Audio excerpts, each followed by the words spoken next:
And so just like before, we were talking about aliens. So we had aliens, and now we're talking about aliens. So we have the same game. You said aliens and aliens. I think you meant alien, then aliens. I am very tired. Leave me alone.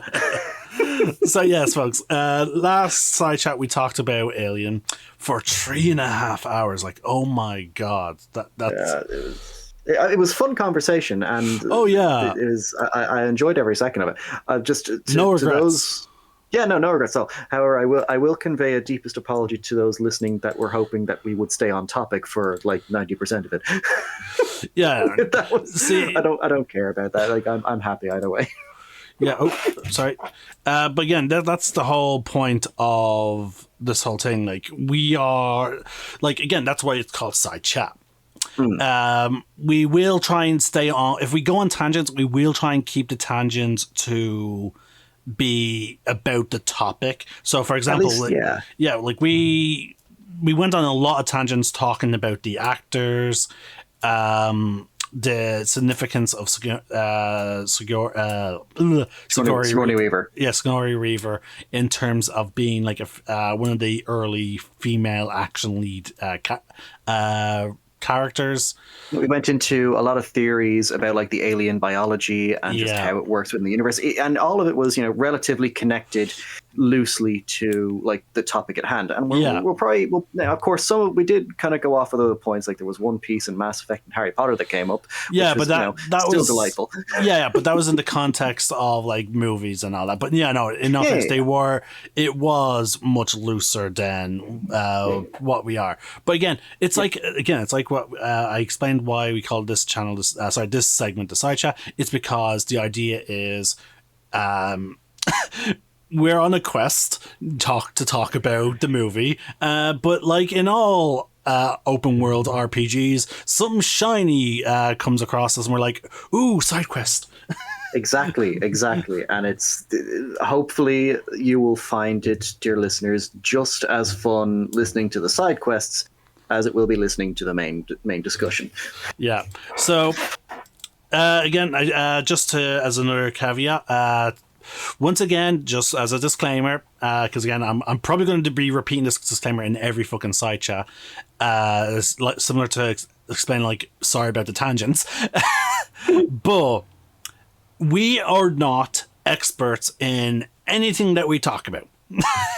We have. Like we'll do the research. We'll make sure we have good knowledge on like what's the subjects at hand and so forth. Yeah. Particularly, and when it comes to like things like writing and storytelling, I'll do my best to fill in some stuff there. We are just two lads who just have a lot of nerdy passions, and we just want to just give our thoughts on them. Basically, that's literally it. Yeah, like for example, like I knew very little. Like I know some info about the Alienverse, as I like to prefer to refer to it as, because like in all fairness, the Alien movies started it, and then Predator eventually latched on in the second movie. So like that's why I prefer to use the Alienverse. I've actually been calling it the Alienverse now since you've been calling it. Like what else would you call it? Yeah, I think honestly, Alienverse. I'm pretty sure I've heard other people. I think I've seen other people refer to it as that, or they just say just the Alien universe. But no, I've never seen the Alienverse, and I like it. Well, yeah, so, verse for shorthand of universe. Yeah. It's a nice little shorthand. I like it. Yeah, it's like because like in all fairness, like a lot of people do try and create shorthands. Like for example, there's the MCU. Instead of referring to it as the full fucking title, or the Snyder. Or here's another great example of just verse Snyderverse. Yeah. There you go. Yeah, I suppose. Can it really be called a verse when it was only like a handful of films? Yeah, they did for some reason. And anyway, so let's actually get into the movie. We did our disclaimer. We did our here's a warning about tangents. Yeah. So if you're still listening up to this point, you have been warned. You don't get to complain. Yeah. But anyway, so the subject for discussion this time is aliens.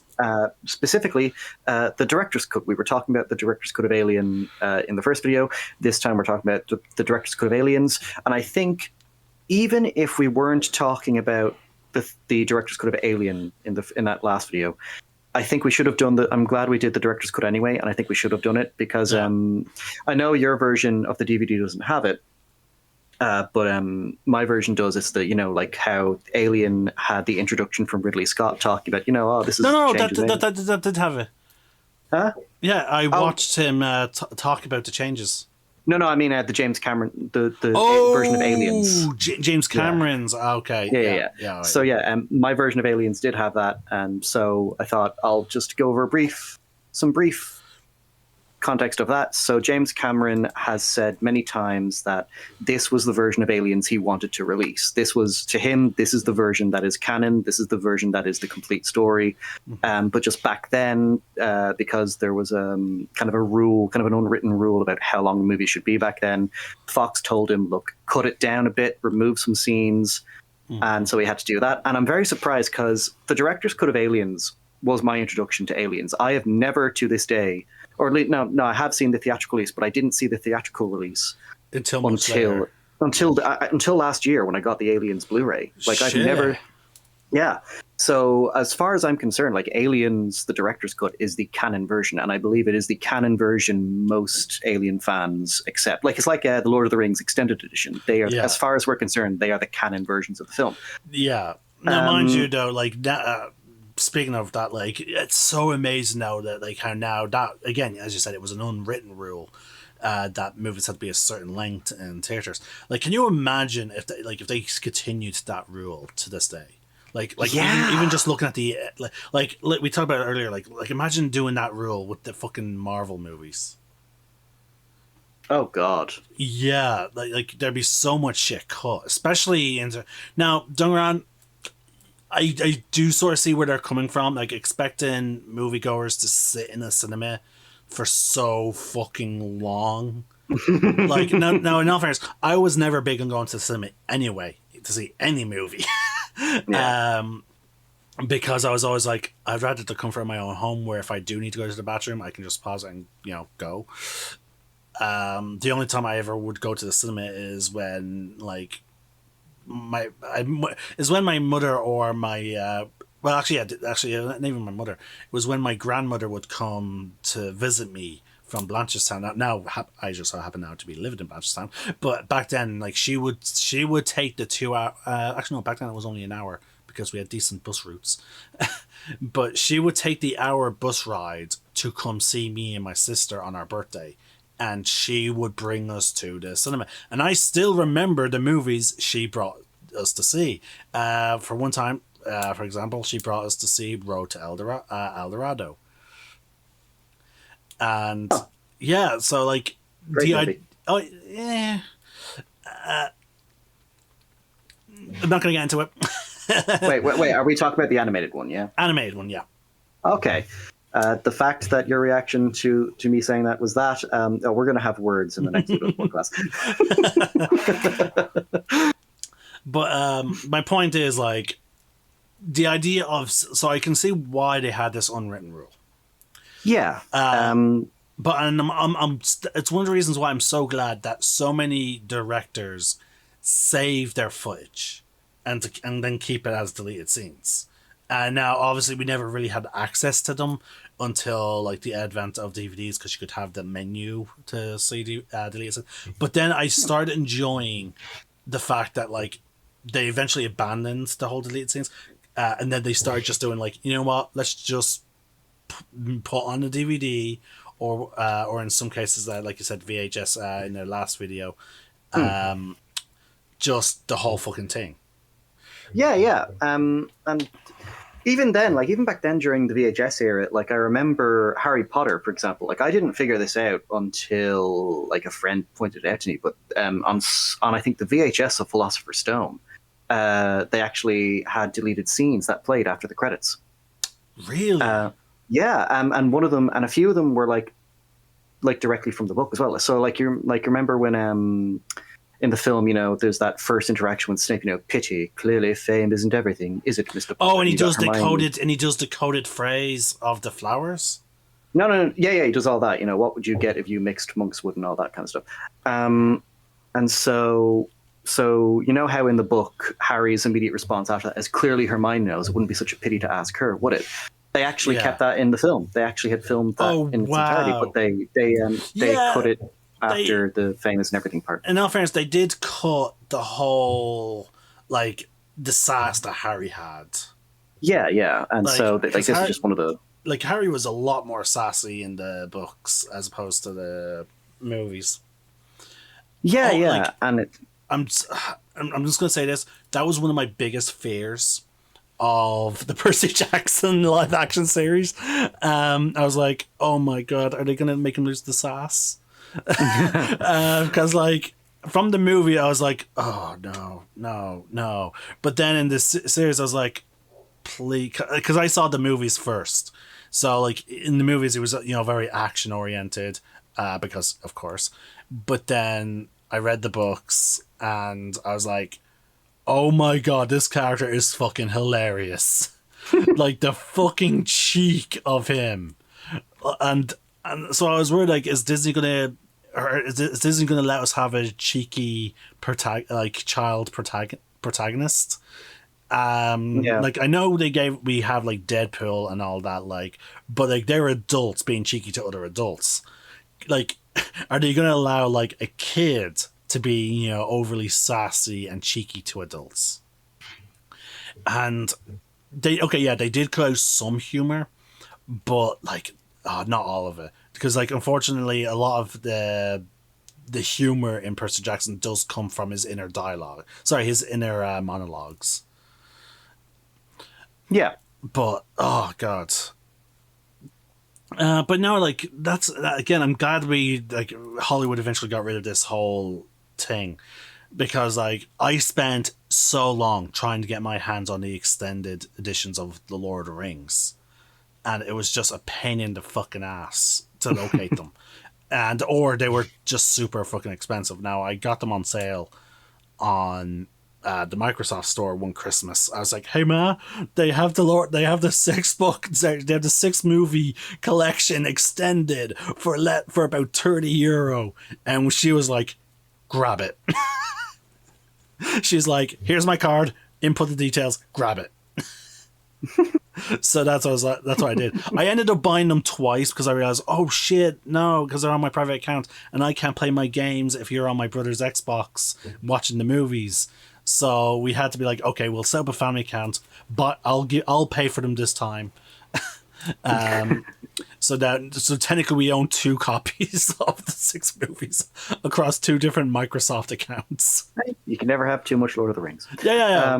But anyway, back on topic. Yeah. So James Cameron was just talking about, how this is the version he wanted, and I was surprised when I watched the theatrical release. I was surprised to see that a lot of the scenes he cut out were fucking integral to a lot of the story, especially Ripley's character arc over the course of the film.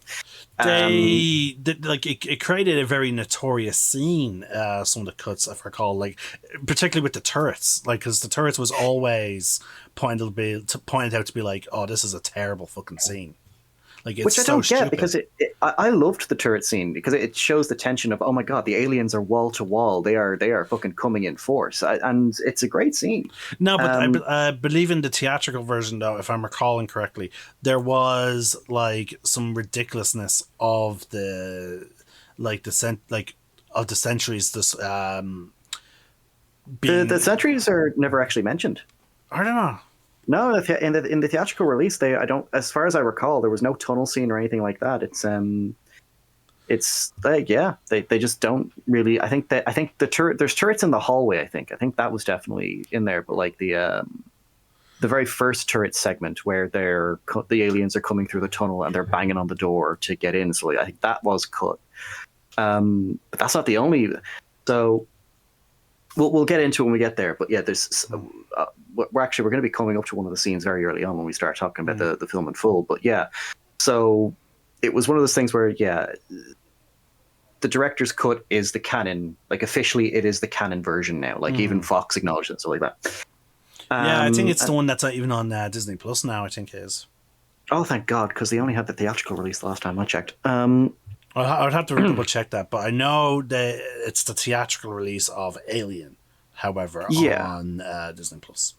Yeah, which I kind of, again, especially if you're watching it in connection, like if you're watching it and Aliens back to back, you'd want to watch the theatrical release of Alien, because then you just kind of get confused as to why Ripley has no idea what the nest is. Anyway, so yeah, so that's kind of it, and then we'll get into the movie. But first, I have, because I was telling you about this a couple of days ago before we got into it, because there is a little bit of lore backstory coming in now that we get regarding Aliens. So basically, there are 2 canon audio dramas for Alien. They are called Out of the Shadows and River of Pain, respectively. Out of the Shadows takes place 30 years after the events of Alien, and River of Pain follows the Hadley's Hope colony as the aliens take it over, leading into Ripley coming with the Marines. Both are really good, but Out of the Shadows I wanted to bring up because it actually reveals why Ripley was floating through space for so long. So, to give a brief rundown, the story follows this crew of a mining ship called the Marion. While they're mining on a planet, they come across a bunch of eggs. Shit goes down. They've got xenomorphs now. After shit goes down, they discover the Narcissus floating through space. Ripley's woken up. And halfway through the story, it's revealed that Ash uploaded a copy of his consciousness on board the Narcissus's computer, completely took over the navigation controls, and had her floating through space with him in the event that another alien was discovered. So basically the reason she's lost in space for so long is because of Ash, basically. So Ash was hoping they would come across another... So he kept her lost because he was hoping they would come across another alien so that he could then possibly get her impregnated with a xenomorph. Pretty much, yeah. He was hoping, because all to maintain Special Order 937, basically. And so now the story... a lot of people think the ending of the story goes a bit Deus Ex Machina. I agree. I still think it's a fun story worth listening to. But yeah, basically the story ends with Ripley going back into hypersleep, but it does also confirm that the aliens' existence supersedes humanity. So they have been around for a long time. So once again, confirming David did not create the aliens. Yeah. Thank fucking God. Yeah. Because what's his name? Ridley Scott does want those 2 movies to still be canon. It has been retconned so that he is not the origin of all xenomorphs. There is somewhere out there his brand of xenomorphs, but then there's also the other ones, which are potentially tied to, again, as I brought up in the last video, the Lady in the Dark. Like, again, every time we get a little piece of clue to their origin story. Now, again, I have comments about that, the Lady in the Dark. Like, every time the Xenomorphs show, like, unprecedented, like, strange examples of high intelligence that they haven't shown previously, in my mind, it's like, that she's pulling the strings. Like, I'm like, oh, because that Xenomorph wasn't that smart earlier. But like, one thing, because like, I was curious about this, and what you just said, I was going to bring it up later. I thought Hadley's Hope was going to be the first time Yutani had experience with the Xenomorphs, but apparently no, this mine. Oh, well, that's the thing, because they have no way of contacting Weyland-Yutani, though. But I'm glad you brought that up, because this is where River of Pain comes in. So after the events of Alien Isolation, in which it's confirmed that the flight recorder was found, It was taken to Sevastopol. It got corrupted, but they did have some idea of where the Nostromo went, basically. Weyland-Yutani knew what happened on the Sevastopol station. They knew that some kind of alien organism was encountered because they basically bought the station at the end of the game. It's confirmed that Seegson went under, Weyland-Yutani bought them out, so the station's under their control. Now they know everything that the computer system on board Sevastopol knows. So they know, okay, this thing, this creature, this alien organism was found. It was discovered while tracking the location of this ship in particular, the Nostromo. It was retracing their steps. Okay, where did they go? They went to the Zeta Reticuli system. Okay, we're going to basically now colonize most of the planets in that system in hopes that we will find. Yeah. And that's why Hadley's hope is on LV-426. Or, as it's confirmed in the story, it is called Acheron, which I believe was actually... LV-426 had that name already in canon from comics, because I remember the 2010 AVP video game, they actually bring it up. They bring, oh god, this drop's going worse than Acheron, if that's possible, because that's aliens. But yeah, so that's kind of why I wanted to bring them up. There's like some context for why Ripley was floating through space, and River of Pain kind of confirms that Weyland-Yutani knew exactly. They already knew about the alien. They were just bullshitting to Ripley. So, so in terms of the Aliens movie, so it's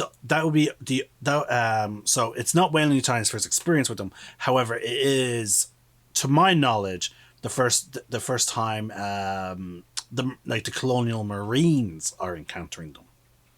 Yeah, because again they think like, oh, it's just another boat hunt, which is probably like, because a lot of the planets they probably encounter through the spacefaring, Earth spacefaring is like the most primitive of living organisms, which is often insects.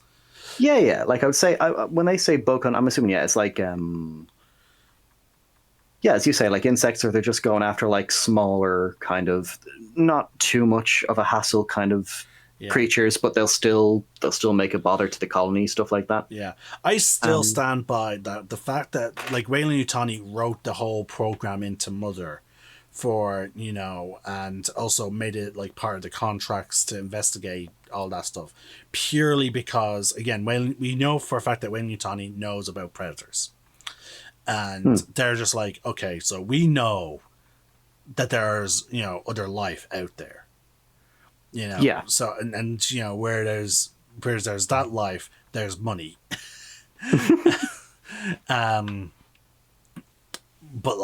But now again, it's just, the whole like story, like the whole like lore that's been built up out of just the creation of one movie. It's just so beautiful, like. Oh, it is. And again, oh my god, it's essentially the One Piece effect. Like you have a very short story that's meant to last, like, again, for a manga, like 5 years is extremely short. But then due to demand, and then the creator falling in love with some world building, with subsequent releases, it just started growing and growing and growing. But oh god. So all right. So again, we have some nice, fun context. Yeah. For the movie we're going into. Now I want to bring up the opening credits. Oh yes. Now, normally with these type of things, you only, like with opening credits back in these days, you'd only really get the actors, like the big actor names. However, there's one thing I do want to bring up. Yeah. And I believe, because I only really recall this with the Alien movies. Hold that thought for a sec. Hold on for a second. Right.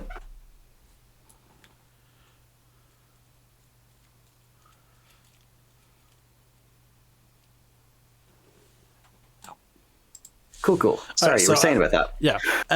Now, again, maybe I'm wrong. Correct me if I'm wrong. But, like, I noticed today because again, I was rewatching Aliens for this video, that during the opening sequence, they give credit to the sound people. Like, they do, like, a bit, like, they do not, okay, it's not as in depth as you get the end credits, but like alien effects created by Stan Winston. Certain special visual effects created by LA, such as visual effects supervisors. They're like these people who normally would only get their credit at the end of a movie, at which point most people are already leaving the fucking cinema or turning off the DVD or whatever. No, I don't know who made the call, and a part of me would like to think maybe James Cameron, or like I like to think it was him. These people who work so very hard for our entertainment are getting their credit, and they're being shown straight away. Yeah, I didn't actually notice that. And again, Stan Winston as well, just kind of a legend in terms of like movie special effects. So that's, yeah, I'm glad they gave him the credit he deserves, and as well as the rest of the team, because the visual effects in this movie are fucking amazing. Oh yeah.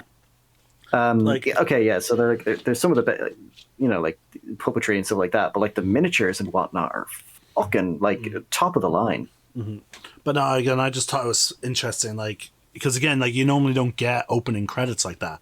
It's normally for the headliners, Yeah, that's actually Because I'm trying to think, I'm trying to remember during the opening of Alien, I think, they mentioned the producers, the director. I think they did say Alien by H.R. Giger, but I think that was it, yeah. I don't think they credited the rest of the team. Yeah, damn. I hadn't noticed that before, actually. I'm very certain they didn't do it in Star Wars. Because the opening credits of Star Wars was just Star Wars followed by the giant text. Yeah, that's all you need. That's all you need to know. You can find out who wrote and directed this and who to blame for it afterwards. If the movie's bad. But yeah, and the opening titles as well, like keeping keeping in the tone of like what the first film did, where it's just kind of, there's not much, it's just mostly atmosphere, there's no big bombastic music, it's just you can just hear a little bit of the military drums in the background, and then the words aliens being revealed slowly. Okay, did you hear about how James Cameron pitched this movie? No. Okay, so keep in mind, this was before Terminator. So I think he was still in the process. I think by the time he was making Aliens, the first Terminator movie was in a rough cut, basically. Mm-hmm. Like it was in the editing process, which is why Michael Biehn is in this movie as well, because he'd already worked with them for Terminator. Mm. So basically, James Cameron, he called Fox, the executives at Fox, and he was like, "Oh, hi, my name's James Cameron. I have a movie pitch for you for like one of your IPs, your current IPs. I want to come in and talk to you about it." And Fox was like, oh, okay, we're familiar with, you work with Terminator. We've been watching that closely. Okay, yeah, we'll come in. We'll give you your 15 minutes. James Cameron apparently actually said to them, I only need 30 seconds. And he came in for the meeting. He introduced himself. He walked over to this big whiteboard in the middle of the room. He took out a marker and he wrote Alien in big block capitals. And he showed it to them to make sure they saw. He put an S at the end of it, and he let them take that in. And then he turned the S into a $sign. And apparently they greenlit it then and there. Well, given the success of Alien and how horrifying, like the idea of like because again, it's a very simple concept. It like in all fairness, it is an extremely simple concept. Take the terrifying Xenomorph that was, I'm guessing, 5 years ago, prior to the pitch. 1979, yeah. So, about 5 years. Or even a decade at most. Again, I don't know when the films were released and whatnot. But anyway, within a decade, we'll say. Yeah, well, no, to be precise, Alien came out in 1979, Aliens was 1986. So, yeah. Okay. So, yeah, but give or take the filming and, whatnot. So, I think it took, I think they had 80 weeks to film it, or 80 days. All right. So, okay, so they almost had the full... the pitch would have been around within 9 years, I guess, then. But in any case, point is, very simple concept. Just take the phenomenon that was Alien and just make more.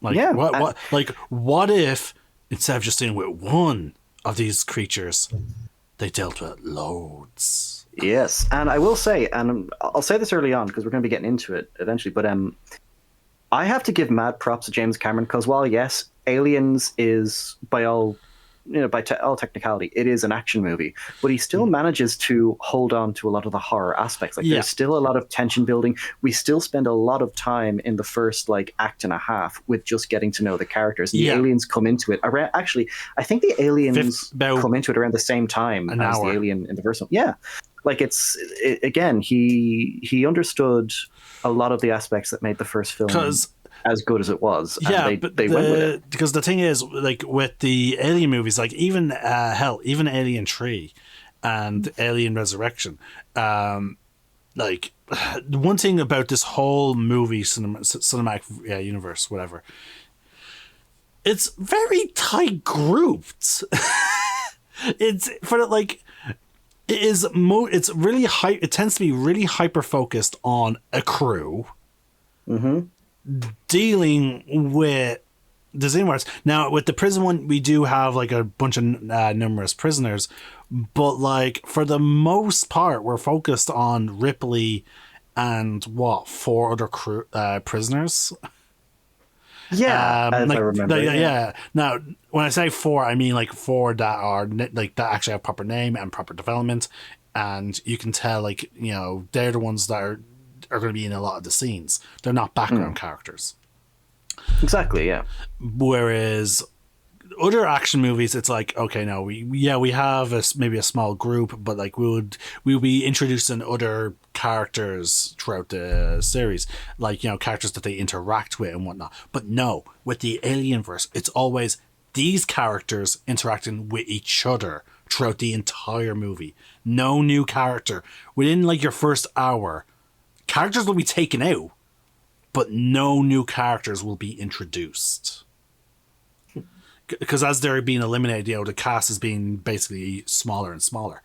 And it's a strange formula that even works. Like, because even horror movies and whatnot tend to not do this. They still generally follow the formula of like, okay, well, because characters are not really isolated too much, like they tend to be in like towns and whatnot, so there is still always going to be that new interaction of like oh yeah, they need to go to X to talk to this person, and then like they might stumble across another person that wants to talk to them or whatever. Like no, not in the Alien movies. Like even when they drifted towards more I would say Alien Resurrection did have like the most action, but in all fairness, I feel like the main villain of that movie was more meant to be humanity, and like the lengths it would go to get some kind of new weapon. But like, oh my god, I just love this formula with the Alien franchise, like establishing characters first before we even get into the meet and greet of the actual movie. Yeah, like because again, as I said, even Alien Resurrection, which to my knowledge is considered the worst one. Now, I would say I would argue right now, Covenant is kind of tied for that one actually. Okay, in terms, I'm talking about in just terms of the Alien movies. No, sorry. No. If we're talking about the entire cinematic universe, AVP Requiem, is definitely the de facto worst. Yeah, actually, yeah, I agree. No, Covenant and like Covenant Prometheus are up there because the whole controversies of like attempting to tie the Xenomorphs, but in all fairness, with the course correction that they did with Romulus and with his reveal of like, okay, no, we're gonna retcon that a little bit so that he has his own brand of Xenomorph. It made me think of like in Kingdom Hearts, you have Heartless, like true Heartless, but then you have the artificial Heartless, which were created through experimentation. Now, the artificial ones have like this insignia on them. So if you see a Heartless with a symbol on their chest or on their head or somewhere on their body, that is an artificial Heartless. It's not a true Heartless. Oh, okay. Yeah, so it made me think of that. But yeah, back to Alien to try and keep us from going too many tangents outside of Alien. Don't worry, I'm gonna be chaptering these sections for my upload, so people will have a way to follow and know where to go. Yeah, so they'll have context. So yeah, like you said, we spend the first hour just establishing Weaver's trauma. Hold on, when does she actually accept the mission? So hold on, 26 minutes in. Yeah, it's about 20. It's about 30 minutes, 26 minutes in when we get introduced to the Colonial Marines. But for those first 30 minutes, we are more focused on Weaver and how she's dealing with the whole events of the first movie. Yeah, and again, it's kind of a new kind of extension to the journey of Ripley as becoming the strong character. Because like in the first film, we were saying like she's the by the book, stick in the mud, and like she's got a reputation with the group. In the second film, it's now all right. So she is a little bit stronger. She's still terrified of the aliens, but now she's also considered the crazy one because no one believes her about the aliens. So that's the stigma there then as well. Yeah, and there's like she has no caring for the company anymore. Like, oh yeah, no, she fucking hates them. She does not care about breaking the law either. Like when when faced with the potential of like, oh well, if we nuke this place, like you're like that's it, you're over. She does not give two shits. She's like, they can bill me. Yeah. After the nest scene, it's a nice, again, great aspect of the hero's journey. Like the character faces a trial and tribulation, and by the end of it, they are shaped and come out of it a new person. By the end of it, and now the hero's journey for aliens for Ripley has restarted again. Only this time, the new challenge she has to face is basically facing this nightmare that she basically, and that's actually because we're on the subject of nightmares, because basically she has spent like the last 57 or so years dreaming about the like in the cryosleep. Yeah, because that's how the movie opens. It opens with the Narcissus is found by a deep salvage team. I didn't notice this until I rewatched it the other day. When they're cutting down the door, the airlock door, the harpoon gun is still there. Like, it's still stuck to the door. Really? But, she shot into Big Chap. I'm because I actually have the movie playing right now. With audio muted. Just so if we call up particular scenes. Yeah, you can look it up and we can have some context then. Yeah. Oh my god! Yeah, I just saw it there. Oh my god! Hold on, just before the door fell down. Hold on. Yeah, because I can see it with the sparks, but then once the door falls down, you can't. It's removed. Yeah. Oh wow! I love that again. Especially James Cameron back then. Every attention to detail. Yeah. Spare no expense. I need you there. But yeah, no. So yeah, Ripley's frozen 57 years, and we get we were introduced to Gateway Station, and everyone's favorite. I think the villain everyone loves to hate after Dolores Umbridge, Carter Burke. Yeah. No, don't get. Okay, no, sorry. For me, it's Joffrey. Actually, Umbridge is number one. Then Joffrey, because actually, see, I want to give leeway to fucking Joffrey because like he was a child king. Yeah. And as such, like, no, clearly he's a sociopath, but like being given so much fucking power, and you can tell he is fucking spoiled rotten by his mother. Like, all that combined led to him to be what he is. So it's not entirely his fucking fault. Fair. So no, mind you, I love the actor, the child actor who played him. He took the hate in stride. Like he wore as a badge of honor. Yeah, because there was people that just couldn't separate the character from the actor. That happened with Breaking Bad as well. The actress that plays Walter's wife, Skyler, she faced a lot of like hate mail and stuff like that from people that just couldn't separate the fact that she wasn't actually Walter's wife. She was just an actor. But again, it's a testament to a good actor. Oh yeah, like the actress who plays Umbridge. Yeah. Like if you hate this person, the actor is doing their job. Yeah. You know? So in terms of hated characters, though, back to our focus. Yeah, we've got Carter Burke, and what I love about Burke is he starts up because we're kind of like Ripley in that we start off thinking, okay, he actually is an okay guy. He's the only one that really believes Ripley. He gives her a chance to prove that this is true. But then as the movie progresses, especially after the nest scene, you're like, oh no, this place has $1 value. This is a new species. We don't have a right to wipe it out. And that's when you're thinking, okay. I like how you do see though some very quick hints. Like with all that in mind, when you watch back his earlier scenes, he is a fucking master of manipulation. Oh yeah, he's a big bullshitter. Yeah, because like, what hospital is going to allow someone to bring in a fucking cat to a patient? Oh, I hadn't thought of that. But clearly, he pulled some fucking strings. He realized, okay, this woman was in cryosleep with a fucking cat. Clearly, the cat means something to her. And, like, he's immediately, like to me, that is immediately a ploy to try and get on her good side. But then... Oh, I hadn't thought of that before. Yeah, because you see the cracks of his true allegiance when... he is trying to keep her focused on like the whole meeting and whatnot. He doesn't want to talk about her daughter.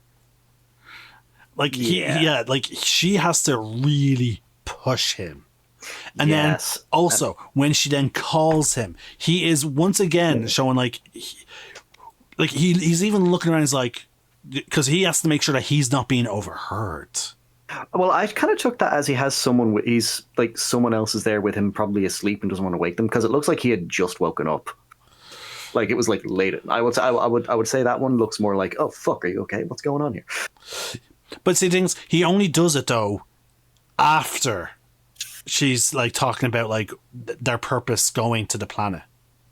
Oh yeah, like going to kill them and stuff like that. Yeah, I'll have to again. I watched it last night, but I'll have to go back and rewatch it again today. Now, just after all this, I need to double check that because it's as if he is looking over his you're right. It's like he's looking over his shoulder because remember they don't want the Xenomorph to be known. So it's like, oh shit, she's gonna say it out loud. That makes sense. But then, like, because and her caveat. Yeah, all right. Are you going there to kill them? Yes. Yeah, all right. I need to check. Okay. I'm looking up the scene now where she calls him. Sorry, because again, like you have me. Let's see. No, that's fine. So he is clearly leaning forward over the camera.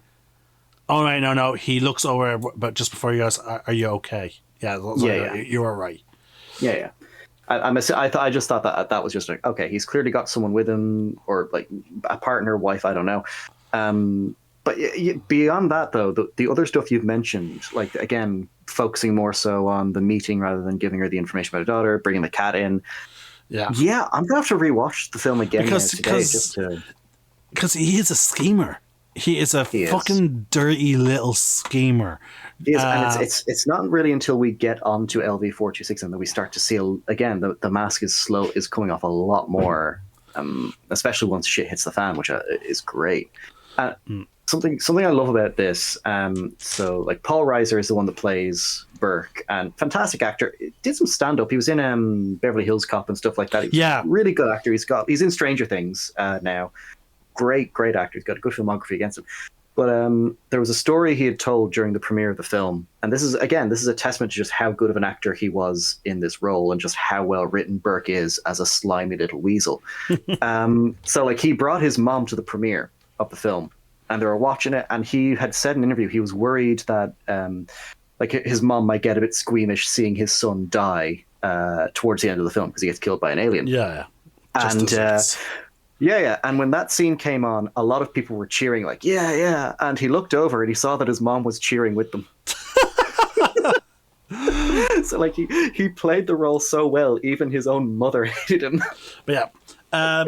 Also talking about back on the nightmares, like I love how she's not just moved on, she's having nightmares about like chest bursters. Because again, like the fact that she was up close when she saw it happen. Yeah, like, and I remember watching it because, again, I was 13 when I pretty much watched all 4 films, because I got Alien when I was 13, and then that same year I got the other films for Christmas from my uncles because they're awesome. But yeah, that scene, like, just fucking, because it's the cat hissing and everything, and just the way it's filmed and the music, and it's just, no, it's all creepy and ugh. Because that's because the other part is, when we see her wake up in the hospital, we think, okay, no, this is reality. No. It's actually fucking a nightmare.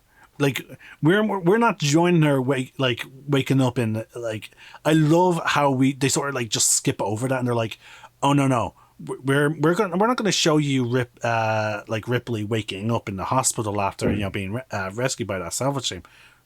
We're immediately just when we bring her back to consciousness, it's going to be in a fucking nightmare. Yeah, this is so for you, the audience, this is where you know she's at. She is having nightmares of this creature. It is never ending. She's been lost for 57 years. She's lost her daughter. Oh, by the way, because again, director's cut, that was one of the other scenes that was cut. Her daughter is never mentioned in the theatrical release. Oh, wow. Which I really hate, because again, it's one of those things where, like, the director's cut is the improving, because it gives Ripley's relationship with Newt later on so much more strength. Yeah. It's...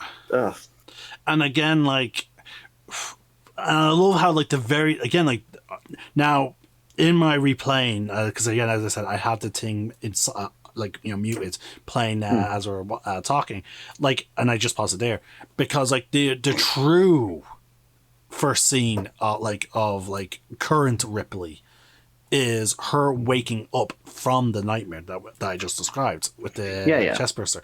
And so, like, because again, we were already introduced to Ripley, so how are they going to do, because a character introduction scene with a character that we were already introduced to? So, and again, it's done in a brilliant way, because again, like, it's immediately like, that this person has trauma immediately.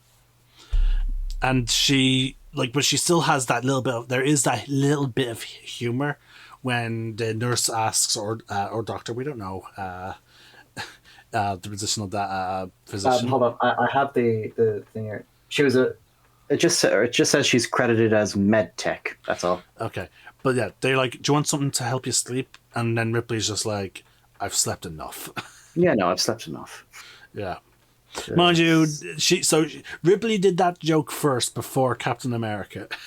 And then again, I just love this other scene then, because, like, you would think she's on a planet, but then the big wall screen thing like that. Yeah, it reminds, again, because if you're living on a space station, like, you're not on Earth, you don't have any of that stuff. Of course, a room like that is going to, like, be very important for mental health. It reminds me of Resident Evil, the very first movie, because there's the hive underground, and they go under, and the first thing they see is this big window with, like, a cityscape in the background. One of the characters says, it'll help people working underground thinking there's a view. I'm like, oh, that's actually kind of clever.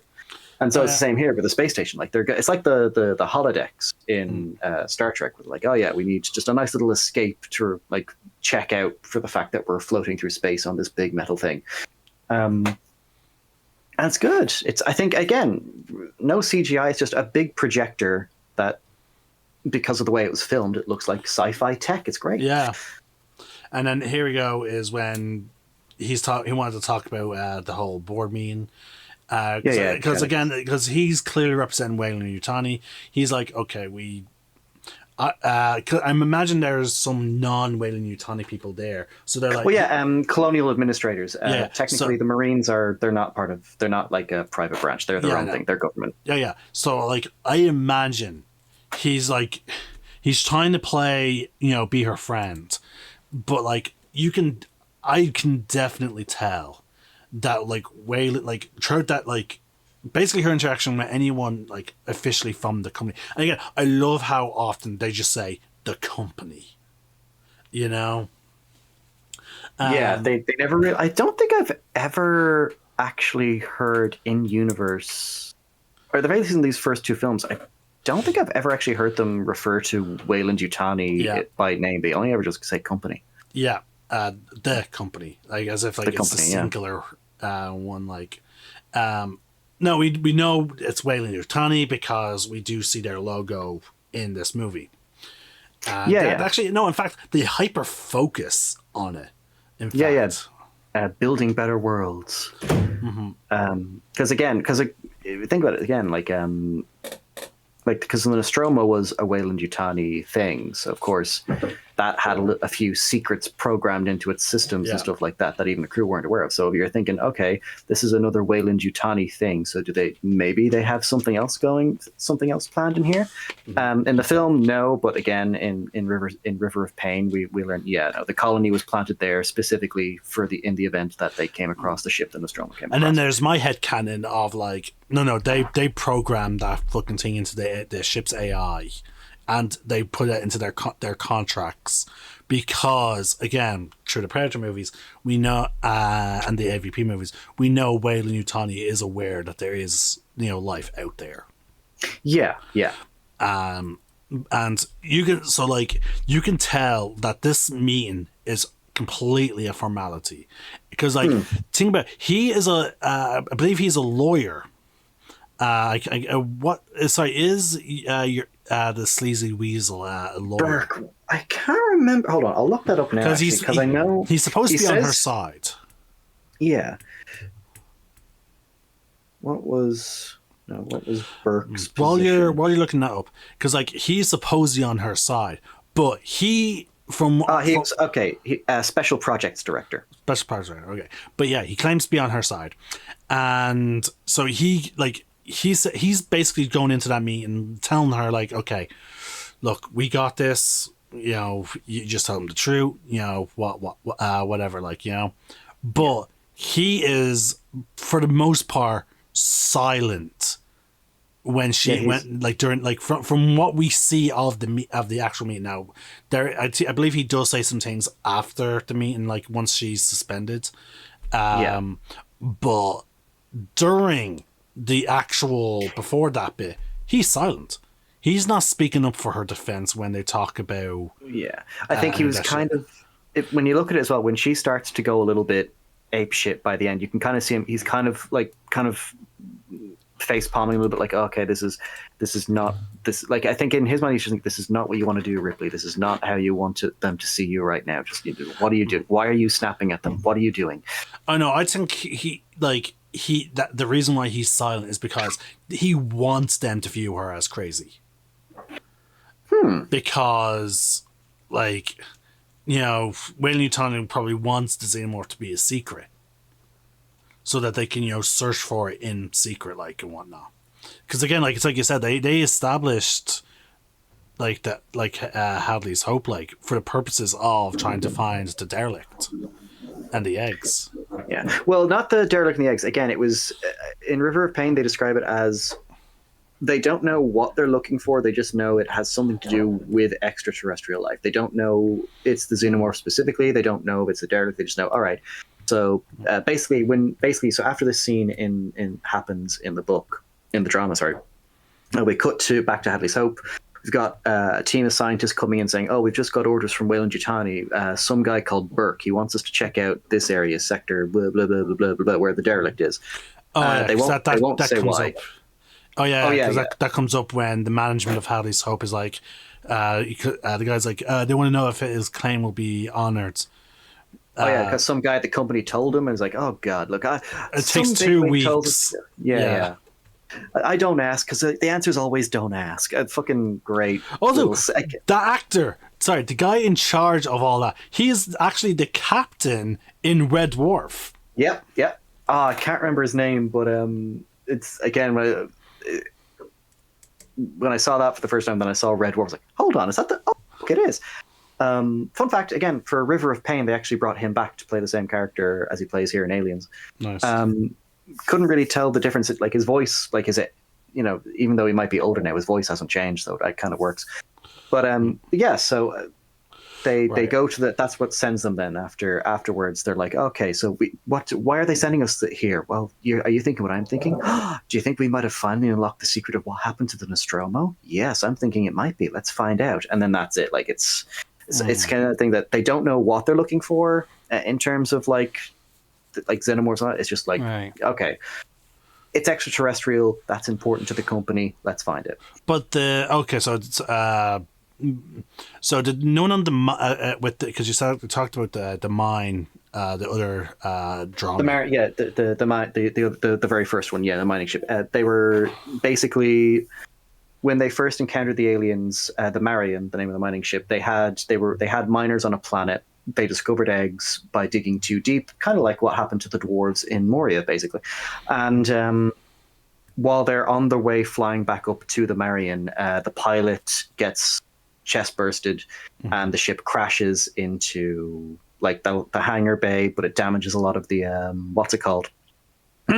the communications arrays and stuff like that. So even if they could get a message out, it would take like a good few hundred years. So Weyland never actually learns about that incident. No.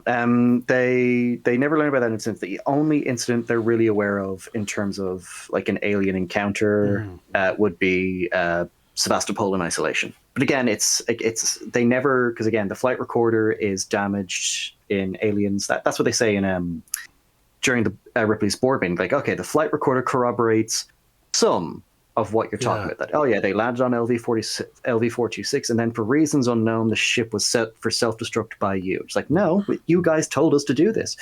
But the flight recorder, again, this is what I love about Alien Isolation. It does kind of fill in a few plot holes that I think Aliens, because again, one of the big questions I thought to myself when I watched Aliens for the first time was, well, how come they haven't picked up the same distress signal that the Nostromo picked up that would lead them to the derelict? And Alien Isolation explains this. In a flashback level, you play as someone who turns off the signal after finding the ship. It's like, okay, that's why they can't find the ship anymore. Okay.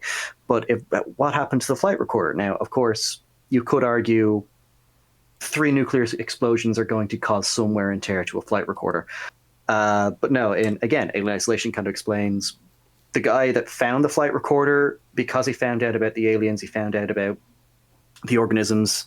He himself shared Ripley's, like he had listened to, it's revealed he listened to the entire flight recorder. He knew what Ripley's thoughts of the alien were after her encounter. He was like, you heard your mother. She clearly doesn't want the company to find these things. I don't want them to find these things. So I corrupted most of the information on board the Nostromo's flight computer. So that's why, like, by the time we get to Aliens, even though like they do have some of the flight recorder, they have no information about the alien. Okay. They don't, so that's kind of, they just know the general area of where the Nostromo was. They don't know where exactly. They don't know what they're going to find. So that's kind of what leads us here. Again, it's one of those things. I know we said in the very first podcast, like, we're not, when it comes to external source material, like, if you need external source material to rely on your storytelling, then we're not going to talk about it. But it's one of those things where, again, this is external source material referencing done well, because it's like Halo Reach, where the information is there. It is not optional or integral to understanding what's going on in the film. Like, I enjoy it. I have very little knowledge of the novels and all that, but I can still really enjoy binging all the Alien movies. Yeah, exactly. Again, the important thing is they stand on their own. Everything else from the external source material is just like little icings on the cake. Like, it's little bonuses for you to like further the enjoyment. It's the reason why I sort of gave up on my Halo Infinite Let's Play, was because I feel pretty much lost in terms of the story. Because, like, again, from Halo Guardians to Halo Infinite, my impression going into Halo Infinite was, okay, I'm going to basically be fighting against Cortana and, her fleet of, fucking AI shit. Then, no, that's not who I'm fighting. In fact, like, not only that, here's a new AI that is apparently some ties to Cortana, but we're not going to elaborate on that. Like, because you did not read, and if you did not read the novel, tough shit. Like, fuck's sake. Yeah. But again, in Infinite, Halo 5 Guardians, like, again, I would even say The Last Jedi, because they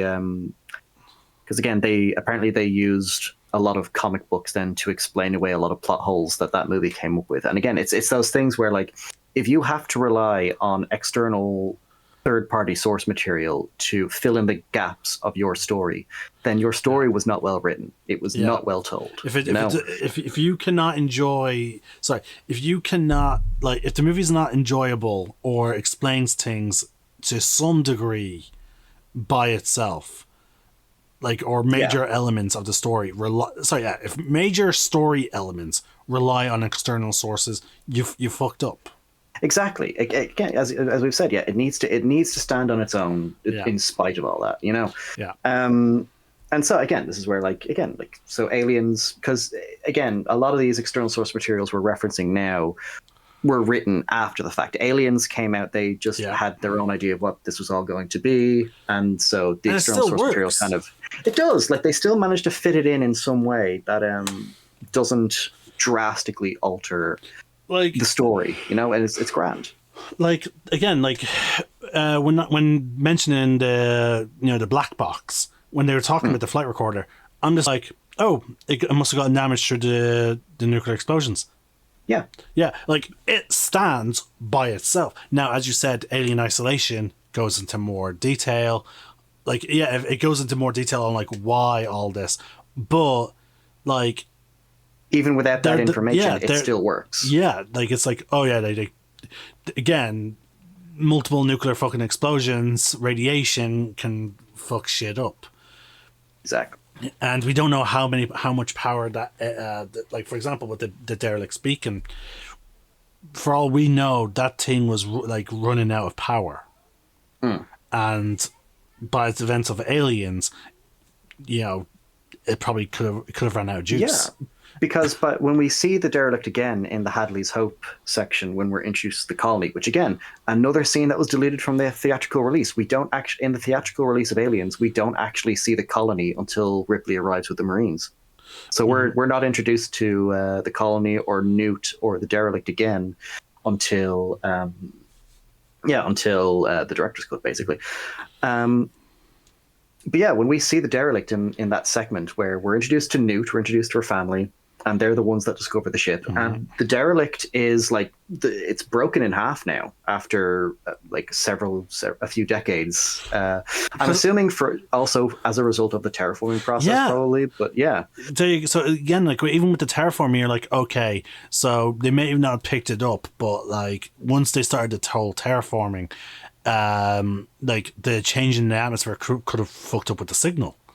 Yeah, so, it's entirely possible. So our point is, like, even though we were talking shit about Last Jedi and how Halo Infinite, like, they rely on external sources.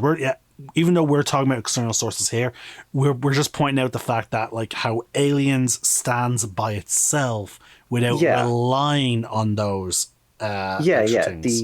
In the case of Aliens and Alien as well, the external source material acts as kind of an extension to what we already have, not as and oh, by the way, you need, not as a crutch kind of thing, which is what the other source materials are. They're kind of, oh shit, we didn't explain this in our game, we didn't explain this in our movie, how are we going to do this? Let's write a book and a comic that explains it all. What are you fucking thinking? Sorry, a bit rant over on. Oh god. See, as soon as the Last Jedi is brought up, I see red. We'll get to it eventually in a side chat. Like, those, our Star Wars side chats is going to be weird. Oh boy, you think you think our Alien side chat is going to be long? Wait until we get to Star Wars. It's going to be fascinating. But anyway, back to the movie. So they have the hearing. Ripley just asks them, straight out, why don't you send someone to check out LV-426? Oh yeah, because backtrack a little bit. Yeah, after she has her little, it's been colonized. But after she has her little outburst, she's fired. Her flight license has been revoked. She has to go for psychiatric evaluation, and that's it now. Like, she's. They don't believe her. Like, you're fucked. You can't fly again. We think you're crazy. Thanks. Goodbye. And so that's when Ripley asks her, send people to LV-426 trying to check it out. And Van Leeuwen or something like that, I think is the character's name. But he's just like, Oh, I don't have to send people. We have terraformers there. There's like 60, 30, 40 families or something like that over there. She asks about how many people. Because because in her mind, she's immediately like, oh, fuck. Yeah, as soon as they find that ship, it is over. And then when he said families, she is stunned when he said families.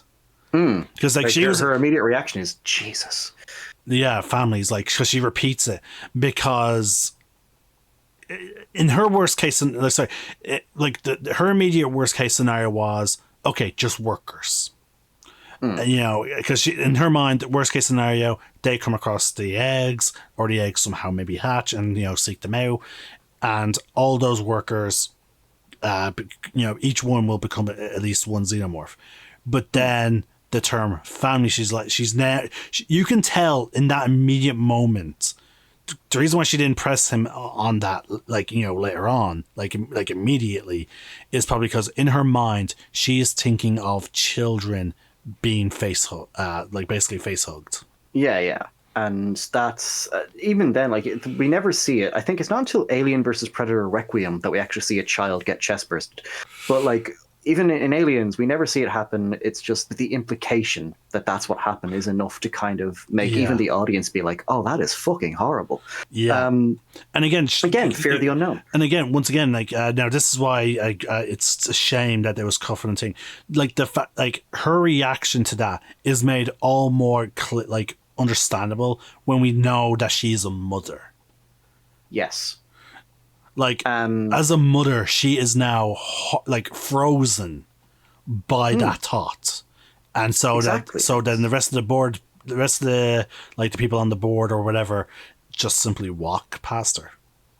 Yeah, there's okay, the crazy person's still talking. Let's go. Come on, they're serving donuts. Let's go. Yeah. And then we're introduced to Hadley's Hope. We're introduced to just a nice introduction of the location where the rest of the movie will be set once we get to it. And the type and the fact that there's even children as the focus of it. They're playing in a section they shouldn't be in, stuff like that. And then we're introduced to the character of Simpson, who's in charge, and he's talking to your man Lydecker, and it's like, oh yeah, we want to send this guy came in contact with us, a mom and pop survey team. He wants to know if anything he finds will have his claim on it, and because the company sent him. He's like, yeah, as far as I'm concerned, what he finds there is his. I'm not arsed contacting the company. It'll take 2 weeks to get an answer. Yeah. And then that's where we're introduced to Newt and her family. We get a little bit of a nice little bit of foreshadowing of how she survived. Which is, she can fit into small areas of the air vents and stuff like that. And then she plays a game and stuff. It's also when we're introduced to the Weyland-Yutani logo. Yes. Well, we actually already got it in. Or no, did we actually see it in Alien? I don't think we see it on the mother computer. I don't see it. I don't think we see it in Alien. Fair enough, actually. I think we're given the name Weyland-Yutani, but we never actually see the logo in the first film. Yeah, okay. Yeah. And anyone who's watched watched the Predator movies or played Predator Concrete Jungle, that logo. Because on the Xbox original, I played Predator Concrete Jungle. When I saw that logo, I was like, oh. we got some alien hunters here. I was like, okay, this company is old. Yeah. And I will say, it's, again, because we'll be introducing him now in a minute as well, because one of the things I did like about the AVP movies is we get Lance Henriksen back as Bishop, only he's playing Mr. Weyland in the first film. Yeah. Bishop it's weird because Bishop is I kind of think he has a bit of the Boba Fett effect, because Bishop doesn't really have that many lines or scenes in Aliens, but he's become an instant fan favorite among the fandom, and for good reason. He's an interesting character. There's so much they can do with him. He's played by a good actor, and I think after Ash, I think the idea of a good android is kind of people like that a lot more. Now, we talked about ship design in Alien. So I'm just going to bring us back to that. I love the design of because when we saw the Nostromo, it's a towing vessel. And so like it looks like it's actually a space station or like a city. You can definitely tell that this is a thing that is purely meant for slow moving through space. Yeah. But then now we don't get a good view of the salvage vessel. But no, but it's just massive. Yeah, the next vessel we are introduced to with a proper decent view of is the Colonial Marine warship. The Sulaco, yeah. And that thing is fucking like, it is not entirely streamlined, but it is built narrow, it's built long. Like, you can tell like this thing is potentially designed to enter atmospheres if it needs to. It's got, if you notice, I think on both the top and the bottom of the ship, it's got like 2 big "fuck you" cannon turrets on it. Yeah, and there's like also all it like. I'm just basing this off of ship design from Star Wars, which, because like it's giving me Star Wars vibes. It seems to have like all these things jutting out at the front. And to me, they look like, they make, again, from Star Wars, when Star Wars ship design, they look like just a whole bunch of communications arrays. Yeah, a little bit. And it makes sense for them to be at the front of the ship, because you want to be able to communicate with the people who you're going to. Like the Colonial Marines, if they have to head to a mission location, they're probably going to want to be able to communicate with people on the ground there, either be scouts, reconnaissance, or like people that they're going to rescue. They're probably sending out communications. They're also probably sensor arrays as well to detect, debris that may come, cross the path of the ship. It's a really nice design. The idea of all these like potential like sensor or communication arrays being at the very front of the ship. Now it gives the ship a semi-sinister feel because they look like blades. Yeah. Sticking out like blades and needles. But it's such a drastic design change from, again, the Nostradamus that we saw. And keep in mind, there's only 57 years, about 57 to 60 year difference in their potential design. Pretty much. And I will say, because again, that's something that I love about Aliens, is even though we only get brief glimpses of the interior of the Sulaco, but we do see it again then when we're inside the interior of the Hadley's Hope colony and the terraforming factory. Yeah, James Cameron did a really great job of not only kind of keeping most of the aesthetics that were established in the first film, but kind of improving on them. Like, okay, this is the natural progression of what this universe would look like after 57 or so years. It's still very retro future, but you can tell it's a bit more modern. Now, again, unfortunately, we have no other ship to base this off of, but I like to think that because it's a military vessel, that's why it's designed the way it is. Like, it's, again, more linear. It's to create as it's approaching its target, because it has its primary weapons are forward facing, clearly. So clearly it's designed to create a nice narrow target profile, so if anyone was to try and fire at it as it's approaching, it'd be harder to hit. Yeah. And again, as I said, the reason why I think the sensor arrays and communication arrays are all in the front, as if that's what they are, it makes sense because, again, you want the sensor arrays make sense because you don't want anything to cross the path of this vessel, because most of the fucking crew is asleep. Most of the crew is probably asleep at this point. Now, I imagine when it comes to hypersleep, they probably do have. We only see the Colonial Marines. There's, from what we know from Alien Fireteams Elite, that there is other crew. So I can imagine they probably go into they rotate hypersleep. There'd be some crew active. They'd be like, okay, we're active for this first month. After a month, they'd be like, okay, wake up the next batch of pilots, engineers, or whatever. We'll go to sleep. Because, I cannot imagine a vessel that big. Just like again with the Nostromo, like it's pens because like it's you can tell they're subcontractors, but for a military vessel, I cannot expect. In my opinion, I cannot visualize the entire flight crew and the engineers who keep the maintenance, unless they have only working Joes and other androids operating it. I cannot see them having all humanoid staff in hypersleep. Well, I mean, look at it. Go back and look at the Nostromo. Like Brett and Parker were the ship's engineers, but they were also in hypersleep with the rest of the crew as well. Yeah, that always seemed weird to me. No, not really, because like if you think about it, like I imagine the ship would wake them up in the event of an emergency, obviously. But like, because I believe the supplies on a ship in the alien universe, like for this thing, they only have enough supplies for basically when they're awake and doing the job they need to do, and then when they're in hypersleep and then waking up and getting ready to go back to Earth. Like that's all. That's how long the supplies will last. They're not designed for long haul in terms of how many supplies they have. So I do think it is a factor of the ship will wake them up. Like again, like in Alien, the ship woke them up because it picked up a distress signal. I think it's not unreasonable to think, oh shit, my engine isn't activating. Parker, Brett, wake up. Well, see, again, my logic is like for like again, this is just in terms of a military vessel, like because again, like I feel like the crew on the Nostromo were more or less subcontractors, like because again, it's a towing vessel, but at the moment we know for a fact that they were carrying mineral ore. Yeah.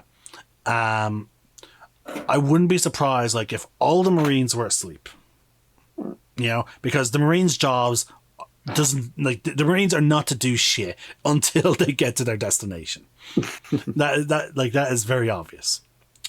But now again, we don't see any other crew on that ship throughout the entirety of Aliens. Yeah, because Bishop has to radio the second dropship down. Actually, there probably is no other crew.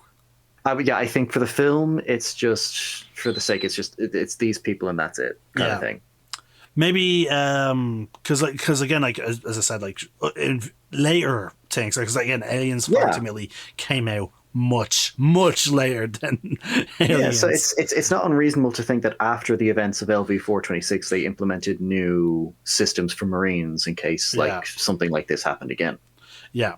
Now again, in my opinion, like for example, our characters in Aliens Fighting, I imagine like the idea of all the proper Marines, they're all in cryosleep until they get to their destination.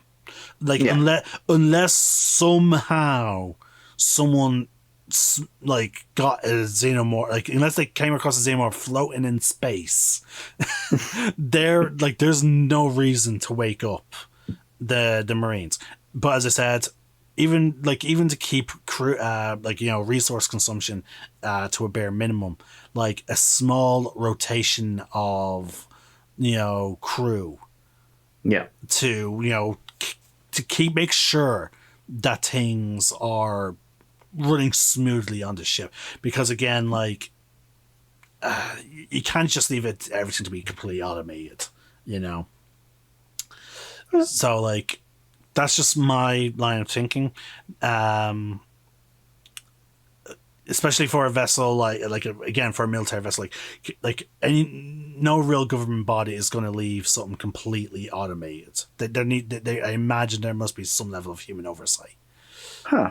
That's fair. I mean, that makes sense. I mean, because look at we'll get when we get to it, we'll go more in detail. But look at Prometheus, where David was the only one left awake to maintain the ship while the crew was asleep. That was not a military vessel.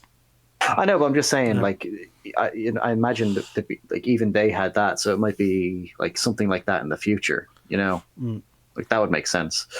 Anyway, another great unique ship design is their drop ship. Oh yeah, I love, and their what's it called, the tank, the tank thing. I can't remember the APC or whatever they call it. It's both of them are just it's and I like. Sorry, go on. I was say it's militaristic, but it's still it's cool. simple, but it's good. Yeah, it sticks out. Like the APC, so fucking streamlined. They have the only viewing points are in the forward point. Like everything else is just completely shielded. Yeah, because windows are like, again, I heard that windows are a structural weakness. So which is like, so like the idea of like a military vessel having fuck all windows, like an APC having like, okay, we're not even gonna give you like there's a turret up top. We're not gonna even fucking bother with windows on the sides or the back, even for the turret. That's all gonna be done by a camera. The only fucking windows that will be acceptable on this armored personnel carrier is gonna be for the fucking driver. Yeah, it's a very, again, it's militaristic, but it's sleek and it's nice. You know, it's a very cool looking design. And I love how then their aircraft drop ship fucking unfoils. It's like, so cool. Like that scene because when we see it dropping from the ship, we're like, oh, so it's just a drop pod, okay. But then it opens fucking up, and you see, no, this thing is fucking armed. Yeah, it's got so many fuck you missiles. Like, it's so good, and it's there's just nothing else to say. It's just such a really cool and kind of unexpected design that they go for with it, and it's yeah. Oh, I kind of want one myself. But yeah, okay. So clearly, we're talking about now the introduction of the Colonial Marines. Now, yes, very few of these characters are named.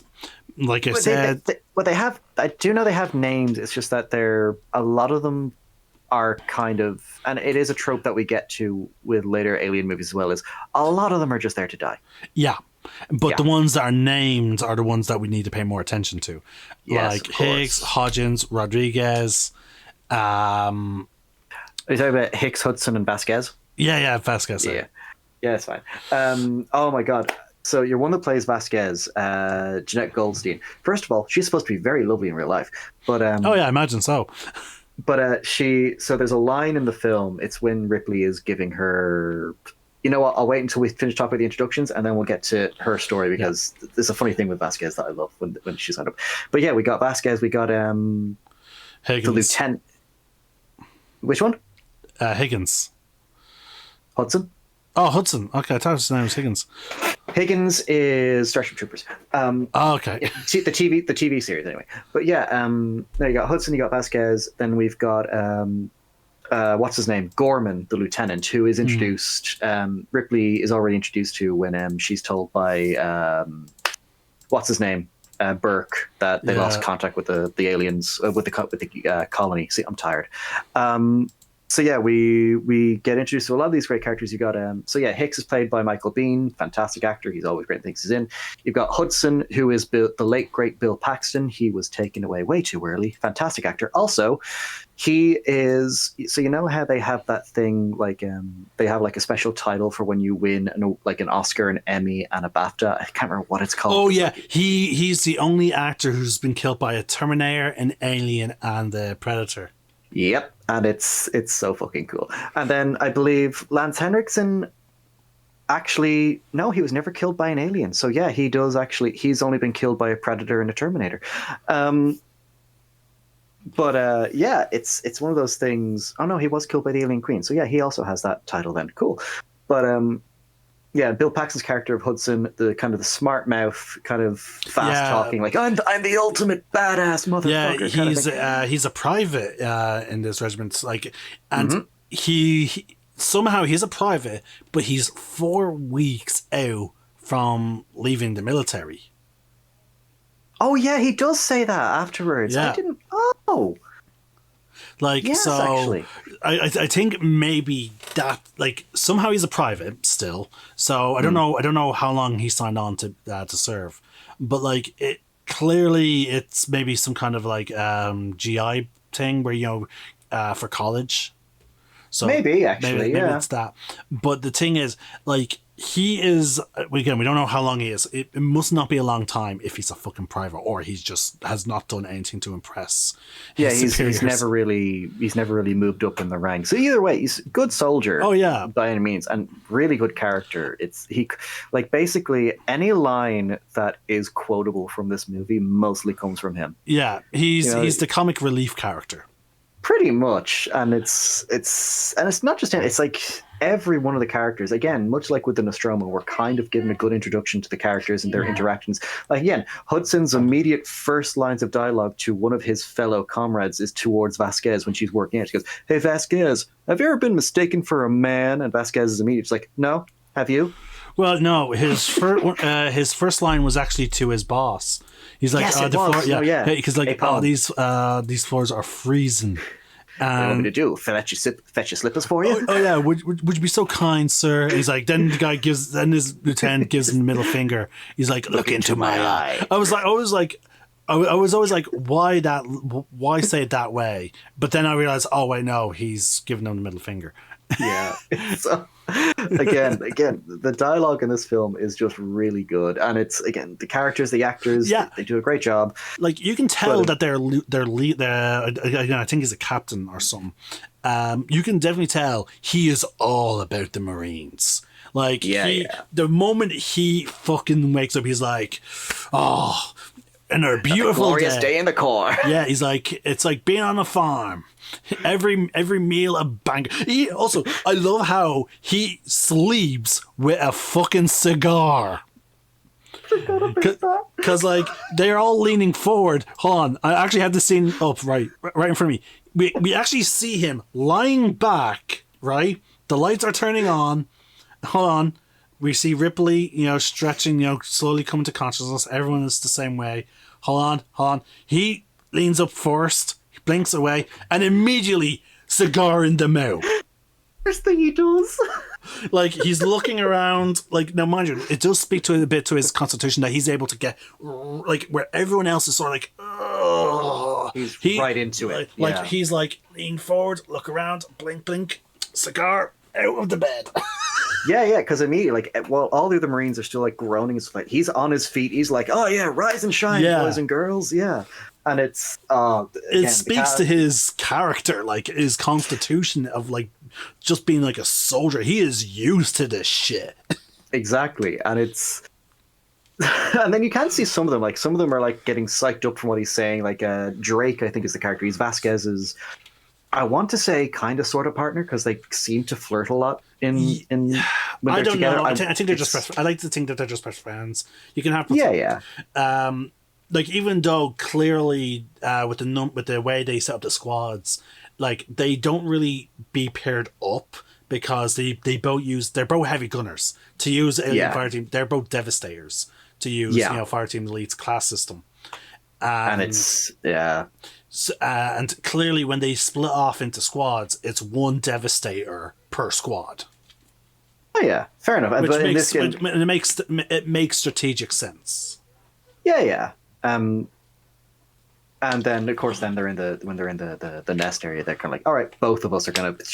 We'll get to that, but and then they're all sitting down. Well, they notice Ripley. Vasquez is like, oh, who's Snow White? And she's like, one of the other characters. I can't remember the character. Oh, yeah. She's like, apparently she saw an alien once. Oh yeah, and Vasquez. I love how immediately she's just like, start pumping fucking iron. Vasquez is a great character. She's another example of the alien universe giving us a strong female badass. I love Vasquez so much. She's just no nonsense. She's all about the action.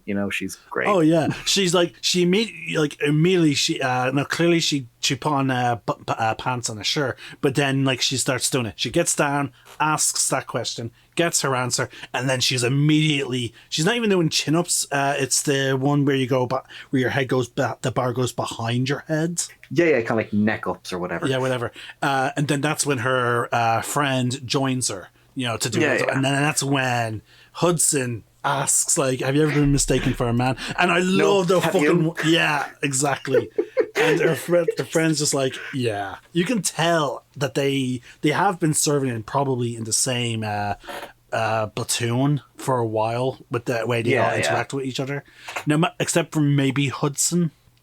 Well, I kind of want to think, because if you think about it, he does seem to have a kind of a banter with some of them, as we'll see when they get into the meal, the evaluation kind of thing, like the briefing. Sorry, with Ripley, but in the meal as well. But we're introduced to all the. I will say, actually, again, sorry, we're tangenting the listeners, but I've only just realized this. There are 3 Terminator actors in this movie. So we've got Lance Henriksen, who was one of the police officers in the first film. We have Michael Biehn, who plays Kyle Reese in the first film, and Jeanette Goldstein, who plays Vasquez. She's in Terminator 2 and plays John Connor's foster mom. Really?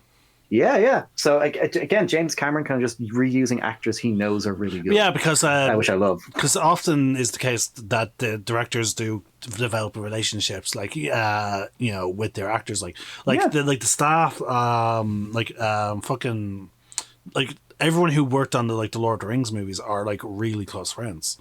And well, I'm sure he's great friends with the cast of Aliens. He really did not get on with the crew that were working on the film. I'll explain a little bit more of that as we get into when they're on the colony, because there are some things that happened behind the scenes that I kind of have respect for James Cameron, because he's not someone you want to piss off. And the crew making this film, they got on his bad side a lot because they basically just didn't respect him. We'll get into it anyway. So back to them now having their breakfast. We have an amazing scene with Bishop, Hudson, and your man Drake. Mind you, for badass name for a heavy gunner. Oh god, yeah. Now I'm a little disappointed that you didn't have a flamethrower, but oh well. Well, he did have a flamethrower in the nest scene. No, I think that was someone else. No, yeah, because Drake's the one that kind of gets the acid blood in the face then and dies. Okay. Yeah. But no, yeah, he's great name, great character. The actor as well. Again, he's been in a lot. Hold on, I'm going to get the name for you there, because a lot of people, especially gamers, these days, if you watch the movie, you'll recognize him as playing Norman Osborn in the Insomniac Spider-Man games. He voices Osborn?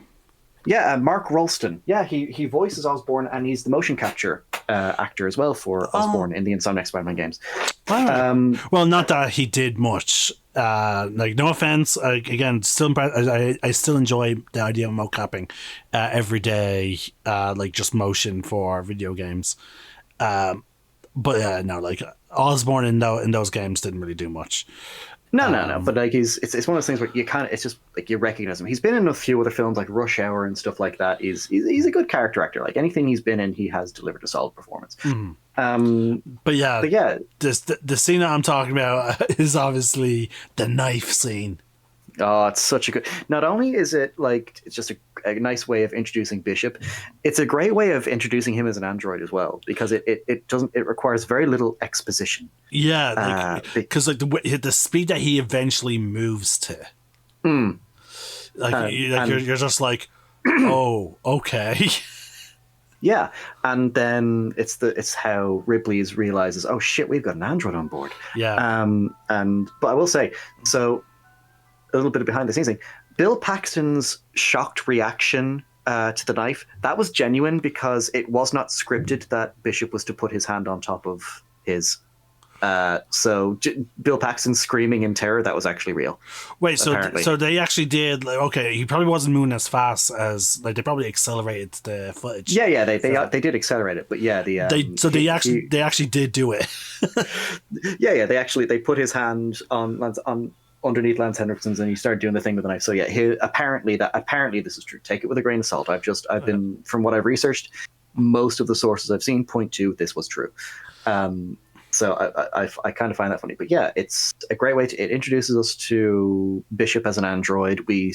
Ripley's realization as well, and because very understandable reaction, Yeah, like she, from the minute, and it's like that for the majority of the film. She is very hostile towards Bishop. Yeah, it's for a good chunk of it. Like, because like it's not until, because we actually see her not really being nice or friendly to Bishop, like proper, until Alien 3, and you can tell the only like, and that relationship that she has with Bishop in Alien 3 is purely out of.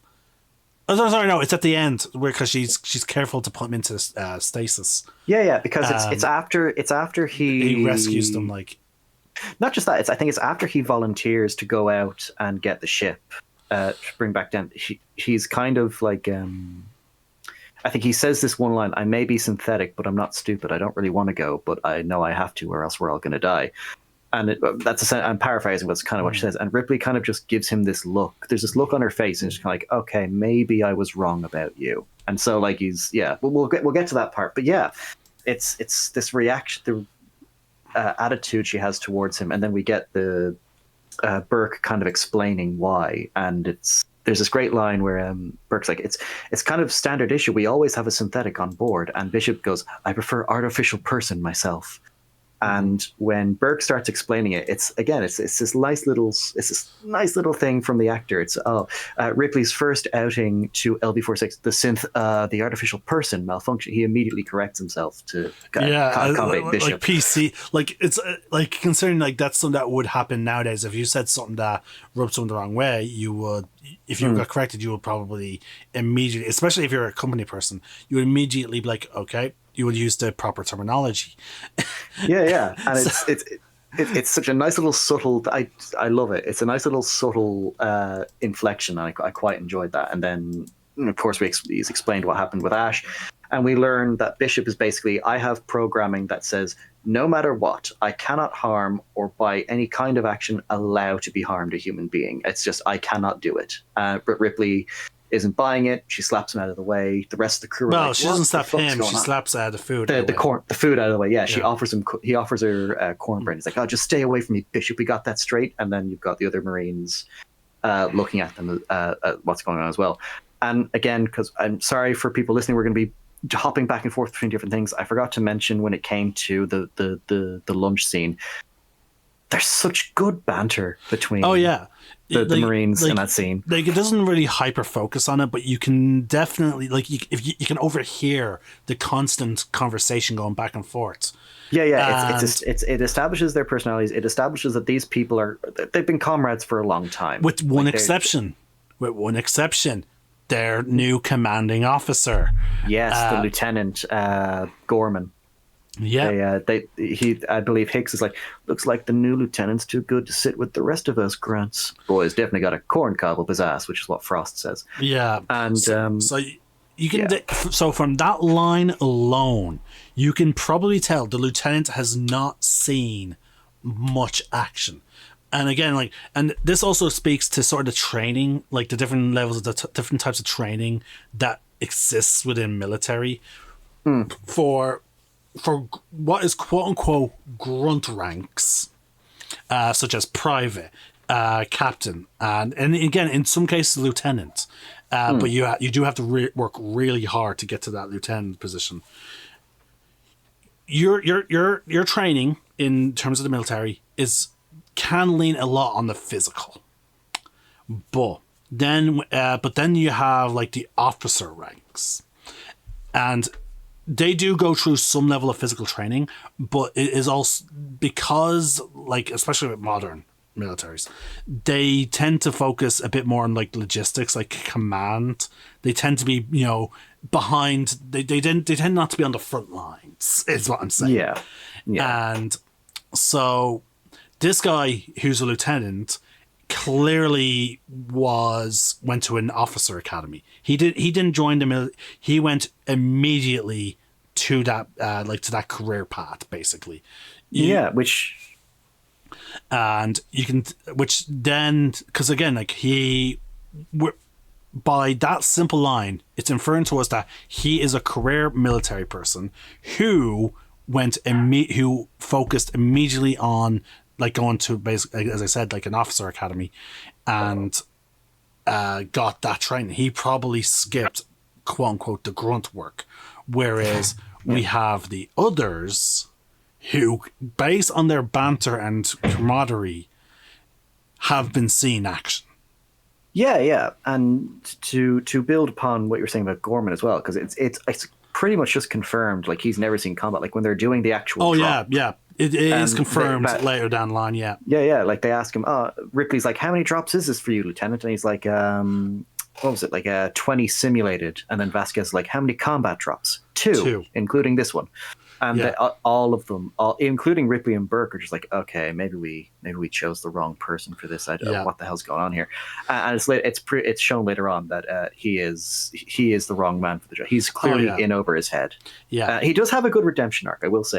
He does. He does. Yeah, he has a bit of a redemption arc, but which does make it so that all the other ranks that are that again, the fact that it is clearly established that he is, like, again, like, he did not get he got the rank of lieutenant through going through basically the officer academy training, like, so, because again, like, if you go to the right type of academy before joining the military, you basically do skip ranks, essentially, because a very specific training.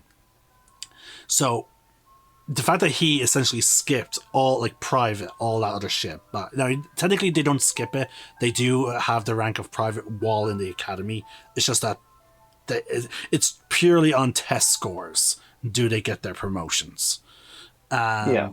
Whereas the guy with the cigar, what's his name? Apom. Like, anyone else who, when we get their ranks, it better, in my opinion, it further establishes their character, their experience, because they not only are they clearly grunts, which is the term used for military people who did not go through officer camp. Now, eventually, grunts do eventually go to like those type of training programs when they reach certain ranks, because you do need the fucking training, because again, it's a different skill set. But they would always refer to themselves as a grunt still, because it's a sense of pride. Because, like, I'm not a person that's behind the fucking scenes. I'm up there in the front line. I was there. They hold on to that pride forever, and fair fucking play to them. I will never disparage a person who's actually served X country. But anyway. Because again, like, the other two have, like, we have a captain and we have a corporal. I believe are the two other ranks that we hear. We've got you got Lieutenant Gorman, you've got Corporal Hicks, you've got Sergeant Apone, and was there no captain? I don't think there's a captain, no. Okay, so we have a sergeant and a corporal. So okay, so I believe those two ranks are actually above captain.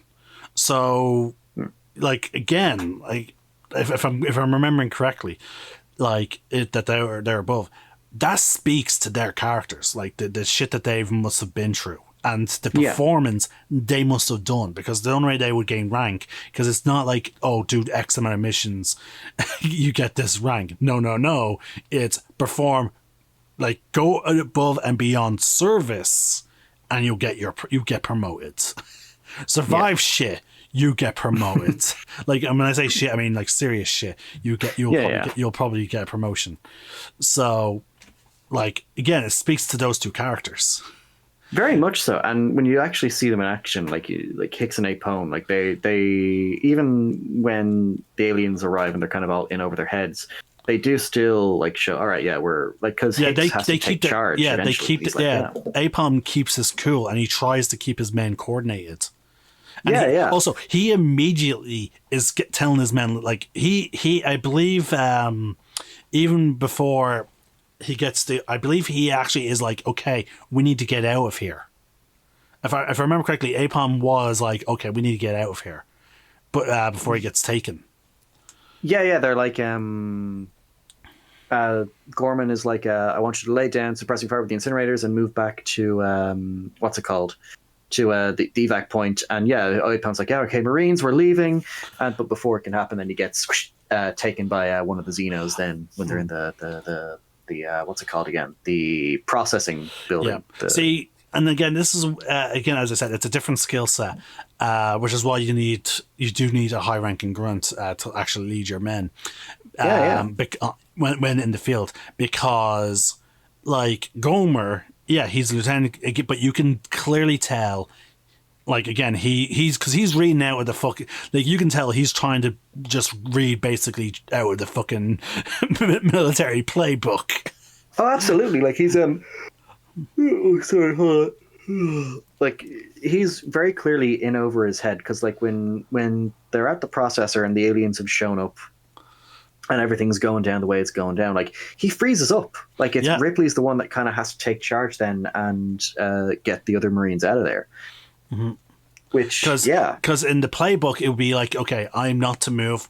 I'm to use this vehicle as like the extraction point. I am not to move. But then because again, as you said, like Ripley's like, no, that's like no bullshit. Yeah. Anyway, we're getting ahead of ourselves. So we're the following scene is then in the hangar. The debriefing. Yeah. And we get.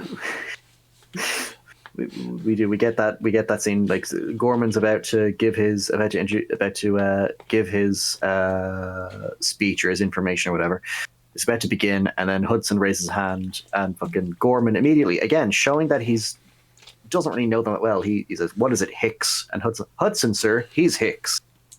Yeah. Well, I've been making that mistake this whole fucking video.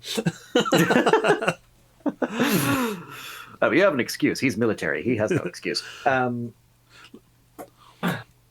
But yeah, and it's kind of thing where there's that little bit of Gorman's like, oh, okay, fuck, I fucked up there. What's the question? And then this is where in universe we get the name of the alien for the first time because Hudson asks, is this going to be a stand-up fight or a bug hunt? And Gorman's like, oh, all we know is we've lost contact with the colonists and a xenomorph may be involved. And this is the first time because clearly the Marines have no idea what the fuck a xenomorph is. They've never heard this term before. Yeah. Hicks immediately cops that it's a bug hunt and then asks, what are we dealing with? And Ripley, and again, fucking fair play, like, again, to show just how good of an actor Sigourney Weaver is. And again, listeners, the struggle.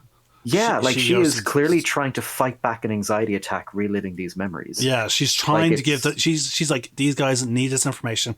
I have to tell them, but like she is petrified of just speaking about it. Yeah, like especially when it comes to the like when she's trying to explain about the chest burster section, like she's almost like stopping, like she can't go on. And then we also then get Hudson being like, he talks about Rodriguez, Vasquez. Like, oh yeah, when they said alien, she thought they meant illegal alien. Signed up, and that's. Again, because the banter back and forth is great, because we get a great line from Vasquez where she interrupts her. She's like, look, ma'am, I only need to know one thing, where they are. And Drake is immediately like, oh, hell yeah. Hell yeah. And I love as well, if you look back in that scene as well, Hicks mouths what she says in the background as well, so this isn't the first time she's said it, basically. So it's just like, where they are. Okay, yeah, we get a Vasquez. And yeah, so the illegal, she should have said illegal alien signed up. And that line from Hudson, and that line stems from the fact that Jeanette Goldstein, she misread or misunderstood what she was auditioning for. She thought she was auditioning for a movie about an illegal alien, and that's what she came to. Really? Yeah, she thought it was going to be like a drama about like an illegal immigrant or something like that, and so she was coming in to audition, and that's where that line came from. They were it was like an inside joke amongst the cast and the crew, like, oh, you thought it was this thing, so this is now part of you. So this line is going to be in the film now because of that. Then Ripley explains like, oh, I hope you're right. She's seen that these people are extremely confident, but she's like, I really hope like you guys live up to what you're saying. Yeah, like it's kind of the one that rare time where she's swallowing the fear and is just coming out. Look, just one of these things wiped out my entire crew in less than 24 hours. And if the colonists have found that same ship, we're fucked. Do you understand? There's no telling how many of them have been exposed. Yeah. And it is meant to be one. It's a serious section for her because she's finally just like, I've had enough of people taking this so flippantly. Yeah. But it's one of those things where like the silence is deafening, where they're all just kind of staring at her. Hicks, who for the rest of the movie is kind of just giving her the eyes, because we'll get into that in a bit. But like it's like they're all just kind of like, we're thinking he's clearly like, I'm intrigued by this, but the rest of them are like, is she fucking crazy? Like, no, to be honest with you, I don't think that. I think like they can see this. Like again, they're Marines. Like I feel like the reason why there's the silence is not because they think like, oh yeah, she's crazy. I like to think that it's for some of them. It's like, okay, no, looking in her eyes, she is absolutely dead serious. Yeah.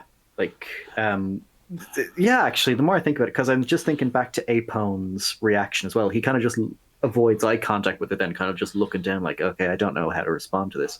And then Gorman's just like, anyway, we have it on disc, listen to it. Yeah. Again, basically every decision that he seems to make, or everything that he says, I'm just like, dude, it's like you're just you're just reciting from the fucking manual. Yeah, he's just kind of going through the motions of what he's been taught rather than just from experience. Again, it's like what I said. Like, this is why you need high rank. Like, not only do you need someone who has the proper training to do tactical strategy. Like, again. There's a reason why we have generals and whatnot that don't lead from the front. They need to be. You do need people who can look at the bigger pictures, but you desperately also need people who've had the fucking experience on the field. Like you need boots on the ground. Exactly, and it's Gorman. Yeah, just every decision he has made, he proceeds to make up until the hive scene. Is just completely inept. Yeah, because it's like what you said. It's like what was already established. This is the first time they're dealing with Xenomorphs. Yeah, there's nothing in the manual for this. Exactly, and that's what I love, because like when we're introduced to the Marines, they're all very confident. They're all like, "Oh yeah, we're the ultimate badasses." You got Hudson basically like boasting to Ripley, "Oh, we got nukes, we got knives, we got sharp sticks." I love Hudson so much. Yeah, but yeah, like, and then as soon as the aliens come out, they're in over their heads. They're getting massacred. Hudson, from then on, is an absolute chicken shit. Yeah, like, oh no, I'm not doing anything now. I'm gonna stay safe. You can count me out of anything that puts me in harm's way with these things. Like, this is fucking horrible. Like, to my knowledge, the Colonial Marines really have only dealt with essentially insurgents. Like they probably have tierized encounters. Like they probably have combat drills of quote unquote in case they encounter violent alien wildlife. Again, like you said, there's a bug hunt. But when it comes to proper aliens, they have no experience. These Marines, they've never dealt with an enemy like this. They're unprepared. They're working with what they can. They go a little bit lula, which is what happened to Hudson. Yeah, the amount of craziness that he goes through is just ridiculous. A great actor. He performed this role really well. I feel like I see him in a lot of military roles. Yeah, he has. He's done a good few. Let's see, because he's got a good filmography. He was in Titanic, of course. He was in this. He was in Predator 2. He was in Twister. In Predator. Well, in Predator. Oh, in Predator 2, what was he? He was a detective. Was he a detective? Yeah, he was one of the detectives in Predator 2. Okay, but no, I feel like I see him in loads of other military roles. Oh yeah, absolutely. I'm sure he absolutely has. Maybe he just has one of those faces. Yeah. Oh, he was in Thunderbirds. No, Jeff Tracy. Never didn't really see that. But okay, it's a fun movie. I recommend. All right, anyway, so we have Hudson. He goes. Any questions? Hudson being Hudson is like, how do I get out of this chicken shit unit? You secure that shit, Hudson. I love Apom. Oh yeah. He's like, yeah, get over here. Yeah, come here. And yeah, then we're given the setup, but we're through this scene of them setting up the equipment and stuff like that. We're shown the power loader, which comes up later on in such an epic way, an epic and iconic way, and I fucking love it. Yeah, but mind you, we do get pre-set up even before that, because like again, like when they were trying to recruit Ripley for this mission, she's like, I have to go to work soon, and what's his name? I always keep forgetting his name.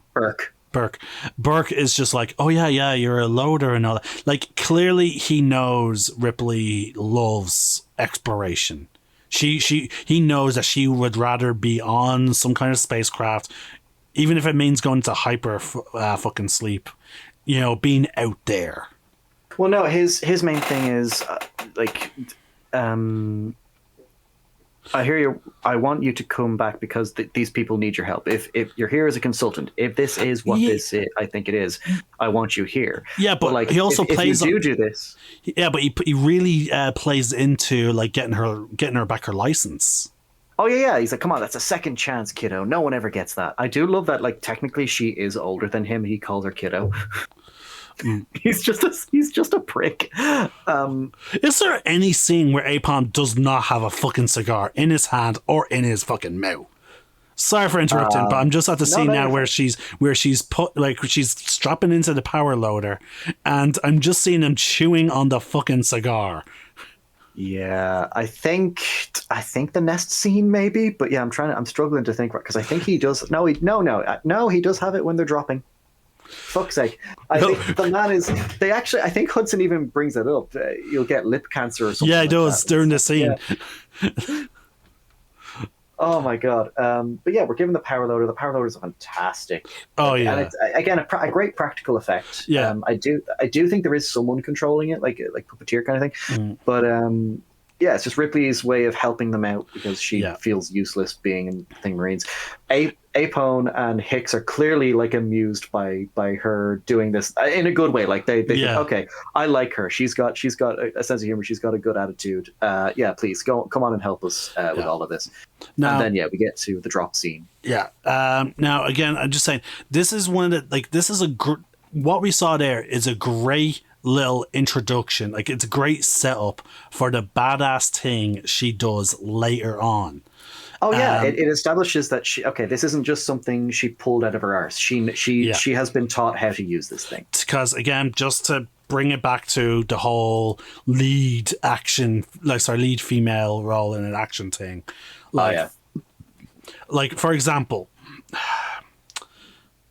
my issue with Rey. Oh, okay. Yeah. Yep. It's a Rey moment. Hold on. I'm just going to make sure I have the bunker doors locked down, because I'm going to just there we go. Just so the Disney fans don't come in. Anyway, go on. Okay.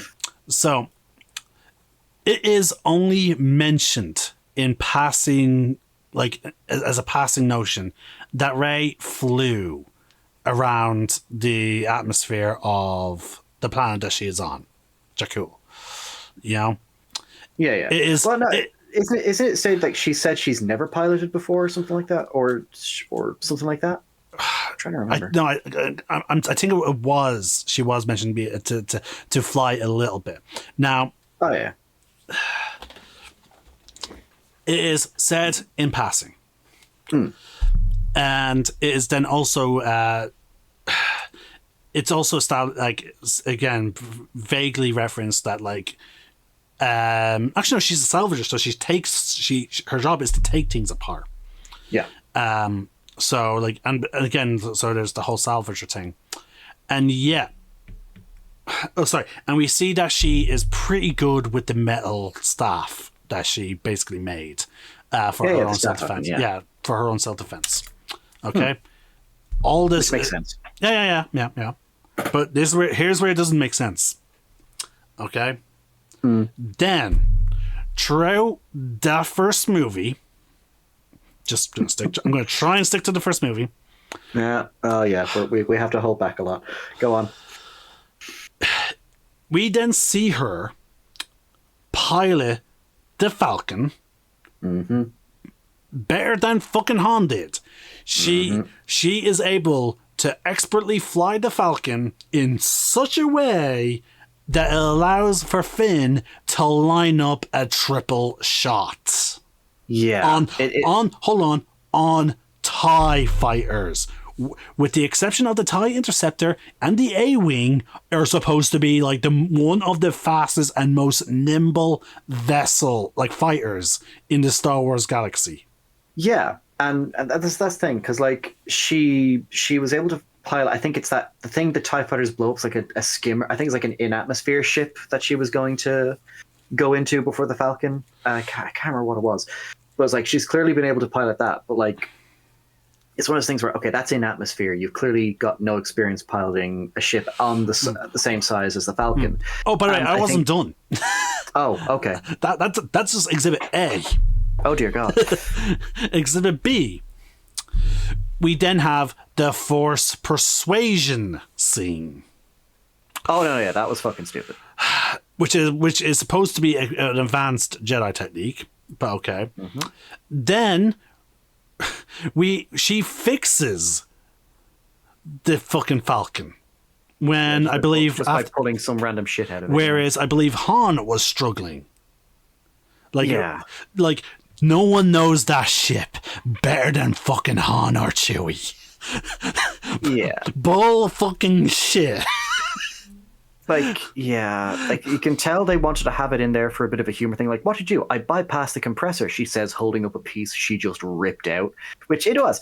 Again, if it was in a better movie, it was funny. Like, I will say it was amusing, but it's one of those things where there are better ways to convey it, man, you know? And then, of course, you've got the lightsaber. Yeah, okay, yeah, I was about to get to that. Then we have her wielding a weapon. Now, I know sword fighting. I like to think I'm a fairly decent practitioner with the blade. Having fought you, I can attest to this, listeners. He is actually really good with the blade. It is annoyingly so. Now, using a weapon that you're not familiar with. Now, again, the handy thing was the reason why I love sword so much is because it's a fairly universal weapon. You can, like, a lot of your training can be transferred onto multiple, like, stick-like objects. Very simple. Now, fighting with the staff, however, it's an entirely different beast. Yeah, it is an entirely different beast. Exactly, and that's the thing. Like, I remember when it was coming out, everyone was saying, well, she knows how to use a lightsaber. She knows how to use a staff weapon, so it makes sense that she'll be able to know how to use a sword. No, it's not. No. It's, again, like, it requires it requires entirely different training and different form work to even begin to use it competently. And then, now, speaking from my own experience of going from a single-edged blade to an omnidirectional blade in terms of Ludosport. Yeah, like a saber, yeah. Yeah, it is such a loop. Because like a lot of the techniques that I was taught how to fight with, I could not really use. Like even double-edged blades, like Western styled fighting, like they're trained to occasionally grip their fucking blade and then use their pommel to strike. You can't do that with a lightsaber. So unless there are other laser weapons in the Star Wars universe, which we know there isn't, the closest other swords she could train with would be vibroblades, which are partially controlled, especially during a period of the Galactic Empire, because the Galactic Empire don't want people having weapons. And then we have the fucking New Republic, who's also not wanting to be a whole bunch of weapons out there for people to use. Yeah, so it's one of those things. And the excuse a lot of people were like as well was, oh, well, the Force is guiding her. But you know what? To take a quote from that movie, from Han himself, that's not how the fucking Force works. Yeah. It can guide you in some ways, but it can't just make you automatically know how to use a lightsaber or know how to fly a ship. And back to the lightsaber.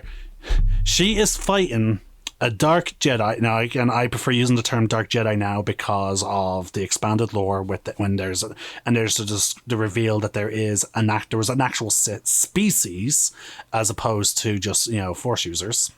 Oh, cool. Yeah. You'll see me play one in Star Wars: The Old Republic. But we know for a fact, especially from Return of the Jedi, that when a Jedi taps into their emotions, there is a big surge of power boost. For example, Luke getting his ass kicked against Vader in Return of the Jedi, but then Vader tries a technique that he used on Jedi Masters, which is he tries to make them tap into their emotions, because a fully trained Jedi Master is going to try and recoil from it. They're going to take a moment to try and collect themselves because they know that's a very slippery path. Vader does this on Luke. He's like, okay, the sister, I can play on the sister angle. That will make you trip up. That will make you have to, break your concentration and try and collect your emotions. No. Luke doesn't do that.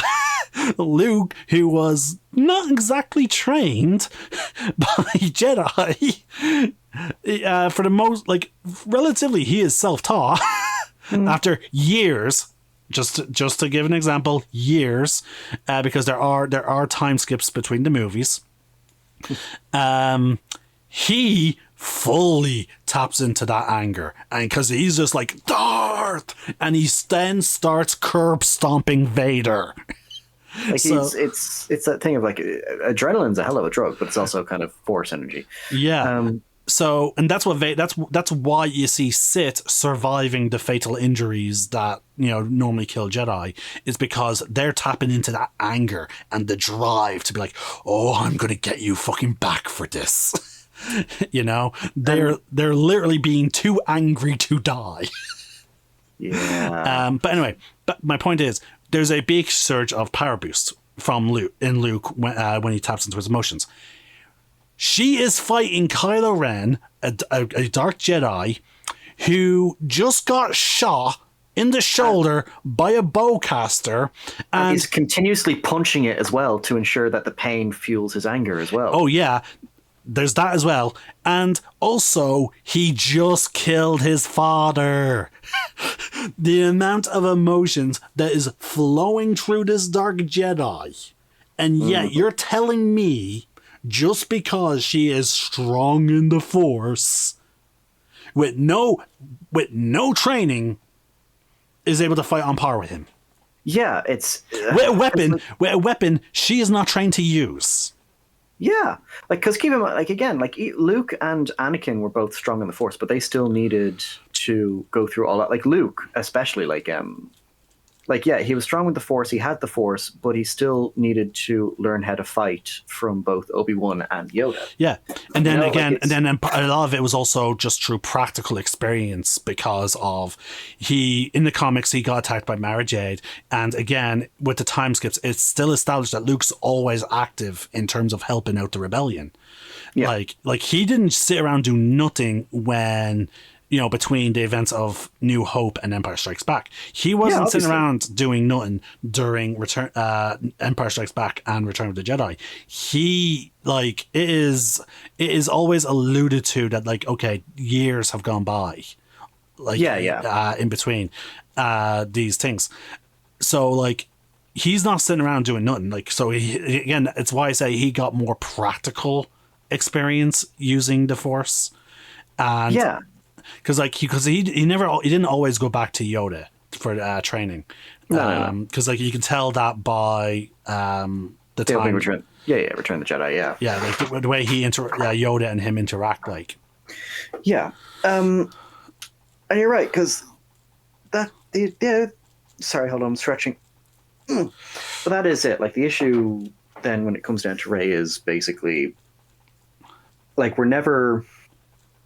They show us, oh, well, she can do this, therefore she can do this. Well, no, expecting it to all connect. No, that's kind of not how you foreshadow. So again, the reason why the power loader scene for Aliens is good foreshadowing, because it shows Ripley already has this skill. She already knows how to do it. It is her job. So that means that when it comes to the final act between her and the alien queen, it makes more sense because she knows how to use this. Okay, that makes sense. It's not just she's pulling the skill out of her arse. Also, she can actually do it. Even though it was established before this scene when they're loading up the dropship, it talks about how that's what she did loading on the thing. But even then, she is still doing. She does a pre-check on the loader. Yeah. There's a whole scene where she's buckling herself in, and then she's like, "Okay, make sure this bit rotates correctly." Like it's like she's testing out the controls because it might be a different model. Than like it's almost as if she's making sure that she knows how to use it, because again, for all we know, it could be a different model than what she's used to working on. Loading up the other ships. Yeah, exactly, and it's just when it comes to character writing, because we're talking about characters that like they automatically have skills that they shouldn't have because they're not trained with it. Another example, and because we're talking about female characters, so we'll bring up another one. Mm-hmm. Kate Kane in the CW Batwoman series.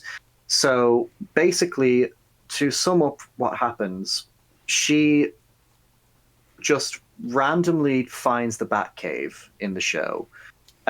She steals the Batsuit, steals all the gear, and she has no training with any of this gear. She has military training, but she doesn't have like training with the actual bat technology because it's all new to her. She like no manual, and she uses each and every single one of them perfectly as if she's known how to use them for years, kind of thing.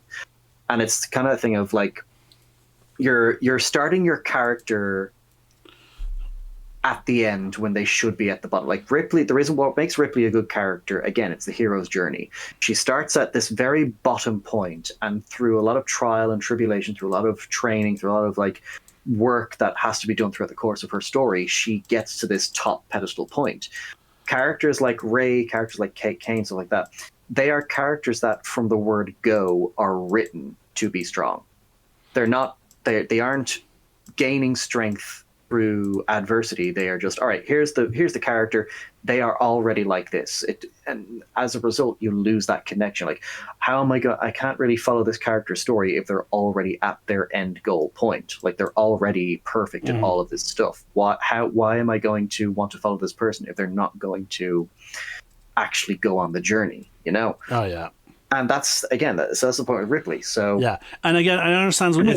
I understand that this could have sounded like a big tangent that was just all about hating on Ray. But again, I liked her in The Force Awakens. That's the thing. Yeah. I actually thought she was okay. No. Again, this is not me hating on Ray. This is just me. Again, it's like what you said earlier. We're just establishing like the differences between the writing now, and again, it's just unfortunate that Ray is unfortunately the most modern example of how not to write a character. Not even just how not to write a female character, just not how to write a character. Exactly, because there are absolutely male instances of characters like this. To go to an anime for an example, I would say Kirito from Sword Art Online, who is basically like just already very strong and very capable and all of this stuff already. I have to disagree on that. I have examples of my defense, but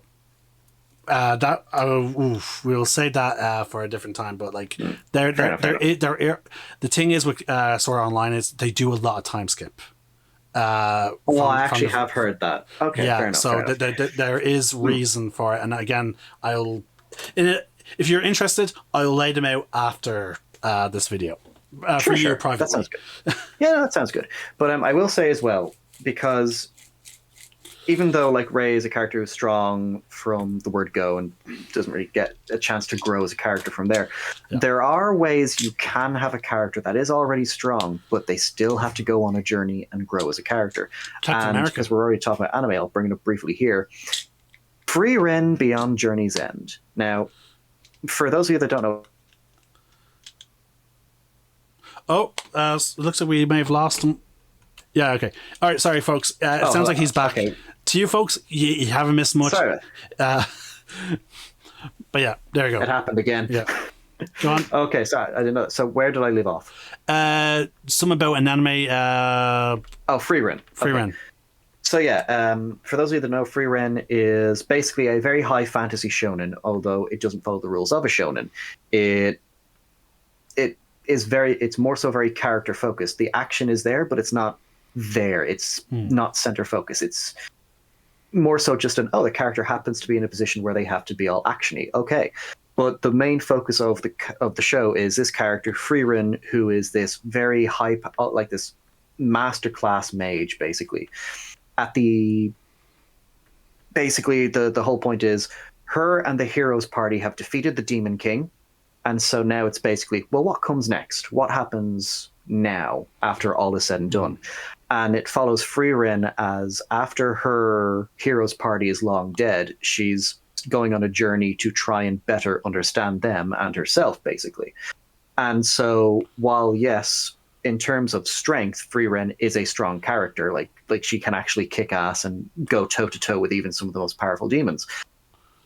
The main point of her journey is she's learning how to be a better person. Like, she's trying to learn how to have a connection with other people. She's trying to understand why she cared.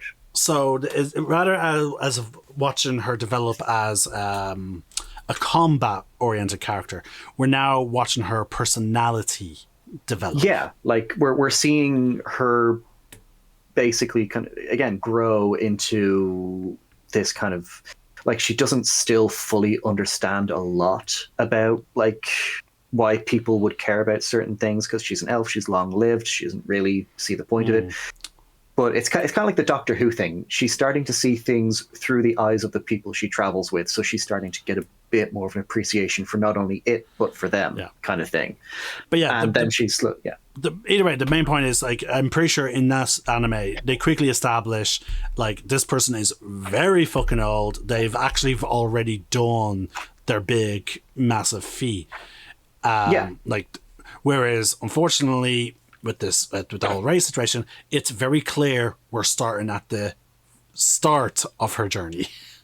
Yeah. It's an entirely, because again, the thing with the hero's journey is it can take many forms. It can follow a hero, it can follow a villain, it can focus on them growing physically strong as a character. It can also focus on them growing just as a person, just stronger. And in the case of Ripley, it's latter. Like, she's not physically strong. Like, she can't go toe to toe with an alien and throw them out a fucking airlock. It's more so her in terms of her emotional growth and her personality growth. Like, she is someone who, like, when we get into LV 426, she won't even set foot in the complex. Like, she is hesitant to get in there. Yeah. And then over the course of the film, like, she's realizing, especially when Newt is taken away towards the end, she realizes, she's charging. I have to face this here and now. Otherwise, I will never get over it. I will never. She's willing to die. Be free. She's willing, like, because again, like, at that point, she's told you have 20 minutes before the thing goes nuclear. Yeah, and it's this great kind of development for her as a character, and it's why, like, Alien and Aliens is kind of the start and end of Ripley's character growth journey, I feel, anyway. Because, like, it's why she is hailed by so many as a very strong character, like the best example of a strong female character. And I mind, because, like, even in Alien 3, like, she, once is clear that there's an alien there, she immediately is like, take charge, let's hunt it. I'm pretty sure. Like, she's in Alien 3, sorry? Yeah. She's kind of like, I've never seen one move like this, but yeah, we have to find a way to kill it. Yeah. She's not like, okay, we need to bunker down and wait for rescue. No, she's like, we need to kill this thing. Exactly. Yeah. Because she knows the company won't. Yeah. So yeah, they finally arrive at the colony. They can then tell immediately something is up. And I love the sort of, like, formations that they sort of take going into this. Now, again, the lieutenant is in the APC. Like, he is not getting out there. Going in there, like. But, like, again, the Colonial Marines are immediately split off into two squads. Valdez and her friend Drake are clearly put into two different squads, but like her squad takes point. They're the first ones in the door, whereas Drake's squad is sort of like bringing up the rear. Yeah, they're kind of taking it level by level. So Vasquez, Hudson, and I think Apone, I think, is with them. They're going down, like, just they're taking the lower levels, while Hicks and the others are taking the upper levels. Yeah, and like when we get to the count.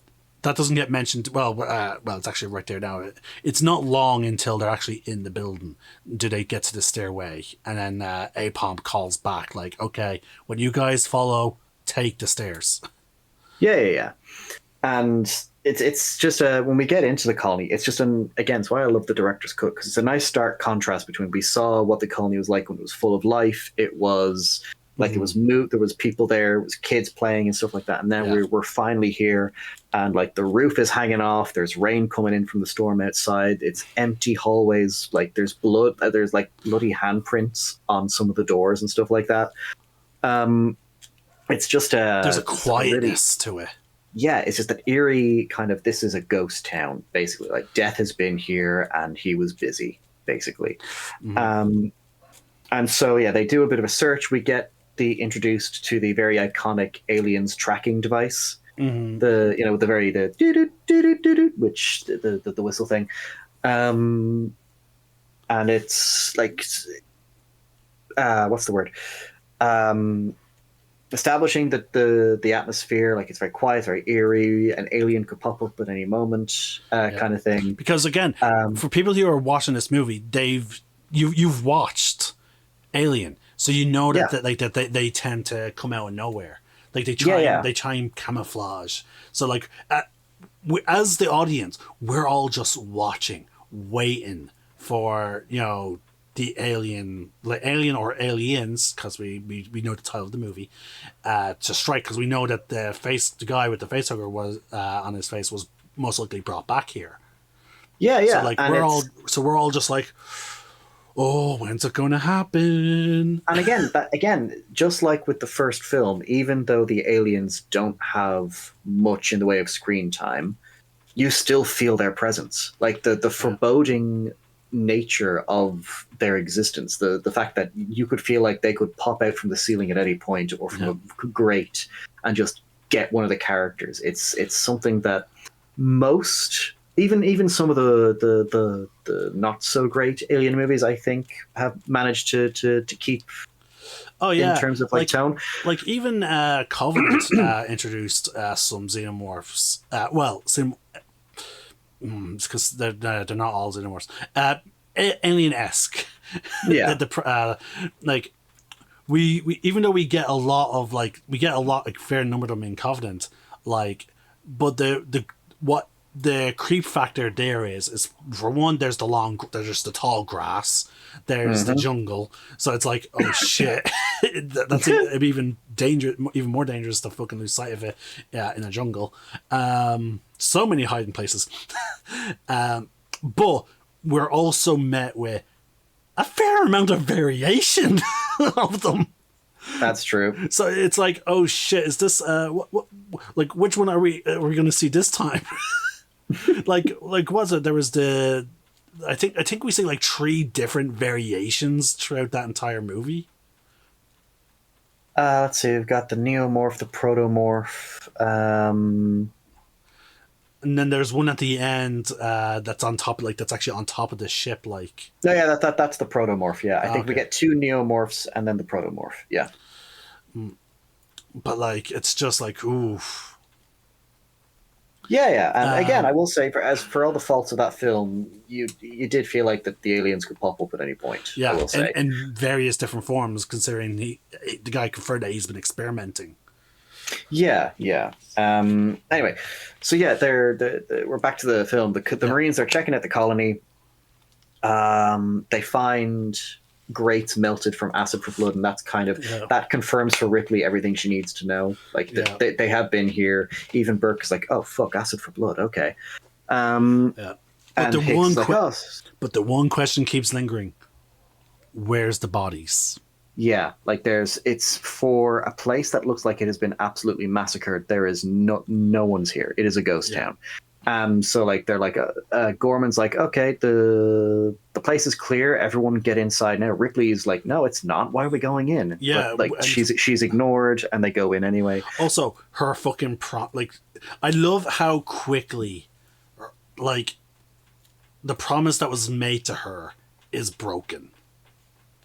Well, it's not really broken until Burke basically does his betrayal thing later on. For now, it's basically... he was told she wouldn't have to go in with the Marines. And what? Oh, that part. Yeah. Oh. Yeah. Oh.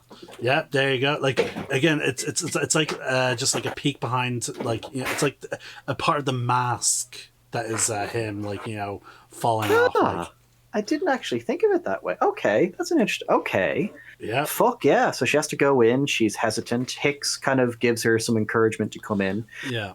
Which is, again, we love Hicks. Be like Hicks, people. Yeah, I will say, though, I wasn't a fan of the romance subplot in this movie with them. Like, don't get... Like, it just felt weird, like now, really? In this environment? When tensions are high sometimes, but I never really saw it as full-blown romance. I just saw it as two people that are kind of into each other, and maybe if they're not in this situation later on, they can try, kind of thing. Oh, yeah. Like, that's how I saw it, kind of like, there's like, okay, I'm into you. I might be a little bit into you too, but not now. Let's focus on the aliens first. I'm glad there is no kiss. But there is... Yeah, no. But the thing is, though, after being told that you have 20 minutes, there is that whole long, like, exchange of their first names. That's not a long exchange. It's literally just, see you, Hicks. Dwayne. My name's Dwayne. Ellen. Don't be gone long, Ellen. And then she goes off. Like, that's it. It's like it felt like a minute. 5 to 6 seconds at most. You know what? I had the things side by side. When we get to that, we will see. Okay, fair enough. All right, so yeah. Now you have to start timing it when she says "see you, Hicks." Yeah. That's when you start. That's I will have my phone. I will have my phone at the ready. Okay, fair enough. You better not be bullshitting. So we get into the science division, I guess, of the colony. And we see Facehuggers. Yes. The first hint of dissection and whatnot, like. And we get from the company's point of view. Yeah, and we're kind of shown that, all right, so 2 are alive, the rest are dead, and they killed a colonist trying to take one of them off, or taking one of them off.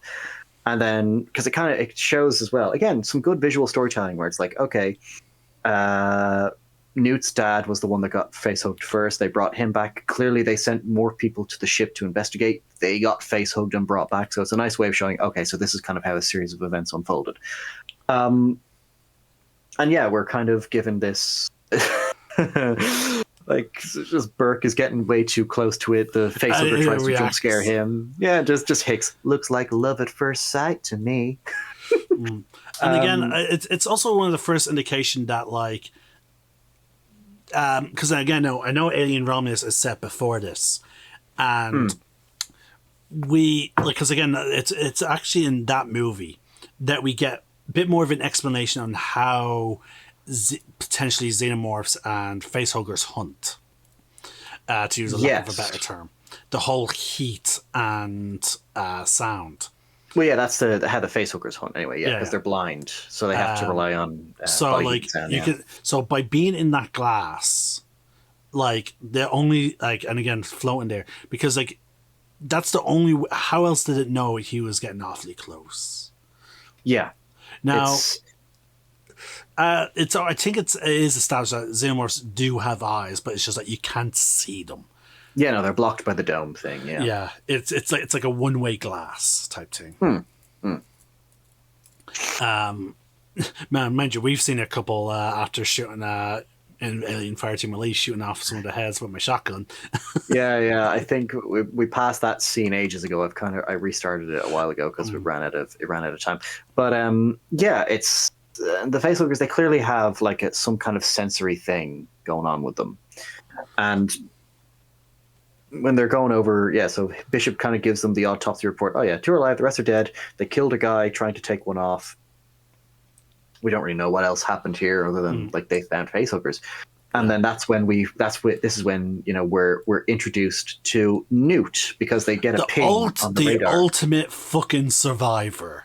Yes, Newt is fucking amazing. And again, because they kind of establish, again, when we're introduced to her first, when the family find the ship, we're given a good idea of how she survived, which was she crawls through the vents, she gets into places no one else can because she's smaller. That's how she survived. She knew how to navigate through the vents. She found a good hiding spot where she knew the Xenos wouldn't be able to get to her, and that's how she survived. Like she kind of made sure, like she built a little hidey hole, because Ripley goes after her then when she tries to run away from them, and we find out like she's been living in this little hovel.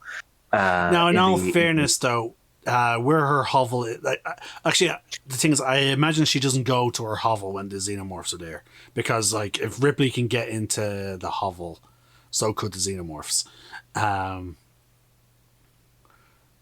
Yeah, actually, especially after playing Alien Isolation, because like you'd think, oh, they've got the back ridges, but actually, wait, no, because Ripley is actually a lot smaller than a Xenomorph, actually. Yeah. Because the vent she crawls through looks very small anyway. So I'm just like, yeah, maybe it is a case of... Oh, wait, no, but then there's a vent. Actually, no, maybe it's just the entryway to the vents, because like the exit vent... Because the vents that I'm looking at right now are actually quite large, but the vent that we saw Ripley initially go through was quite small. Like it looked like she could barely fit through it. Oh god, yeah, I got a little bit anxious just seeing her crawl through. I was like, oh god, no. But then there's another one that she attempts, that Newt tries to escape through when Ripley's too close. Yeah. And I believe as well, the actress that played Newt, this was her first and her only movie. Oh, I just realized something. Okay, we know how facehuggers hunt, and we know that Xenomorphs have eyes. Like they do use normal like senses to hunt. Yeah, but at a certain point, if they went through, unless they knew fucking Newt was there and they kept coming back to try and hopefully catch her. When she went out, for food or whatever.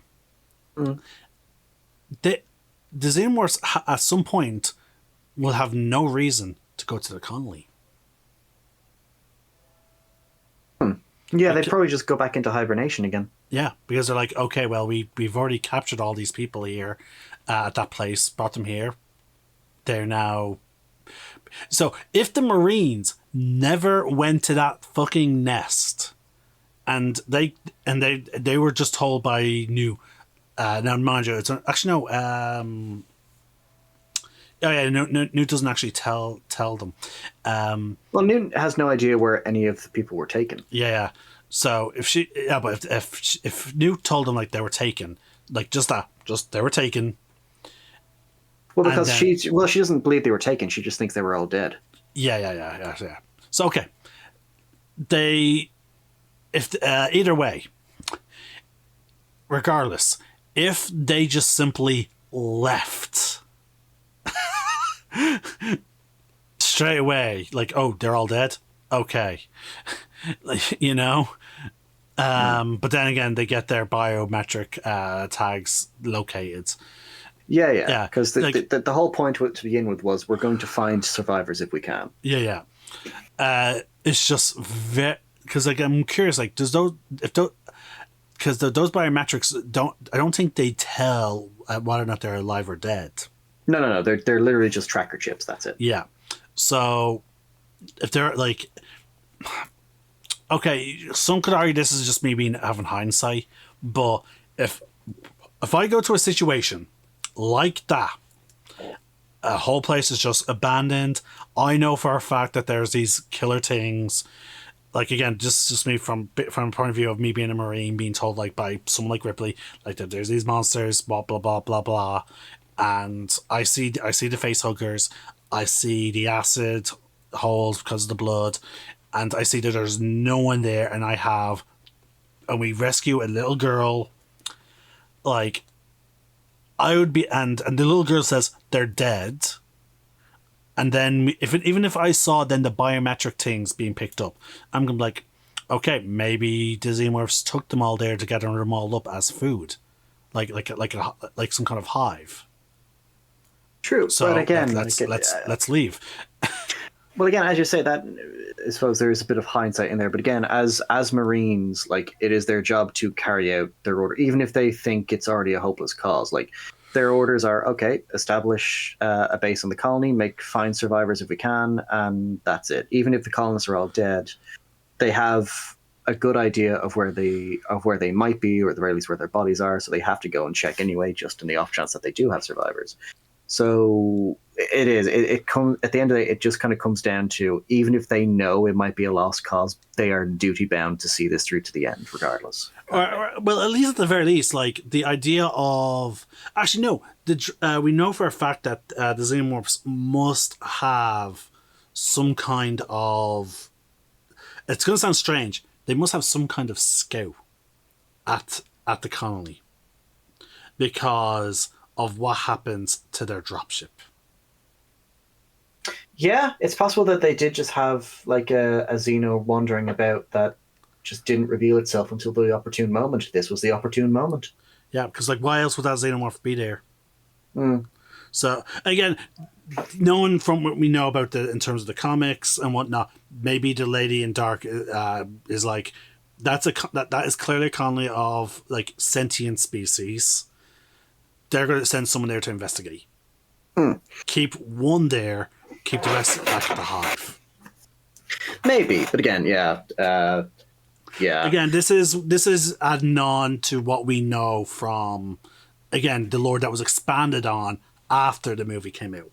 Yeah. So now we're just kind of we're going into a hypothesis now of what could be, kind of thing. Now, mind you, that still is very disturbing, because it meant that that drone had no problem sacrificing itself to bring down a vessel.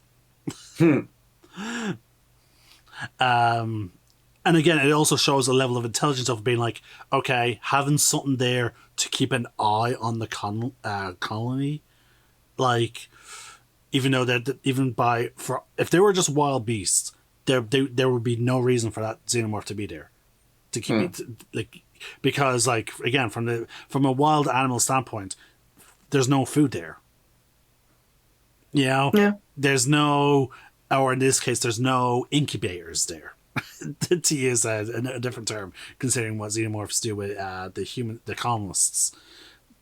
So, yeah, there has to be, there must have been some higher intelligence at work there. Probably, yeah. And that is, again, horrifying. All right, so yeah, as we said, they're now heading towards the nest. Yeah. So they found Newt. Ripley takes her maternal instincts kick in again. Thanks to the director's cut, we now know why. Yeah. We find out, the Marines find out where the colonists are. They go to the terraformer. The terraformer, the atmospheric processor, I think they call it. Yeah, I'm just going to call it terraformer. Yeah, that's fair. That's absolutely fair. And yeah, so they're going in. Ripley, Gorman, and Burke and Newt all stay behind in the APC, and they're going down. They're traveling for a bit, and we come to our technically, because this is before the Alien director's cut came out, our very first look at a Xenomorph nest. Yeah, and it's like this secreted resin kind of thing, and it's all really cool. Oh yeah, kind of looks like a skeleton. In a way, the way it's done, I love it so much. Now, mind you, though, the one that Ripley sees in the Nostromo, even with the director's cut of the Alien, does not really hurt it, because Ripley only saw the start of the making of one. But it still looked enough like a nest is the only issue, because like when you see that, you're like it's the same black substance. It still looks also, like people are strung. She's not like from what I'm seeing on from the cameras that the Marines have, she's not getting a clear picture. Like, I'm just saying from what little she saw on the Nostromo, and again, she was also focused on other things during that as well. But then also, given how badly the cameras are, like, that the Marines have, I can understand why she doesn't speak up. Fair enough.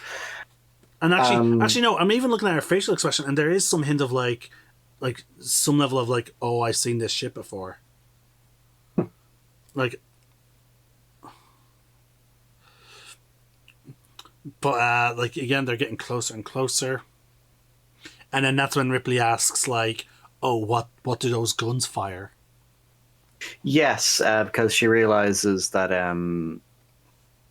they're underneath like one of the coolants for the core of the processor or something like that, and so if one of them ruptures, then it could set the whole thing off and everyone's dead basically. Yeah. So that's when Gorman is like, okay, contact Apone, I don't want any firing down there. And my favorite line in the entire movie from a Marine is, what the fuck are we supposed to use then? Harsh language? Yeah. It's my favorite. It's a line I've used so many times in real life. So this is no, this is a sort of a failure on Gorman's part, because one, he didn't do the necessary like reconnaissance or like planning ahead for exactly. this mission, but also when he discovers the problem, instead of pulling back his men back, and instead, like bare minimum, he should have informed his men about the situation. Yeah. Just watch it. If you have to fire, watch your targets. But no, his immediate decision is, take out all your ammo. Yeah. And it's a decision that is just hated by all of them, to the point where Vasquez and Drake sneak ammo back into their own Gatling rifles. Yeah. And then you've got Hicks with his shotgun. I suppose the shotgun's okay because the shells, it shoots normal bullets. They wouldn't rupture, it shoots normal bullets. Because the pulse rifles, I think Gorman says that they're semi-explosive. Highly explosive, yes. A standard tip caseless, or whatever he says. And so that's why they're more dangerous to fire inside there than the shotgun is. They're for light armor. Yeah. And so, like, they explore further in the nest. We discover all the people in there, and we get our first chest burster of the movie. Yeah. So just go back on the bullshit call he did. Like, bare minimum. Like, okay, so bare minimum was tell his men the situation. If you fire your pulse rifles or the smart guns, you will cause a rupture and cause a nuclear explosion. Now, in my opinion, immediately after telling his men that, they should, for safety, take out their ammo and whatnot, but then have a flamer, if they have multiple flamers, position themselves at the front and back of the squad's platoon, and then, or have Higgins with his shotgun maybe on point, but then call the Marines fucking back and replan. But no, he is very just like, oh, now they have no ammo and they only have the flamethrowers and that shotgun. They're fine. They can continue the mission. Yeah. Like, that is such, like, I've never seen any character, okay, unless it's in a comedy, obviously. Excluding comedies, I have never seen such, to my mind, like immediately to my mind, there's not such an a stupid call made by a person in military command. Yeah, exactly. Like, none comes to my mind immediately of a more stupid fucking call.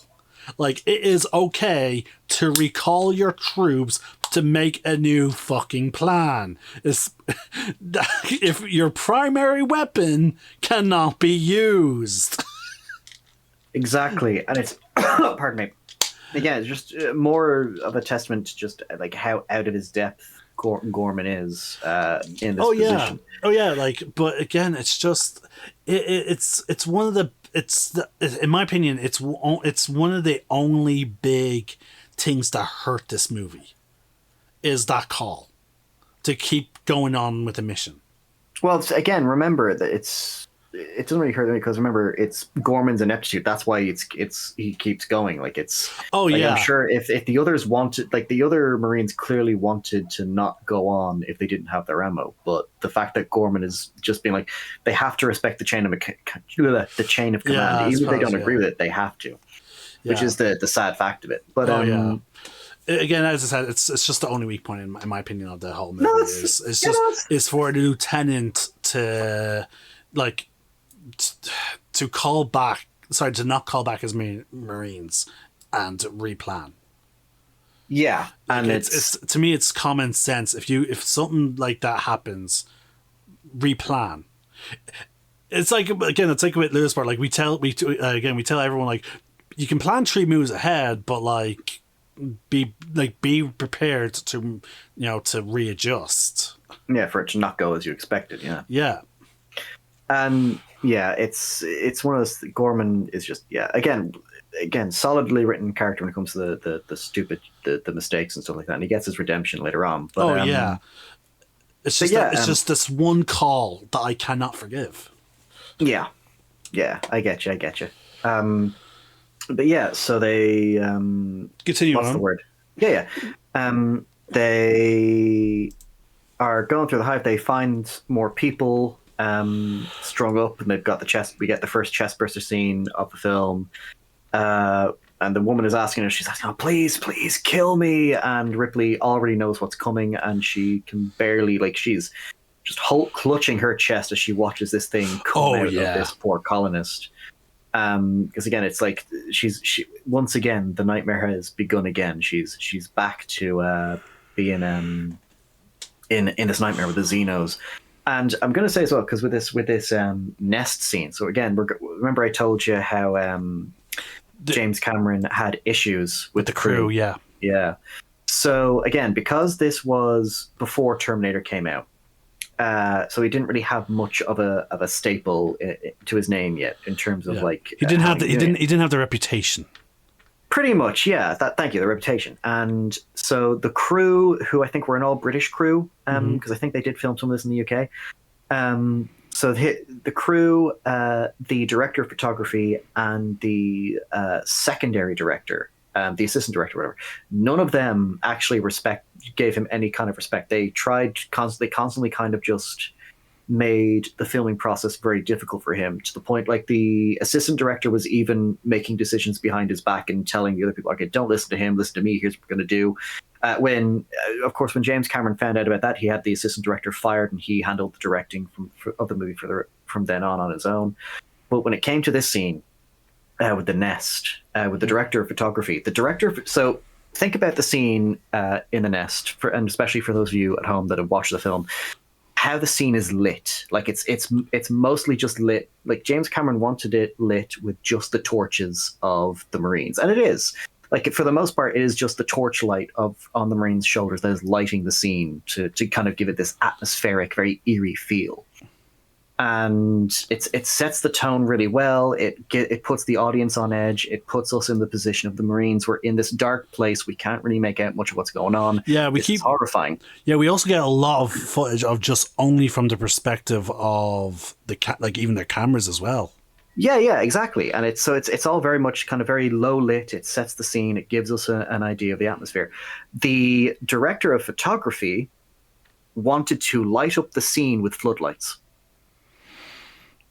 thereby removing the entire atmosphere of the scene. Yeah, no. And James Cameron put his foot down. He's like, I'll tell you what, you don't tell me how to direct a film, and you do what I tell you. That's basically he because at this point he had enough, because the crew were also basically the crew. Every time, without pause, every time the tea trolley came around, the crew, even if they were in the middle of filming a scene, the crew would drop everything and go outside, because they didn't respect him. They were like, what are you going to do? We're going out on a break now. You can't say shit to us, basically. So even if they were in the middle of filming a scene, and the point where he had enough of it, where he was so fed up with them doing this, was the scene with the alien queen, where Ripley discovers the queen, and it's just this fantastic, like there's all this mist and stuff like that kind of obscuring our view of a lot of the queen, and it's just all this well lit, kind of like in terms of moody atmosphere and shit like that. And they were about to film. They had the scene set up. They had the set set up. The mist was doing its thing. They had it all set up. And then the tea trolley came around, and without fail, the crew dropped everything, went outside to just take a break, and they left the door open, which let all the mist out. And so they had to spend another hour or so resetting the scene, getting the mist back up to what it was all about. Like they lost a good hour or two of filming time because of that. And by that point, James Cameron had fucking enough with all of it. So he basically got all the crew together, and he said, "Right, you guys I've had enough of this. You're not giving me any kind of respect as your boss, as the director of this film. So I'm going to show you the film another film I'm working on right now that is nearly finished. It's called Terminator, just so you have an idea of that I know what I'm doing." And so he showed them the rough cut of Terminator. They were like, "Look, we still don't think you. All right, we admit this film looks good. It looks like you've got some talent here. We still don't think you have the chops to really be telling us what to do and stuff like that." But they did, from then on, they did kind of just let him do his own thing. Then there was still some pushback. He still got annoyed by them, but eventually they got the film finished. For a thing, because James Horner does the music to this film brilliantly. I think he captures Jerry Goldsmith's thing really well. But even with the music, like because the crew were so like they kept fucking about and leaving, the soundtrack to the film wasn't finished until a week before the premiere. Oh, wow. James Horner hadn't actually been able to make music for the film yet because of all of this bullshit going on behind the scenes. So when the day came, they were finally finished filming. And James Cameron got the crew together, and he said, he very honestly said, "This has been one of the worst filming experiences of my career so far. And the only happy thing I'm taking away from this is that I get to leave. You all have to stay here." And then he left. Like he was just fucking done with them. And I agree. Like that, just no fucking cop on from any of them, basically. And because of how stressful it was when it came to the soundtrack as well, him and James Horner just had a big falling out, and they didn't work together again until Titanic. But yeah, it was so just such a fucking bullshit thing to go for, especially a young director that wants to kind of get into this stuff. Like, because he apparently loved Alien, so the fact that his experience making a sequel to a film he loved was just muddied by just such a shit experience. I like to think that Ridley Scott contacted him shortly after and gave him, like that. This was a great movie. Hope so. I think Ridley Scott was he quite enjoyed it actually. Yeah, as far as I'm aware. But yeah, sorry. That's just my little thing about. We've been even in Ludo Chat, we were teasing about the whole like info you had about. I kept telling you like, save it.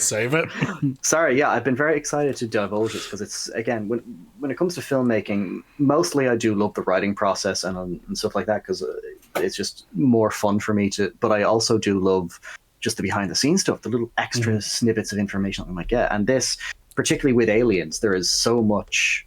Again, kind of like Lord of the Rings, there's a lot that happened behind the scenes that's worth talking about because it's just kind of incredible that it happened to begin with. Again, my favorite behind the scenes story being how James Cameron pitched the movie. It's the best pitch story ever. But yeah, so back on track. So yeah, we had that. Just I wanted to get that out of the way. So we've got they've got the nest. We've got the chest burster comes out. They set her on fire, and then the aliens quite literally come out of the walls. Yeah, like, and again, like it sort of makes sense that like when they make their nest, it would allow them to essentially camouflage into the surrounding area. Like we know that the Xenomorphs are good at just being perfectly still. Like we saw in the Nostradamus, that one alien drone was able to essentially hide among pipes and whatnot. Like it was. Like there were moments where I'm like, okay, I can see it now, but like, because again, like I rewatched movies about once or twice before the before we do these videos, I would twice. I would watch them the day before, and I would watch them again before we get into this call. Yeah. And I'm like, okay, first rewatching of the movie, okay, I don't immediately notice the Xenomorph. For example, it was only this morning it was only yesterday for the third time of watching Alien in such a recent thing, did I notice the Xenomorph actually hanging from the chains. Yeah, during Brett's for the director's cut, yeah. Yeah, I was like, holy fucking shit. Like, that is so... It is so eerily creepy now that I can now see the Xenomorph actually holding onto the chains. I'm like, okay, that is disturbing. But again, in all fairness, like, it does make sense that why he didn't see it, because he had his eyes closed because he was trying to enjoy the feel of the water dripping onto his face.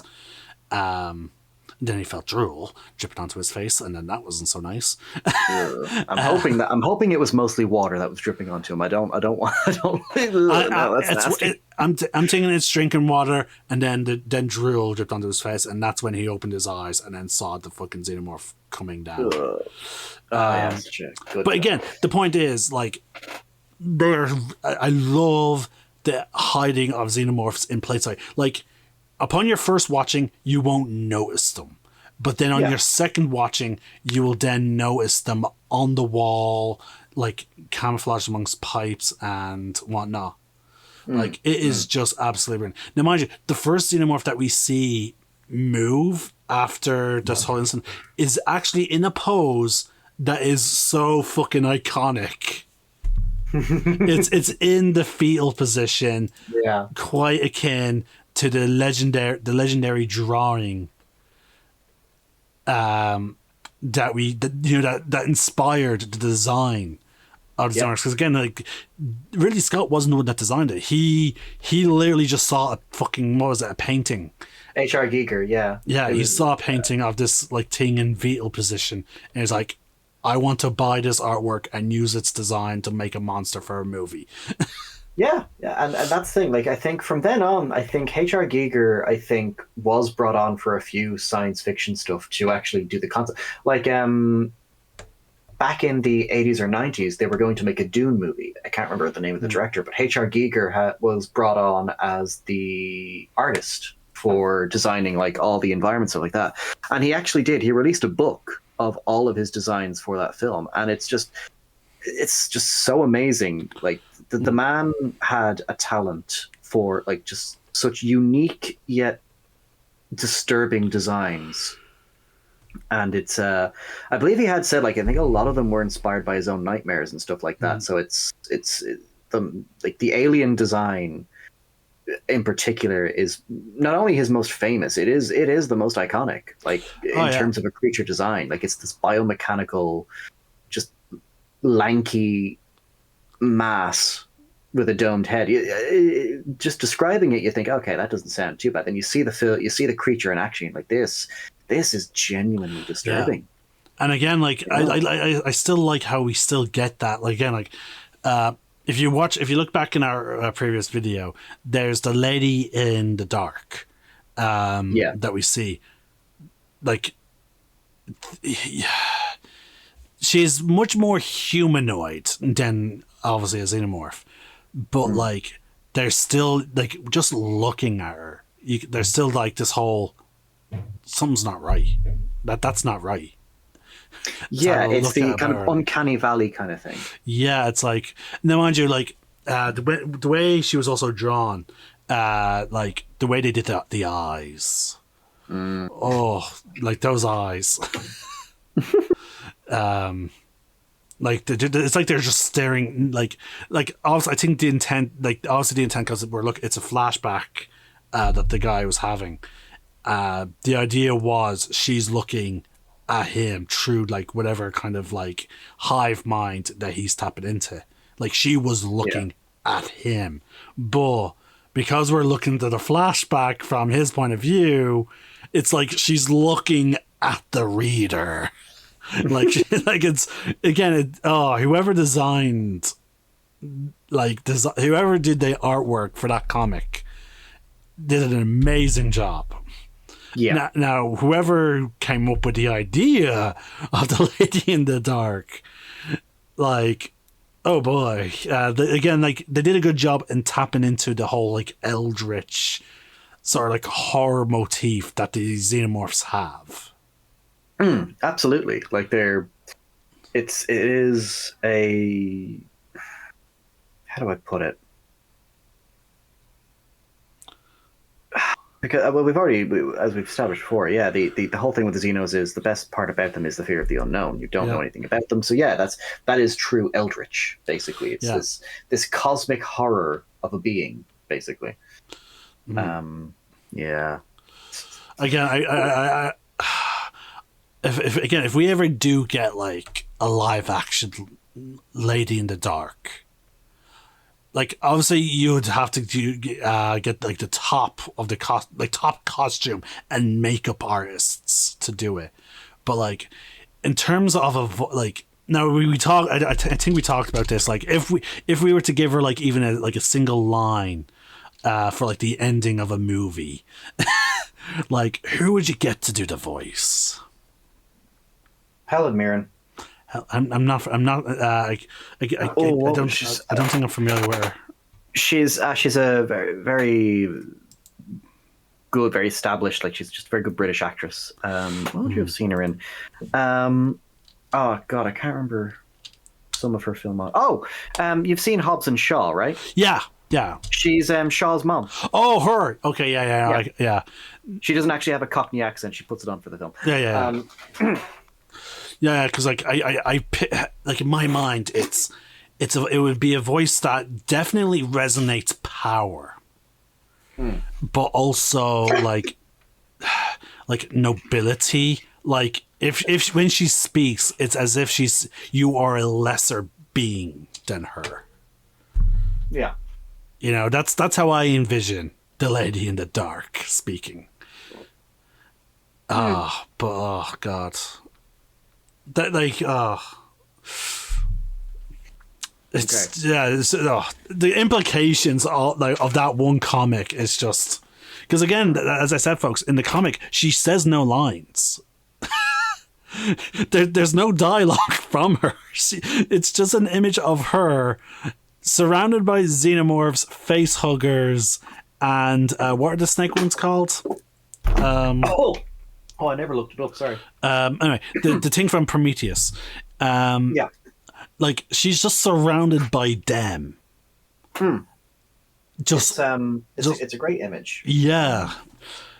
Yeah. Again, we have it pop up on both of our videos. Our videos of the first side chat episode. You'll be able to. You'll see the timestamp anyway. Yeah. But yeah, so anyway, back to things. So the movie, yeah. So they shit goes wrong. Like horrifically wrong. Yeah. And we get they're all being picked off one by one. The ammo that Gorman so geniusly told them to get rid of gets set on fire. It got set on fire accidentally after one of the Marines was grabbed by an alien. The guy with the bag falls along with it. The bag explodes, sending everything into fucking anarchy. Which will have implications for later on in the movie. Right. Well, actually, it's the dropship that causes that problem. Okay. Yeah.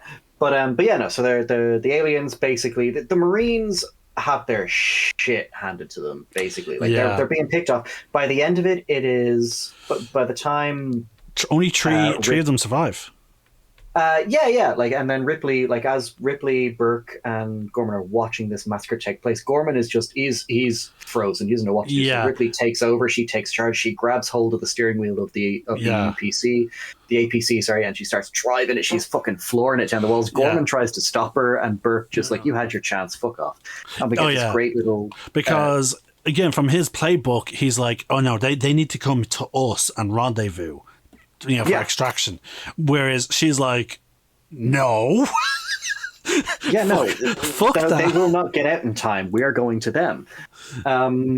and it's such a great sequence with, again, because it's finally Ripley doing what she had taken charge in the first film, and now she's very early on. Now she is taking charge and making sure, like, look, I'm getting these people out alive. You are either with me or against me, basically. Yeah. And it's this great sequence. She's plowing. And again, she doesn't really know how to drive it well. She's ramming into the walls because all she cares about is getting to them before they all die.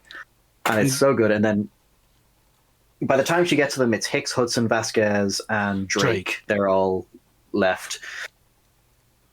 Drake, sadly, he is no longer with us after a xenomorph that was hidden. Yep, is about to attack him from behind, and this I think is where it's very tragic.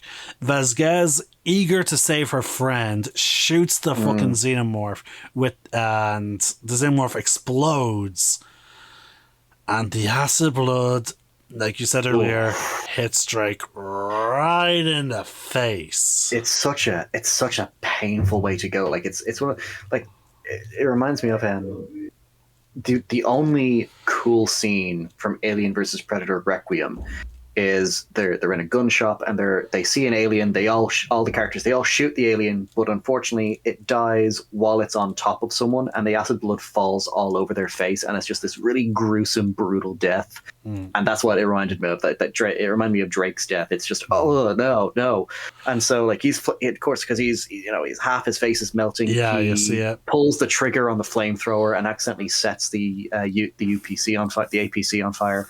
And then Ripley's like, she's like, okay, doors closed, hauling fucking ass. Yeah. They almost get eaten by an alien, but Hicks blows it away. Hudson gets injured with acid blood. Yeah, they're hauling ass. Ripley manages to run one of the aliens over. It's such a great scene. Oh yeah, mind you, unfortunately, it is also counterproductive because like that blood now is going to melt.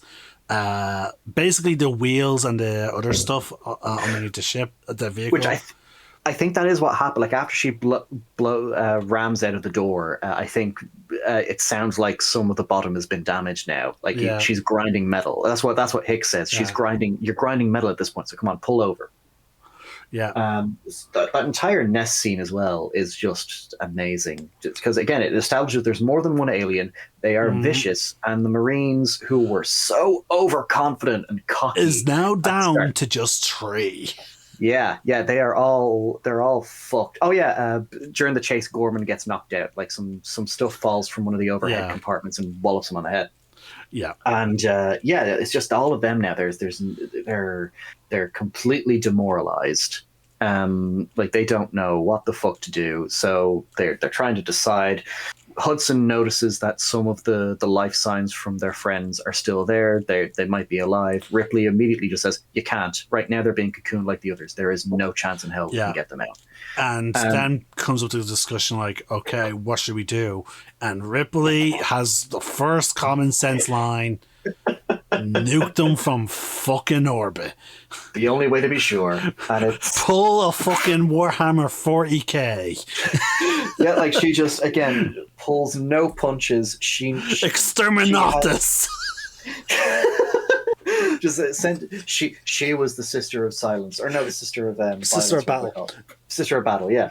But yeah, she's just like and I just love that all of them, except for Burke, are immediately on board. She's like, "Fucking A, man, yeah, let's do it." Like again, it's very consistent with her character. Like she will not be swayed in any way. Oh yeah, like Valdez, like initially she was like, "Let's go in there and nerve gas them," like because at that point, like because the thing is, once Ripley points out like, yeah, they're going to be cocooned. Like Valdez seeing what happened is just like the soldier in her like is like then immediately takes over. She's like, okay, nerve gassed them. Like she drops the pretense of saving the others, and she's like, just nerve gassed them. Yeah. Like I think at that point Vasquez is like, honestly, if they're going to have those things inside them, they're better off dead. So let's just go with Newt.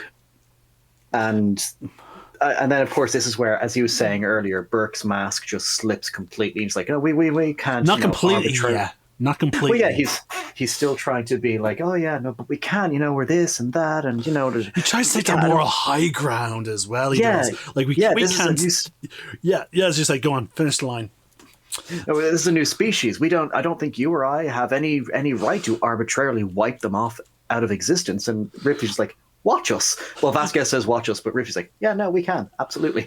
Yeah, like, oh my fucking God. And I love how he's like, well, he tries to pull fucking rank. But then she's like, well, actually, this is a military operation. Yeah, Corporal Hicks is the one in charge now.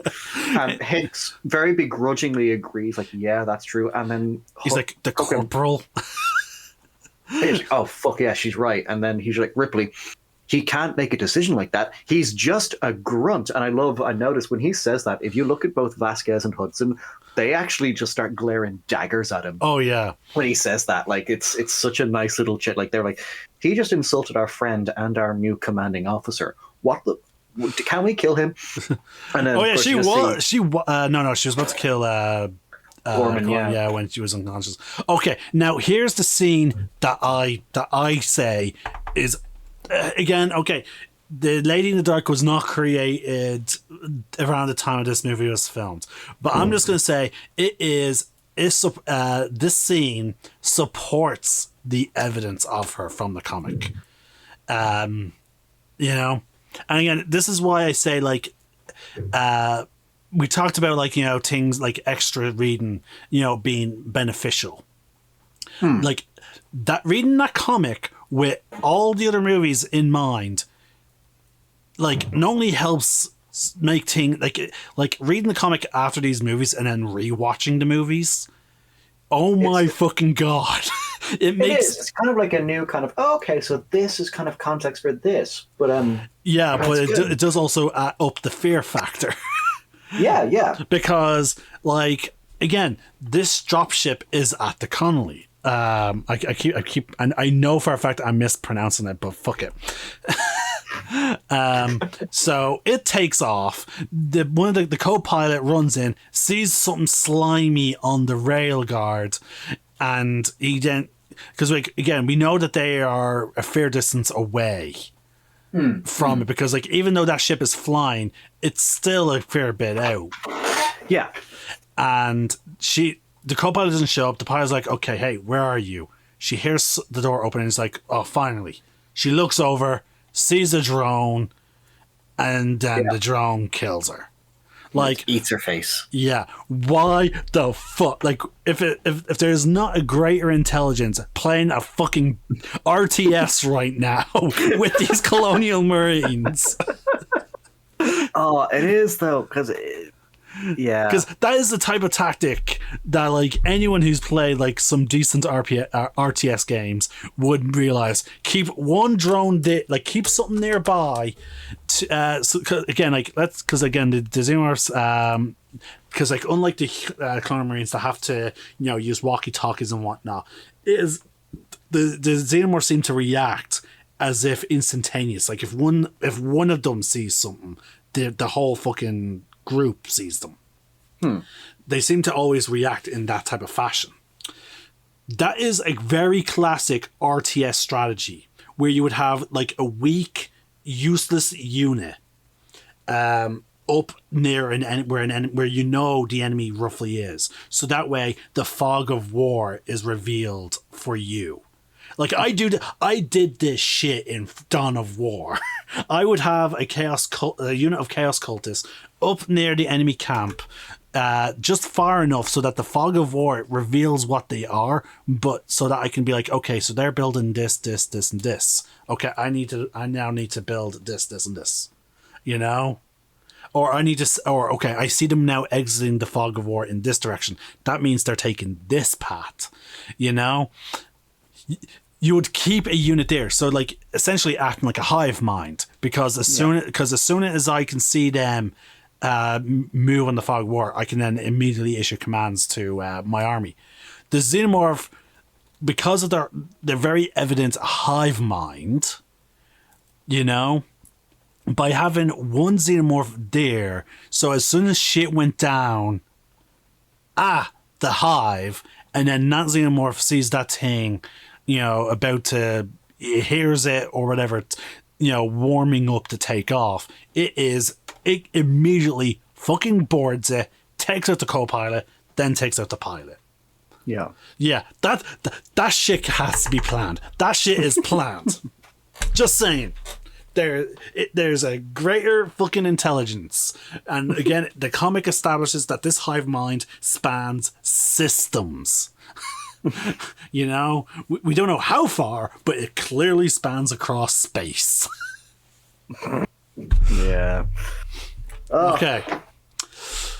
Oh, but yeah, the plane crashes. Yeah, it crashes. To be more specific, it crashes into the atmospheric processor, or at least one of the entrances to it. Causes this big explosion. The others are all okay. I do find it funny that they kind of forget that Gorman's there for a bit. Oh yeah, and then there's a burning piece of metal on top of him. Yeah, they have to take it off. Yeah. He's just lying there on the gurney because he's. And then here's the famous line: "Game over, man! Game over! Game over!" Yeah. Hudson is just at this point. He is gone. Is the overconfident kind of private that was all about? Oh yeah, we've got so many fucking weapons. We're gonna kick so much ass. And now here he is, just we're fucked, man. What the fuck are we gonna do? And Hicks has to rein him in. Just, are you finished? Are you done? Good. And we get not much else can be said about the scene, but we get we get another iconic line. The one that you like to say.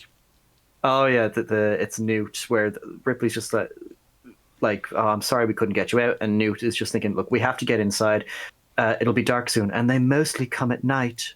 Mostly, I love that line. So it's just the delivery. It's so fun. But yeah, it's one of those things where that's it. They're fucked now. So they go back to the colony. They manage to salvage some of the equipment. They get the turrets, the automatic turrets. They get a few pulse rifles, a flamethrower, and a tracking device.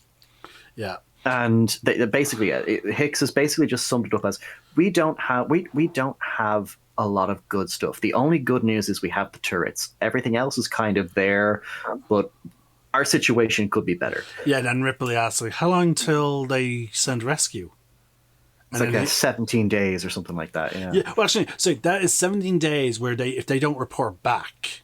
So plus fucking travel time. Yeah, because it takes 2 weeks to get a message back to Earth and 2 weeks to get a message back to LP 426. So that's why I think that's why they give them 17 days, because like also they're like, okay, well, whatever trouble they're in, it'll take 2 weeks for them to send a message back. So if we don't hear from them, like for 17 days, then that is 2 days over. Sorry, that is 3 days over the expected travel time of a message. So I'm assuming so, yeah. Yeah, so they're like, okay, well, so that suggests that Colonial Marines communicate at least every 17 days, so that way if there is a problem, like if there's even if there's at least a day, they don't want to send the cavalry in. If it then turns out like, oh yeah, something happened, so we're a day late in our, message. Like a report in, like, so, yeah. But then that's when Hudson loses his shit. He's like, they took us out in like less than a day. And then Ripley's like, well, this little girl survived longer than that. See, again, the whole 17-day bit also struck me as a bit weird because, now, again, given the size of the ship that they were on, maybe there is another squad of Colonial Marines on the ship. It's just that, like, maybe honestly, because again, 17 days is weird. Well, I think they account because they're accounting for not only the distance the distance it takes for the messages to get there, but I think the distance traveled. So you think 2 weeks for the message for them to wait for obviously a message to get to them. That will never come. And then 14, 17 days. So 3. Then 3 days to get there. No, not 3 days to get there. I think it's, I don't really know what. I don't know. I'm just going to say it. See, that's why I'm like, because like the way she phrases it, how many days until they send someone? right? That's when he says something. Actually, you know what? I have the thing right up in front of me. I'm going to actually unmute it and hear the exact line. Because the delivery suggests to me that... also, I love how Valdez knows, and she even gives like a look to Higgins. She's like, you gotta tell her. You.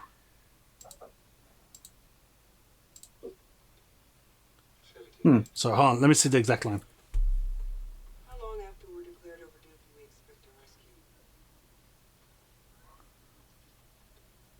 So okay, so the exact line is, hold on, I'm gonna even activate subtitles. Where do it? Video sentence. Where? Oh, there you are. Choose. Oh wait, no, I can't turn on subtitles because of this is my other way of. So how long? How long after we're declared overdue can we expect a rescue? Okay, so how long till we're overdue can we expect a rescue? And then he 17 says days. 17 days. So the way that is, because again, like it takes, the only way they can be called overdue is due to communication, no communication. So that means bare minimum 2 weeks. So that would suggest then to me the 2 weeks, because again, like why would they be put into hypersleep if it's a 3-day journey? You know what I mean? And well, no, I think from that alone, it'll take 17 days to expect a rescue. I'm assuming it means it'll take 17 days to get to for them to get to Earth to LV-426. Right. So that means they need to survive then again about a month then. Yeah. So yeah. Because again, like, because the way, because again, it's just really weird, the whole phrasing of that line, because it's not making it clear that like, oh, do we have to survive 17 days, or do we have to survive, you know, a different amount of days? So no, I think it's they have to. I think once they're declared logged overdue. in as overdue, once they're declared overdue, it'll take 17 days for a rescue to come. Okay, so yeah, about a month, because again, 2 weeks for a message. Because again, assuming they like the Gormans will give them the 2 weeks to report in. Yeah, obviously. So 17 plus 14, yeah, we're looking at a month. Now, mind you, as stated, Newt survived by herself for longer than that. And then Hudson's just like, put her in charge. yeah, and she, without missing a beat, Newt just gives us salute. I love, again, Newt's a great character, and again, the actress, because yeah, as I said earlier, this was her first and only movie. I think after this, she stopped. She didn't act in any more films, and I think she became a teacher. Amazing. But yeah, no, for her first and only movie. I think she does a good job. Yeah. Like it's one of those rare cases where the child actor is actually really good. And now this is another moment where Ripley Jen just takes charge. And she knows that Hudson needs something to distract him. So she immediately is like, okay, look, I need you to do this for me. You know? Find out any way that the aliens can get in so that we can start finding ways to block them from those areas. Yeah. And he's like, yeah, I'm on it. Yeah. You can still tell like he's freaking out, but he's like, okay, I've something I can focus on. Yeah. Like his eyes are just constantly conveying like fear, but like the rest of his face is like, okay, I can do that. Yeah, let's do this. Yeah. And then you've got Bishop saying, oh, I'm going to be in med lab, just going over some research notes and stuff like that on the specimens. And Rick's like, all right, yeah, you do that. Like she couldn't give a shit. Yeah, she does not trust him. I will say, because I forgot to mention, I forgot they kind of wanted Bishop to be a red herring in this film, because before the nest scene, I just realized the Spunkmeyer, that's the guy, the name of the guy that was also on the dropship that got killed as well. He brings some stuff into Bishop very early on, and Bishop just kind of gives him a look and doesn't answer him at all right away. Just like, oh, he's like, yeah, Bishop, do you need anything else? And he's like, no, I'm fine, thank you. I was like, oh, that's a nice little pet you've got there, Bishop. Magnificent, isn't it? Like he's basically, they wanted to give off some Ash vibes, I think, a little bit, and then it's revealed that no, actually, Bishop's the good guy. It's Burke that's the asshole. Yeah, the human is the asshole this time around. Yeah, and it is true. Bishop was genuinely telling the truth. He will never harm or by some kind of action allow another human being to be harmed. It's great. But which is funny because around the same time that this movie came out, wasn't it RoboCop also coming out around the same time? 1986, I think so.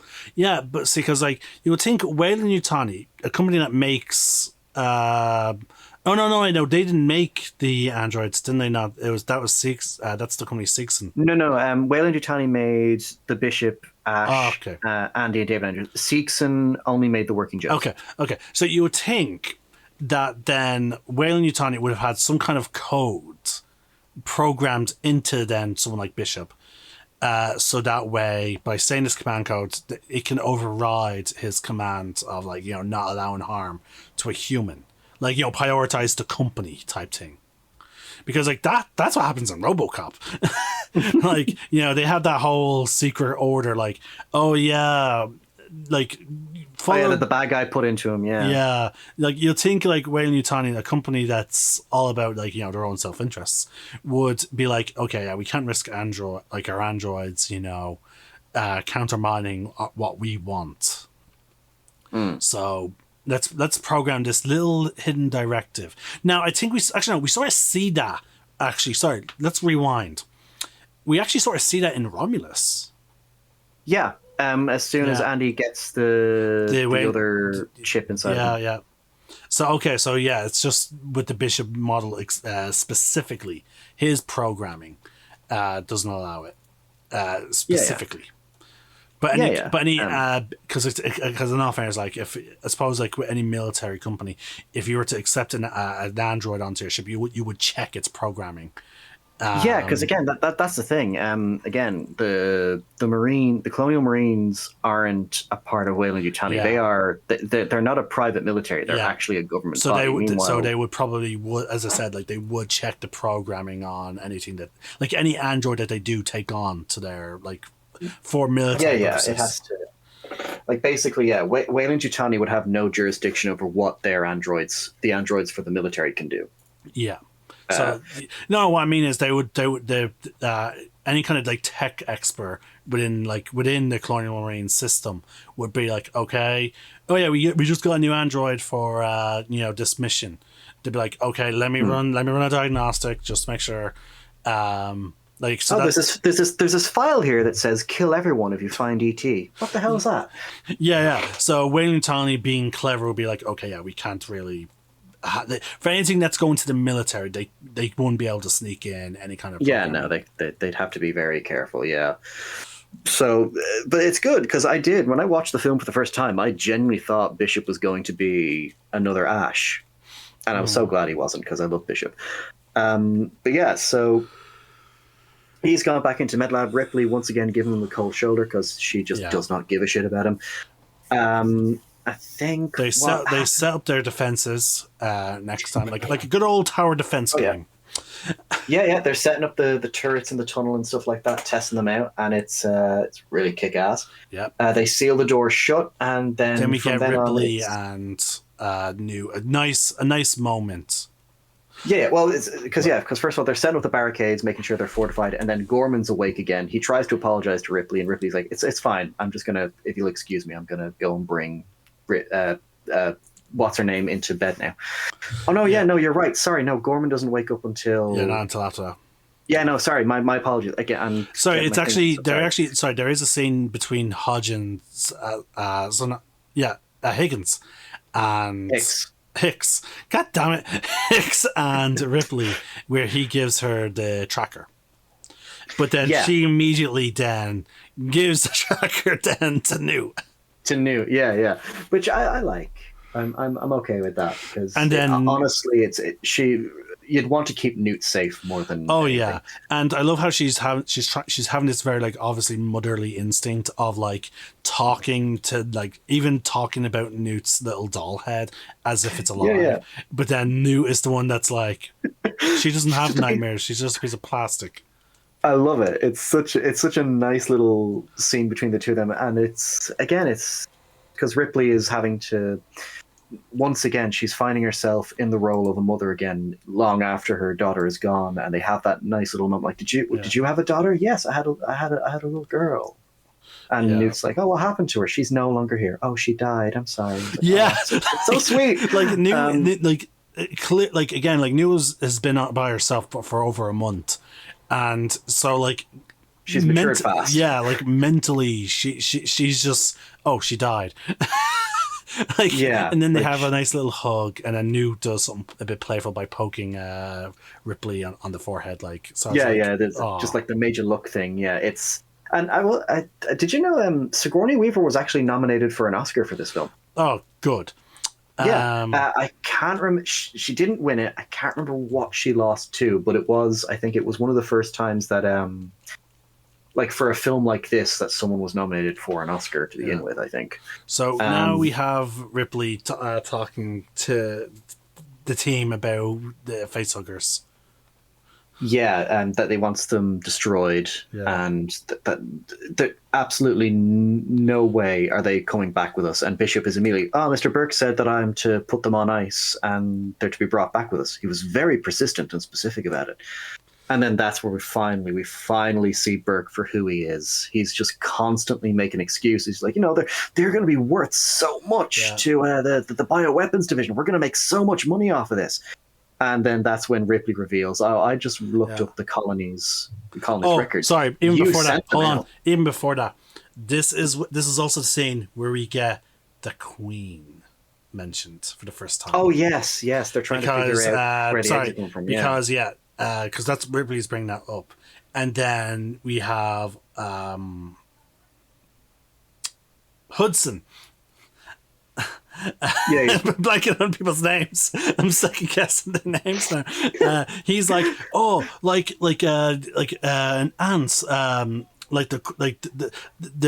big mama. She's huge, and then Vala's like, these aren't ants.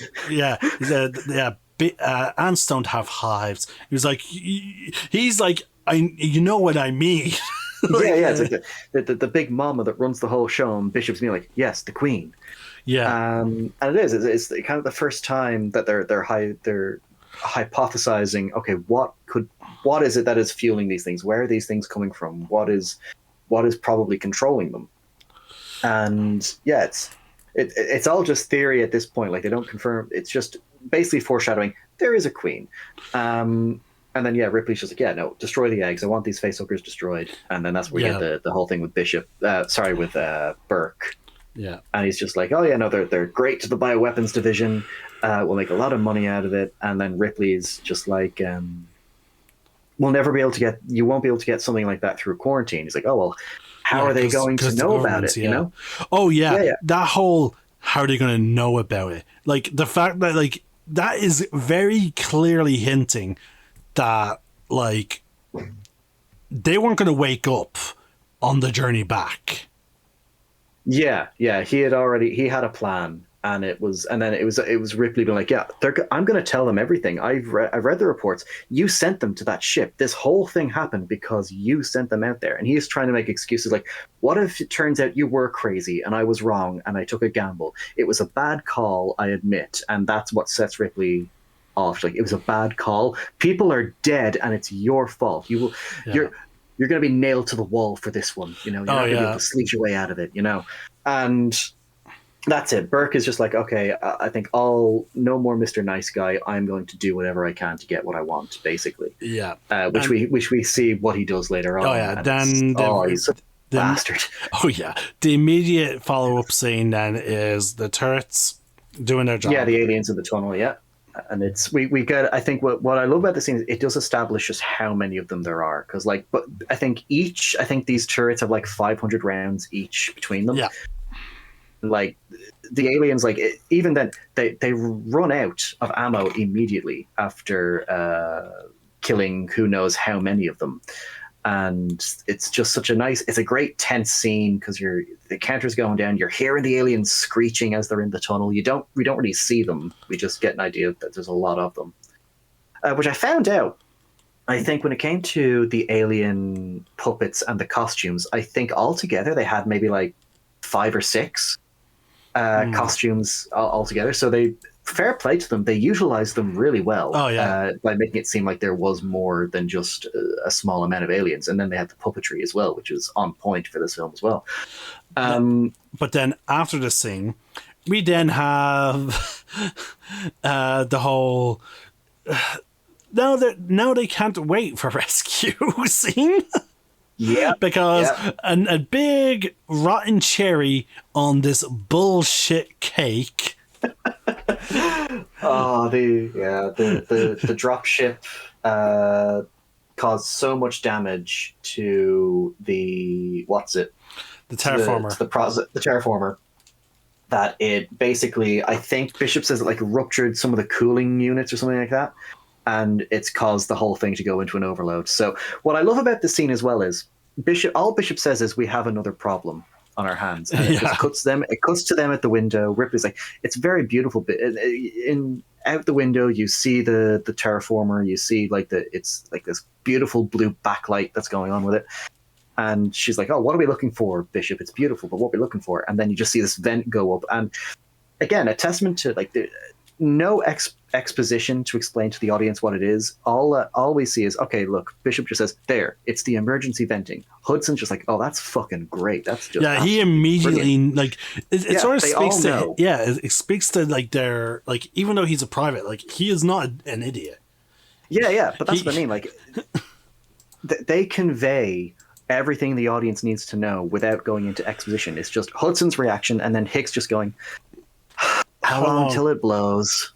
That's it. We don't need an explanation of, oh, well, you see, what this emergency venting means is it means that this happens and then this happens and then we're going to go boom. It's literally just a handful of reactions and one line of dialogue tells us all we need to know. This thing is going to blow up and we're fucked. Yeah, and he's like, how long do we have? And there's like 4 hours. So they need, first it needs to survive for a month.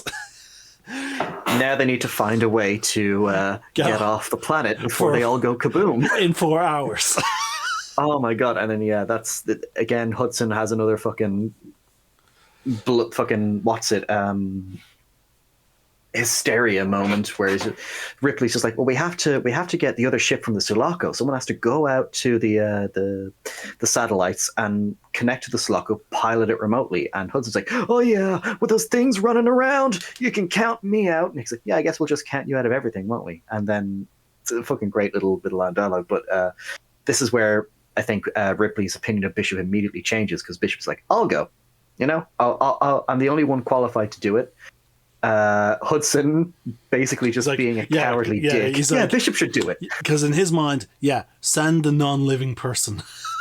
Yeah, even Vasquez kind of gives him a look like, I'm getting really fed up with your shit right now, Hudson. What the fuck?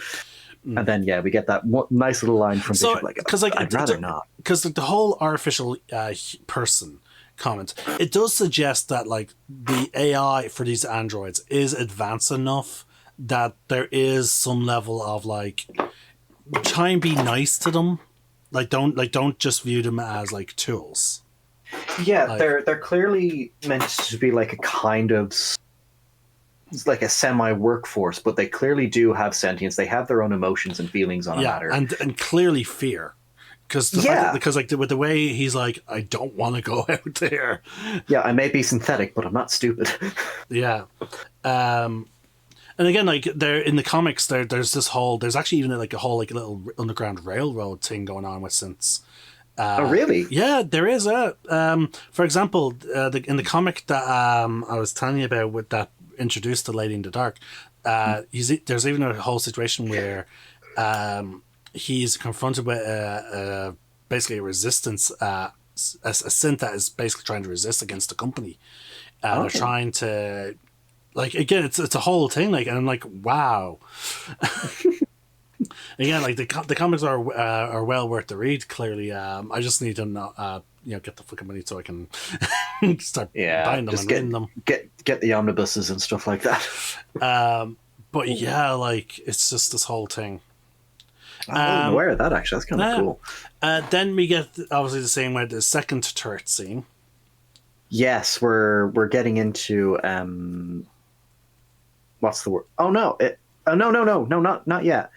No, you are right. Yeah, it is that.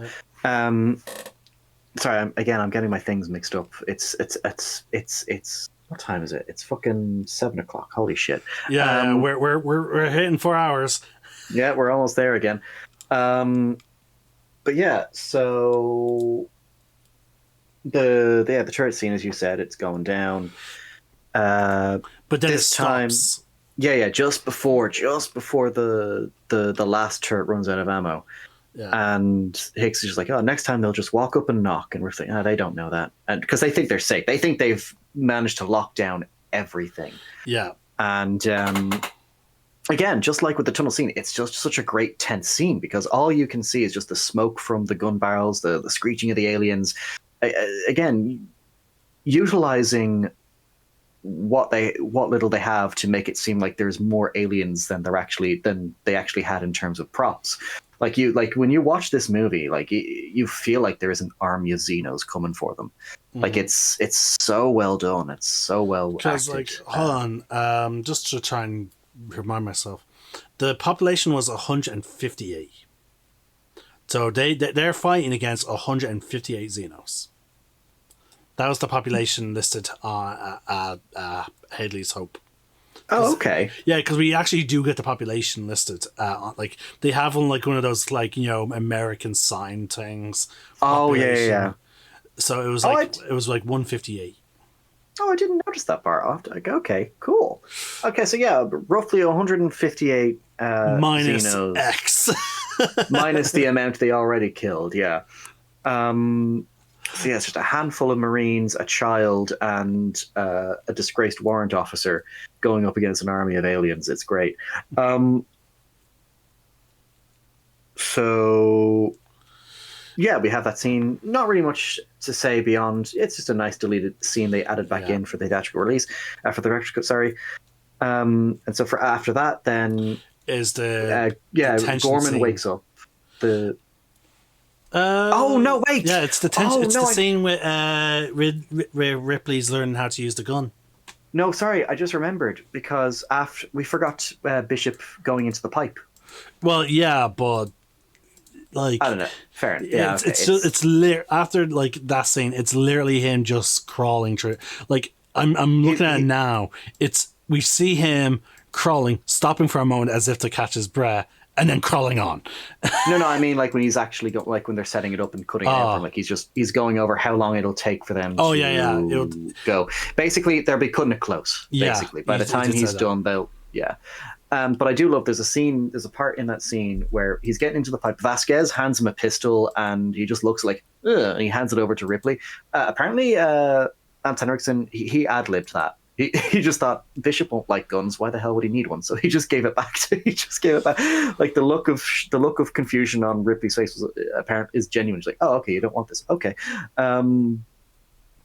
But yeah, no, I just wanted to mention that. I thought it was cool. But yeah, so we've got so Gorman. We've got Ripley learning how to use the pulse rifle. Yeah. And then after that is when he wakes up. Yeah, and I just say I love the pulse rifle.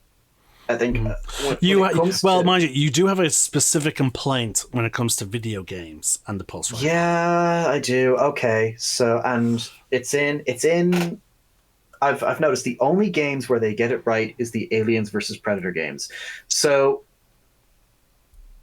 the pulse rifle canonically has 99 rounds in each. In terms of each gun, like they've got the 98 inside the clip and then the one in the chamber. Mm-hmm. And for some reason, for Aliens Colonial Marines and Aliens Fireteam Elite, and I'm assuming Dark Descent, for some reason, the pulse rifles all have either 50 or 60. And I'm just like, look, if you want to be movie accurate, you will give them 99. The Aliens versus Predator games does it, so why can't we have it in this game as well? Now, mind you, though, at least in as far as I'm aware, in Aliens Fireteam Elite, they have moddable magazines. So that number is flexible depending on what magazine you have, depending on what you're prioritizing. Are you prioritizing reload speed or whatever? So, again, it's just different type of magazines for the job. Fair enough, I guess. But no, yeah, I do love the design of the pulse rifle. It's like one of my favorite science fiction weapons, just because of the sound it makes, how it sounds when it's firing. It's such a unique and satisfying sound.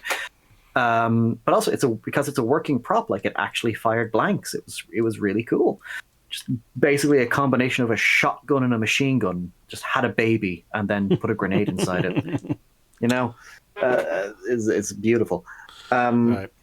Yeah, we get that nice moment between Hicks and Ripley during that scene where she's like, "Look, I don't want to end up like the others. You'll take care of it." And he's like, "If that time comes, I will do us both." Basically. Yeah. And then he's like, "That's the grenade launcher. You don't want to mess with that." And she's like, "Don't stop now." Sure. To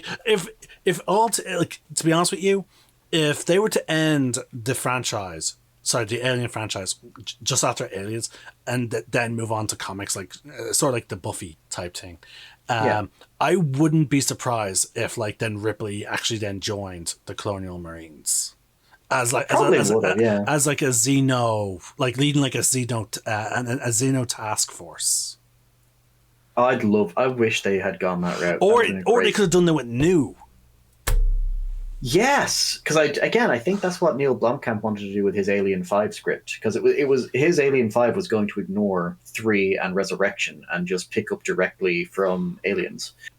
That would have been so cool, actually. Just Newt kind of from the experience would be like, okay, they're still out there. More people will go through what I went through. It's time to, Oh yeah, do some bug hunting. Oh yeah, no, because fucking Butch and if we rewind the clock back to modern times, that's what fucking Butch is doing in terms of the Predators. He's been collecting information on the Predators and whatnot. You have to in order to hear a story, you have to find collectibles on the maps and whatnot. But he's been recording himself. He's been taught he's Predators have been coming here and killing us. I'm gonna try and I'm gonna try prepare for when they, so that way if I can kill more of them. Now apparently he's living a bit longer, or some stuff's going on because of his exposure to their blood and whatnot, and also due to the blast the particular radiation of their bomb but you can collect notes, audible files. I'm so glad that they're done in audio, so that way more and more people will be more likely to listen to them. Because now mind you, I'm the type of person that just loves that nit and gritty lore. Again, I'm the type of person who listened and read all the codex entries for Mass Effect. But they're great entries. Oh yeah, no, they're absolutely fucking fantastic. And if you read them, and then if you read the ones from Mass Effect 1 and 2 and pay attention to dialogue, you will totally see certain scenes towards the end of Mass Effect 3 in a completely different light. And it's oh my fucking god. It was right there in front of us. Yeah, then EA rushed it. Yeah. Forced them to rush it. Anyway. Well, no, EA forced them to change it with fucking as a free DLC. Well, no, the EA didn't force them to change it at all. It was basically no one liked the ending because there was so many plot holes and so many unanswered questions that it was just such an... Because, again, remember... when it came to Mass Effect 3, from the word go, when we found out about the trilogy, they had promised us, every decision you make across all 3 games will affect how the trilogy ends. Like that's what they had always been selling it on. And then the ending to Mass Effect 3, we find out our decisions basically account to jack shit because we just get a different variation of a different colored explosion with maybe one or two minor details changed, i.e. the Earth gets incinerated or it doesn't get incinerated. And that's the thing. Like that was the reason people hated it. Like it was just such an unsatisfying kind of empty kind of ending, and that's why, like, okay, BioWare has released this free DLC as an extended cut that will kind of add context to certain scenes. It'll give people closure for other things. Like that's the thing. The extended cut doesn't alter the ending in any way. Like they said, they still wanted to make sure it preserves what they wanted for the ending, but all the extended cut does is just give you further context, basically. But back to Aliens. Yeah. So we then fucking the lieutenant wakes up, but like he's pretty much like, you're in charge, just tell me what to do. Yeah. He tries to apologize. Ripley doesn't give a shit. She just wants to go in and see Newt. She finds out Newt's sleeping under the bed because that's the only way. Like, imagine a child being only able to sleep comfortably if they're underneath the bed where they feel like they're hidden. Yeah. Ugh. It's so sad. And then she puts the pulse rifle on top of the bed. Remember that detail. And then she decides to have a rest with Newt underneath. Mm-hmm. There's a brief moment where we see Bishop arrive at the antenna. He's just getting everything set up to get the evac ship out there. Nothing much really of note. Yeah, some time clearly goes on, and Ripley eventually wakes up. Yep. And as the first thing she notices, the containers for the facehuggers are on the floor and they're empty. She wakes up Newt, realizing, oh fuck, something's about to happen. She reaches for the pulse rifle that's on top of the bed. It's no longer there. So someone has this wasn't an accident. This was by design, as we're immediately shown. And it's just such an intense scene. Like Aliens, again, for Aliens, they seem to want all of the Xeno species to have their time to shine, and for this scene it's the facehuggers, because you wouldn't think it. Like they're so small that you think, oh, how much of a threat can they really be? They're a fucking threat. Like they're fast, they are strong, they can jump. Yeah, like they got hella vertical. Yeah, like the entire scene is just so intense, and again, well acted. I will say though, best I will say, Romulus, there's one thing that Romulus does that's better than all the other Alien movies, and that is the threat of the facehuggers. Oh yeah, the facehuggers felt like an actual threat in that movie as well. Like, I'll agree to that. Yeah, fucking god! Like, and they like the facehuggers even tried to trip, like in the that scene when they're in the cooling area. Like the facehuggers even tried to trip people up in the water. Like I was like, oh shit! There's very clear intelligence. Exactly, it's great, and again, because a lot of the other films, and not in a bad way. I don't mean this in a bad way. Oh yeah, the facehuggers were kind of there as just a plot device to get the film going. You know, like they're like the first film. The reason why it's so great, memorable is because we learn so much about the alien biology just from the facehugger. We learn that it's it comes from an egg. It has acid for blood, which means whatever it's putting inside of Kane has acid for blood. You know, that kind of stuff. Like it's also they can survive in pretty much any kind of environment. Exactly, and it feeds the host oxygen. If you try to remove it, it will just break the person's neck. You know, that kind of thing. Yeah. So yeah, there's so much great things you can do with a facehugger in an Alien movie, and it's again, Aliens proves it because it's like so intense, and it's because with an alien you have a chance of just avoiding its like swiping at you and stuff like that, and just run. With a facehugger, as soon as it latches onto you, you're fucked. Yeah, like right there, kind of thing, like also they are intelligent. Like even in Aliens, it does show also they're intelligent because like they are hiding. They're like, okay, we failed. Like the one that they think there's only one, but once the one is caught, it immediately goes to hide. Yeah, it's waiting for the opportune moment to strike again, and then we get this thing where Ripley's trying to open the door. She sees that her pulse rifle's on the table outside of the lab. She tries to get the attention of Hicks from the video camera, and then we cut to the other side of the camera and we see that the screen's being turned off, and who's turning it off? Fucking Burke. Yeah. The prick is just like, oh, you bastard. Like this is what his plan is now. He's going to let them get impregnated and stuff like that. And it's like, oh, he just walks away without a care in the world. He's a prick. Sorry. Have you ever seen Free Willy? Yeah. Yeah, you know that scene where Free Willy's crying and for some reason they just have this guy smiling evilly and sinisterly as he eats some popcorn, watching the whale crying? Yeah. That's Burke. Yeah. Burke is just that slimy fucking prick. But then we cut back to Ripley trying to smash on the glass, realizes she can't. So she's like, okay, clearly they can't see us, or at least something's distracting them from seeing us. So she immediately is like, okay, Newt, stay back to the wall. And she's immediately takes out a lighter and sets off the fire extinguishers. Fucking genius idea. Yeah.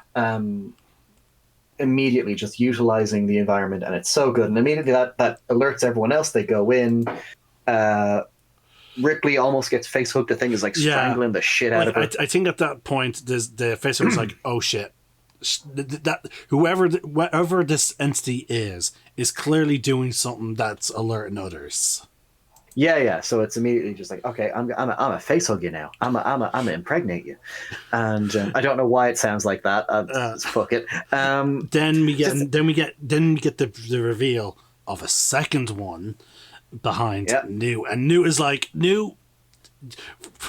following Mama Ripley is immediately pushing the thing against it, trapping its tail. Yeah. But I love the tension though, because you constantly see the tail, more and more of the tail getting free.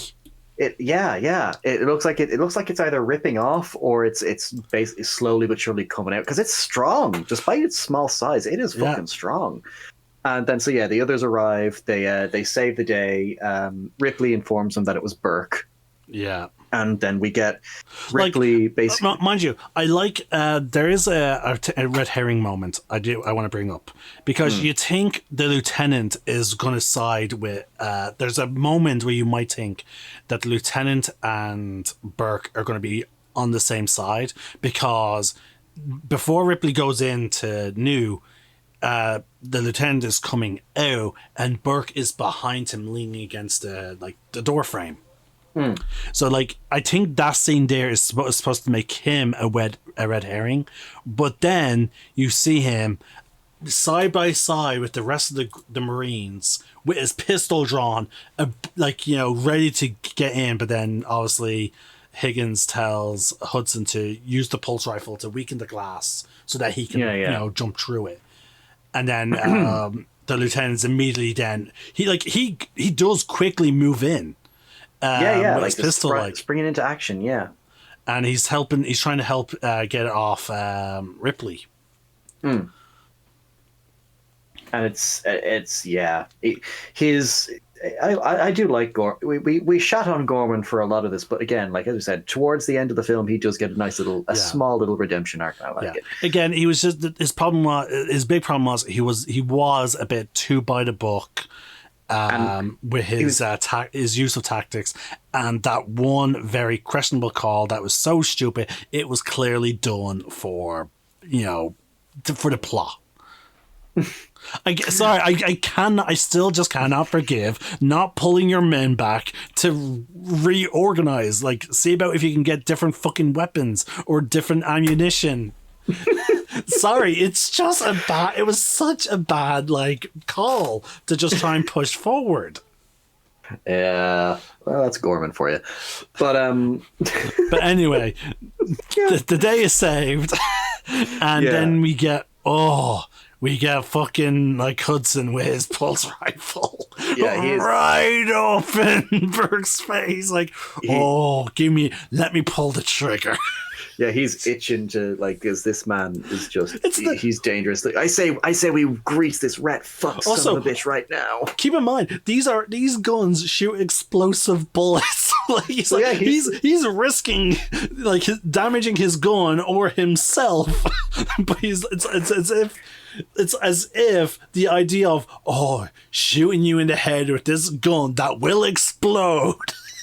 That'll make me very happy seeing your brain splay out right now. Even if it costs me my gun or my hands. Pretty much, it's so good, and it's like the truth has come out now, and we've got Ripley basically deducing what his plan was. Oh yeah. But I do love how fucking Burke tries to gaslight her. Yeah, it's like, it's really pathetic. It's sad that you're all like in joint delusion right now. The whole, it's sad, like, oh my god.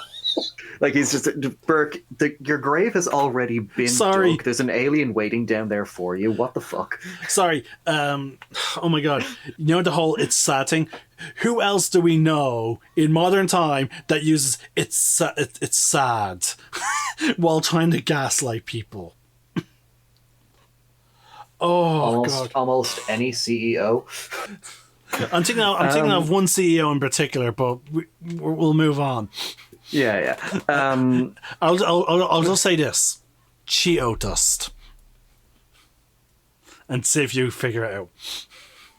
Anyway. Okay. Moving on. Okay. But yeah, she deduces the whole thing. She tries to gaslight her. Yeah, and it's she's going over the plan, like, oh yeah, no one would know about the embryos we were holding, and he's like, but we'd all know. And, well, yeah, he'd have to. The only way the story could work is if he sabotaged a bunch of coolers on the way back, namely yours. And again, that way he could jettison the bodies and make up any story he wanted. And again, Hudson just like, fuck, you're dead. You're done. Yeah, you're done, me, pal. Yeah, he's just like, I'm gonna kill you. And then the lights come. And again, it just screams the fucking, like, for the most part, Xenomorphs act for the most part when we see them, they act like dumb animals. You know? Like, they just act like animals. But then there are one or two fucking moments where there's clear fucking higher intelligence going on. And and again, I stand by it. The dropship scene. And then this scene fucking speaks to it. Yeah, just they cut the power. How could they cut the power, man? They're animals. Yeah, clearly fucking not. Or at least they're animals being directed by something. A lady maybe in the dark, who knows? Sorry, I'm going to be bringing this up whenever some high fucking intelligence shit comes up. I think we're going to have to start a Lady in the Dark tally now, aren't we? Oh yeah, like fucking Cinema Sins. just DC Comics, ding. Fuck's sake. But yeah, no, we've got, the lights go out. Before that, we got a great line from Ripley, which is, I don't know which species is worse, Burke. You don't see them fucking each other over for a goddamn percentage. And then the motion trackers start going off. Oh, yeah. And it's so good. And everyone's not listening to taking Hudson seriously. They're just like, no, you're just reading me, dumbass. And she's like, no. Seriously, there's movement all over the place. And it's a great tense scene. And they're like, they find out they're being surrounded. They have to come back into the op center. They're sealing the door, and all this time, like, Hudson is just giving like the distance, how far away they are, 5 meters, and it gets you start to realize something is wrong when he says, "Oh, they're 5 meters away, man," and Ripley's like, "That can't be. That's inside the room." Yeah. It's reading right, man. And Hicks is like, you're not reading it right.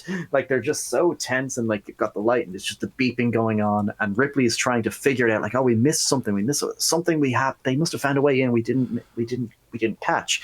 And it's then just looking up at the ceiling. Yeah, and Hicks like, but what? We looked at the blueprints. And I look at, and also Newt is just like Ripley, like Newt is just I want to go. Yeah, let's go. Yeah, we've been here too long. We've been here for 5 minutes too long.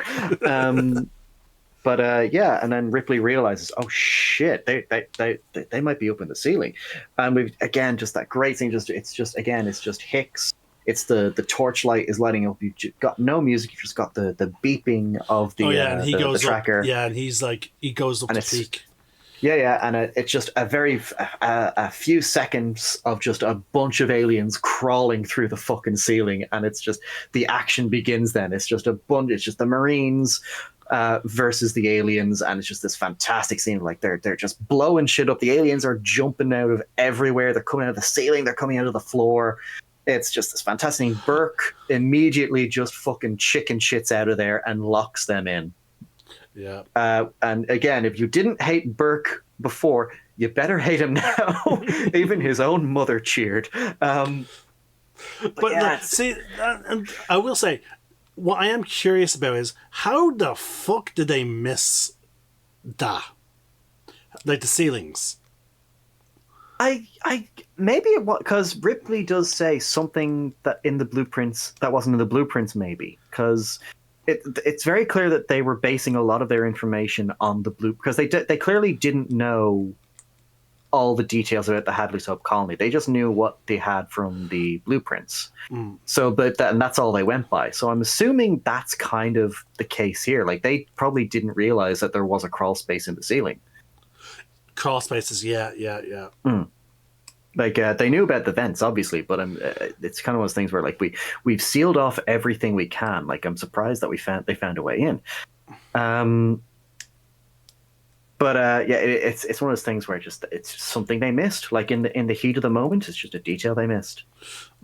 But then we have again, as you said, they get locked in, and then Hudson, he's just like fuck. Yeah, he has his final moment of bravado and badassery. Yeah, and then because like from this point on, like up until that point, like they were all coming from the ceiling, but then you have the first one coming up from the floorboard, grabbing hold of him. Yeah, and it drags him down, and Hudson, he's clearly he doesn't want to be taken away. Like Hicks is trying to get him, and it just sadly Hudson. That's the end of Hudson. He gets taken away either to be killed or to be impregnated. We don't know. Yeah, and it's sad. We have Valdez cutting through the door. Oh no, it was Higgins that cuts through that door, and then she cuts. Yes, it was. Yeah. She seals that door they just went through. And Higgins is unsealing the locked door because Burke's been locking the doors as he's been going. Then he gets the Xenomorph. Oh, and it's so satisfying. I just like to think that he just actually, you know what? No, I want him cocooned. Ooh, I'm glad you brought that up. There is a deleted scene where when Ripley's going off to find Newt, it's before they find the Queen. Once she finds Newt, they're roaming around the slowly exploding what's it called terraformer. Mm-hmm. She comes across Burke, and he's already been face hugged. And he's like, "Oh, I can feel it inside of me, Ripley. Please kill me, please."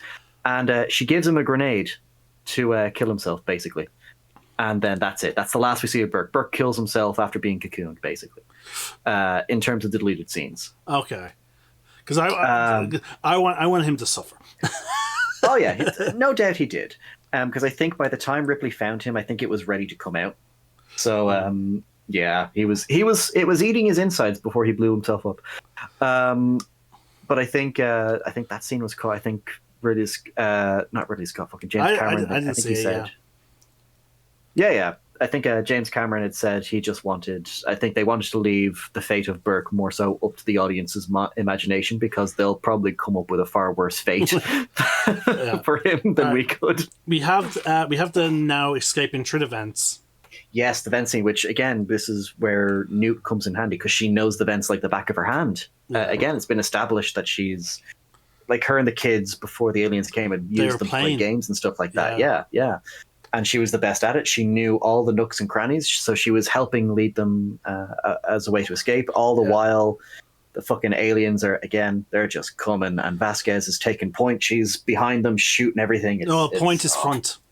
Point, yeah, sorry. She's taking up the rear. And she, unfortunately, her foot gets acid.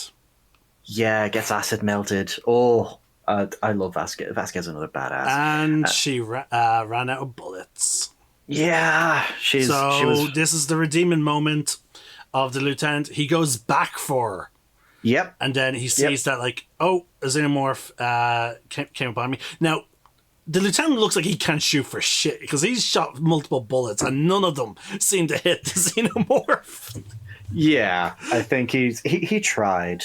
It's definitely clear he killed that one he was shooting at. Yeah, but it took the entire magazine. Yeah, military experience he clearly has not. But then he takes out a grenade.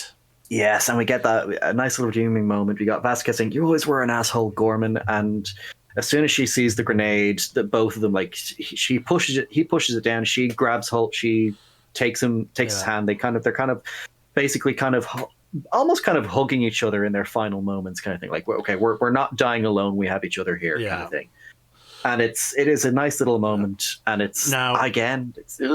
yeah. Now this explosion unfortunately causes Newt to become separated from the two final survivors. Yep. We got Ripley and Hicks are the only ones left, along with Newt, and the shockwave does it, sends Newt falling down an air shaft, basically. Yeah. So they now, luckily enough, they have a tracker. So they immediately begin just focusing on following her. Yes, and all we have is the beeping of the tracker all the while Newt is. Well, it also tells, we get good close-up at some point, and apparently it does tell you how far it is. Oh no, yeah, that's what I mean. So yeah, it's so good. Yeah, so they're just running, and Newt is in some kind of sewer system that was clearly being built. Mm-hmm. They locate her, but unfortunately they can't remove the grate, so they have to cut it. But as soon as they start cutting it, what happens? Oh, the aliens are starting to follow. Yep. We get the tracking device. Ripley is just basically reminding Hicks, look, we don't have time. They're almost on us. We need to get into Newt now. And unfortunately, before they can get to Newt, an alien, in probably one of my favorite shots of the movie, just an alien just pops up out of the water behind Newt and just fucking grabs her. Well, it doesn't even pop out. It actually slowly rises from the water.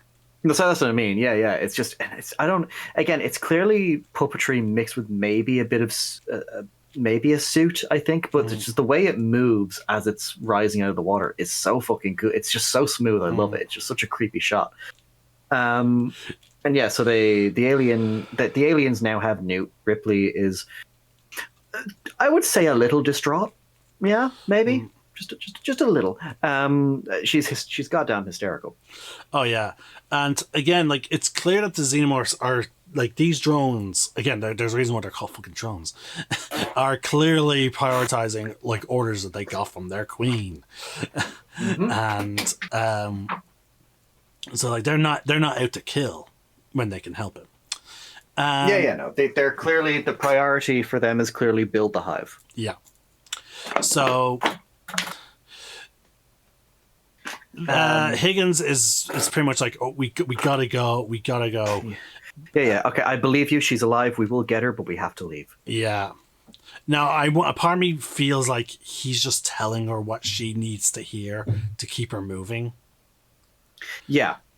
Like, I would say maybe a little bit, yeah. Because, like, the thing is, he's aware of the timer on the fucking thing. Now, we're now at a scene where that removes Higgins from the rest of the movie, essentially. Yeah. They're getting into the lift in what can only be described as a slight comedy section. The lift door doesn't close.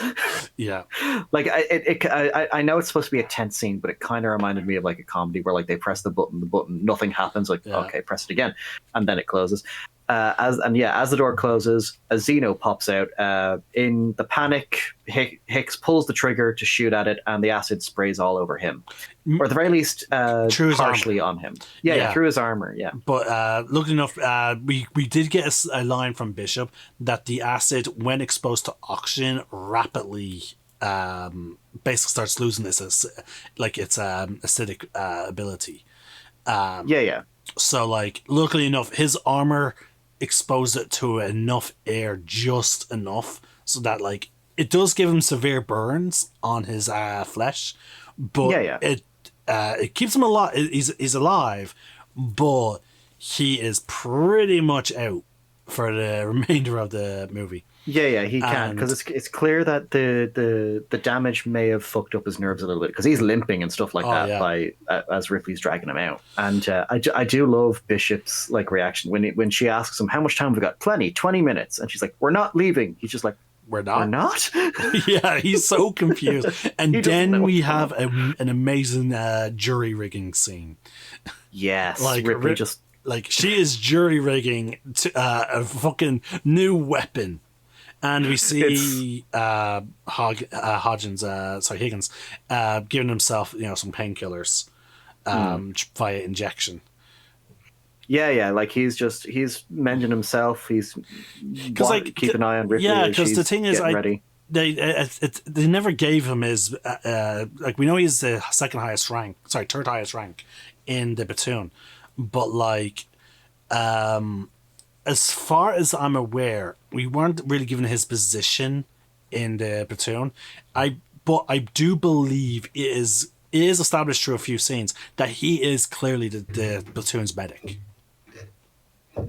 Because like every time we see someone getting any kind of medical care, he's the one doing it. He is actually, yeah. And he has like a little heart on his armor as well, his chest plate. Ah.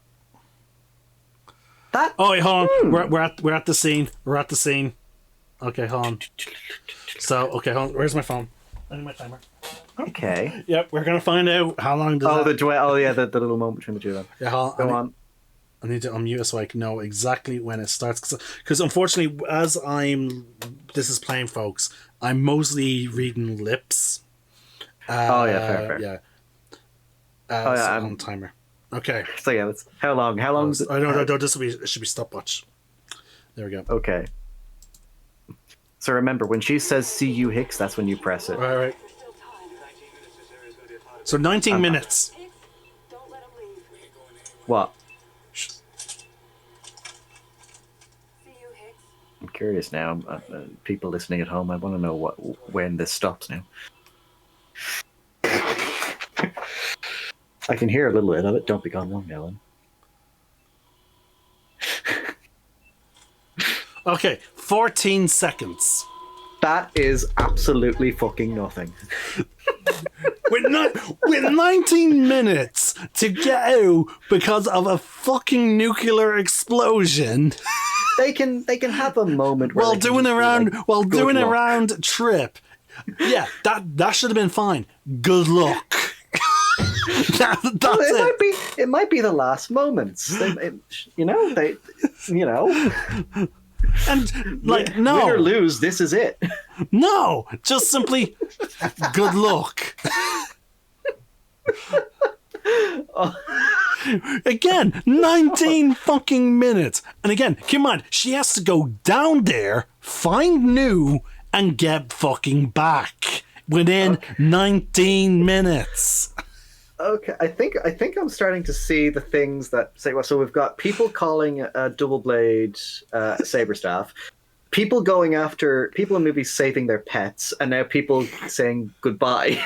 No, not just saying goodbye. I'm just saying, like, if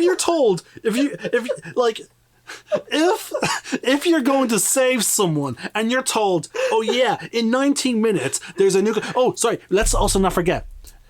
Within 19 minutes, you have I just told you we have 19 minutes for you to go down a multi-floor elevator into an unknown location to locate someone that we don't know the precise location of, that you're relying on a tracker for that.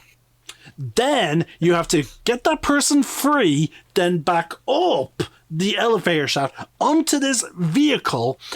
Then we have to fly off into a safe enough distance within 19 minutes of a nuclear explosion. No. No. Every fucking second counts, man. You can say bye as you're walking.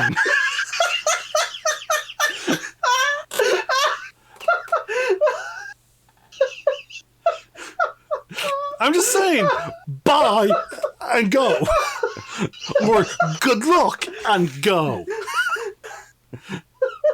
Don't just stand. I wouldn't be just standing there like,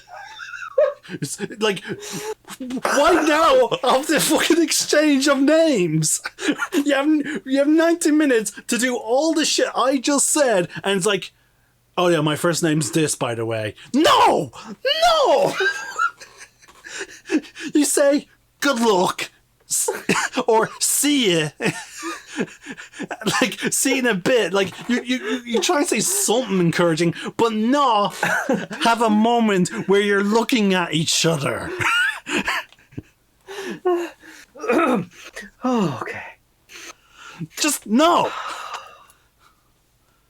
I respectfully disagree.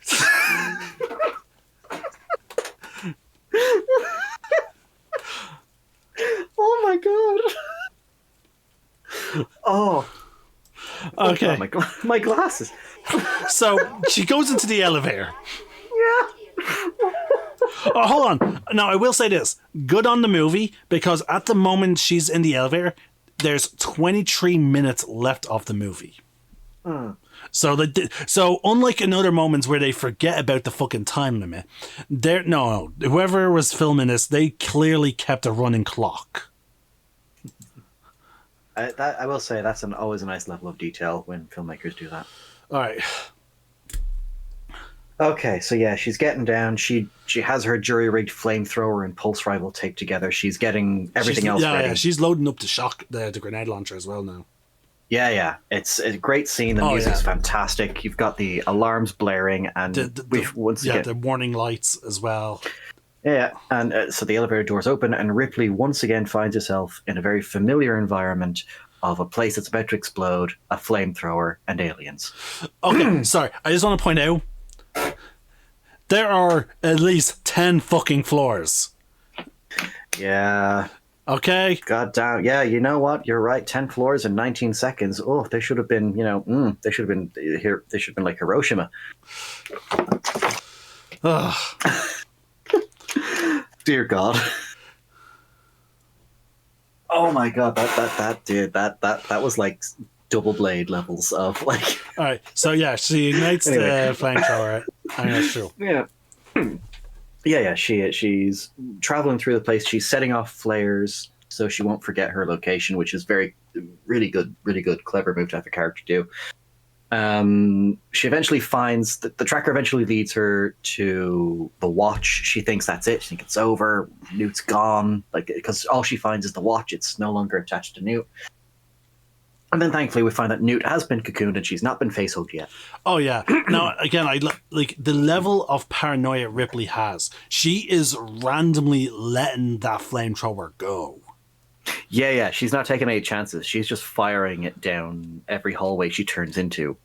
Which, to be fair, when you're dealing with aliens, good move.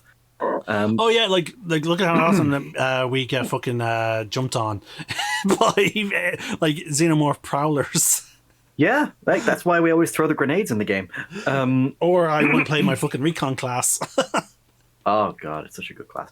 But yeah, it's a great kind of, again, for when it comes to horror movies especially, or most movies, like, is always make sure the characters make smart decisions. Like that was the folly of Prometheus, where you had like this team of scientists. You've got particularly that in that scene with the snake. You've got this a geologist whose job was to map the location. Gets overly fascinated with a strange-looking snake thing. Yeah. Oh no, that's the other guy I'm talking about. First, you have the geologist guy who, like, his life is rocks. He studies geography and he has the pups that give him a map, gets lost. And that's what leads them back into the big face room. And then, you've got the guy who's like a xenobiologist. He sees this snake thing that is quite clearly hissing at him. Like, I'm no expert on animals, but if I see a snake hissing at me, I know that's my time to fuck off. You know?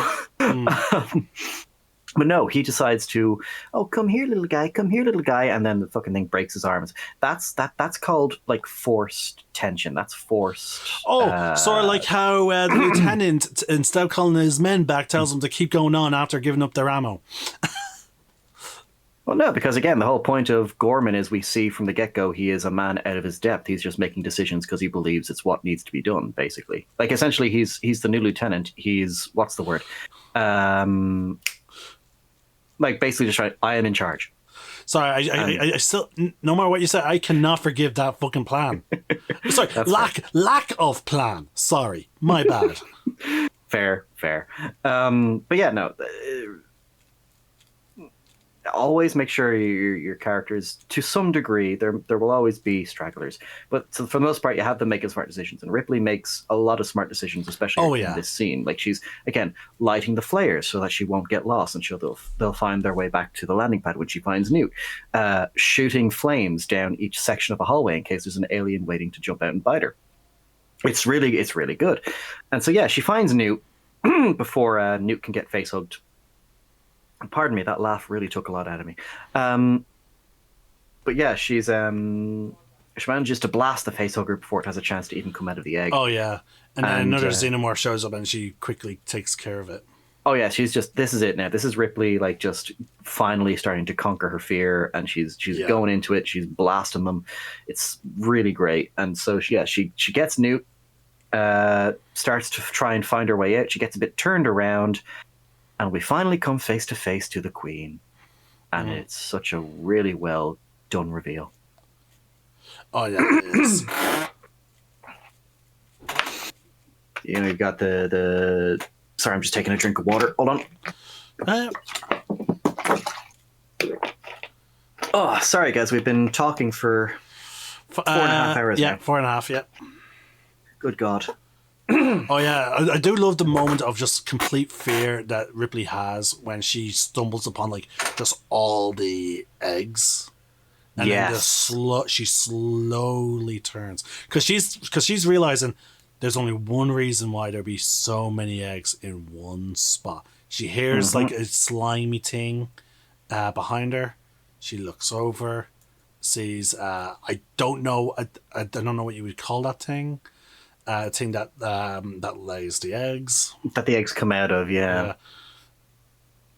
So I'm just going to call it the egg tube. Okay. The egg tube. Yeah, the egg tube. Yeah.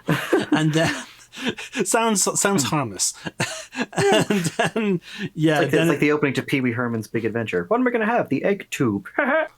And then you just see the Xenomorph Queen gives me fucking spider vibes. But also, like, I will say, definitely, like, I will say, the Xenomorphs do also give the ant vibe as well. Not just because of the drones and the Queen thing, but, like they give me a strange, like, hybrid thing, like, of, like, spider and ants. And then we get another example of, like, clearly some level of intelligence, because, like, I love how Ripley's like, look at this, sets off a flamethrower, not even at an egg, just sets off the flamethrower away from the Queen as a demonstration, to give it an idea, and then aims it at an egg. Yeah, and then immediately the Queen is just like, all right, I'm going to call off my drones now, just don't hurt my children. Yeah. And it's a great scene. It's basically like two mothers basically just having a showdown, basically. And it's great, because then as they're backing away, as Newt and Ripley are backing away, one of the eggs opens up, and Ripley just makes this face that I like towards the Queen, and I love it, because it essentially just looks like, bitch, really? And then just starts blasting. Like, she's just like, oh no, you didn't. And just starts firing at all the eggs. It's such a great sequence. And this is it. This is the culmination of Ripley's journey in this movie is like all the fear, all the anxiety, all the PTSD, all the anger she has towards these things has all just culminated in this single moment where she's not even letting go of the trigger. She is just blasting each and every one of those eggs, firing the grenade launcher, firing the flamethrower. The queen is screaming in like terror that, oh my god, my babies, they're being destroyed. And it's like, and then, I will say though, but at no point does Ripley turn the grenade launcher on the queen. huh. So no, she does turn it on the queen, but not on the queen directly. She fires it at the egg tube. Yeah. Well, but she does think, because like she's thrown all the other grenades as well. I thought she was probably hoping the queen would burn to death, more or less. But I think this is, it is good. And then you've got Newt basically just being like, we've got an alien behind us, and so she has to blast the aliens coming in from the hallway behind her as well. Yeah, it's she absolutely obliterates her pulse rifle ammo, and she just has a flamethrower left. Yeah, so they're just on the run then. Yeah, so, I will say, like what you said earlier about like moments where you're like where a protagonist does something stupid. Like, I will say I don't like that scene where Ripley sort of like again sort of lingers, burning the eggs. Like, I feel like she should have just like obviously. Yeah, burn some shit, then start moving back carefully, obviously being mindful of not moving too fast so that she won't notice any Xenomorphs. But like immediately, again, back up, throw the fucking grenade things after like she sets a fire and then leave. But I just don't like the scene of her like lingering there, setting off the flamethrower and shooting the eggs, like, and all that, and then using the grenade launcher on the egg tube. I mean, I kind of get it, but at the same time, I'm okay, because remember, like, this is kind of like a, if anything, it's the eggs that that have kind of caused her to have these nightmares, because it's the egg that started all of it, as far as like, she didn't know the queen existed until now. Oh, yeah. But I kind of see it as like, she's blasting the things that were the cause of her nightmares. Yeah, she's overruled by her emotions. Yeah, and the icing on the cake is she's causing the queen to basically be in agony, kind of emotional agony, because the queen is clearly distraught at the fact that her eggs are being destroyed. God, I really shouldn't have laughed that hard. I do get it. I do think, because it is clearly she is wasting her ammo as the camera keeps focusing on the ammo count as well. I do agree with you there. Like, it's like, oh, Ripley, come on, stop wasting the ammo. Come on, go. Which they eventually do, but yeah, I kind of get that, yeah. But the thing is, she wastes her ammo to the point where she's then like it's such a hindrance. It feels like the ammo wasting is only done again, like from a movie perspective. It feels like it's only done for the final third act, for that final like scene. Oh, okay. Huh. Like it feels like that's the only reason why it's done. And that's why I'm not a fan of it, because I'm like, okay, no, this is clearly just that scene was clearly just done to give an excuse for this scene. Yeah. No, don't get wrong. It does lead into a badass scene. Yeah, it does. But yeah, then we have them go through the elevator. For some reason, the elevator went back up. Yeah, that was a bit weird. I don't know why. I think again, it's one of those things where just so we can have a bit of tension. Yeah, which I'm okay with, I guess. You see that the queen was following. They reuse a Jerry Goldsmith track from the first film.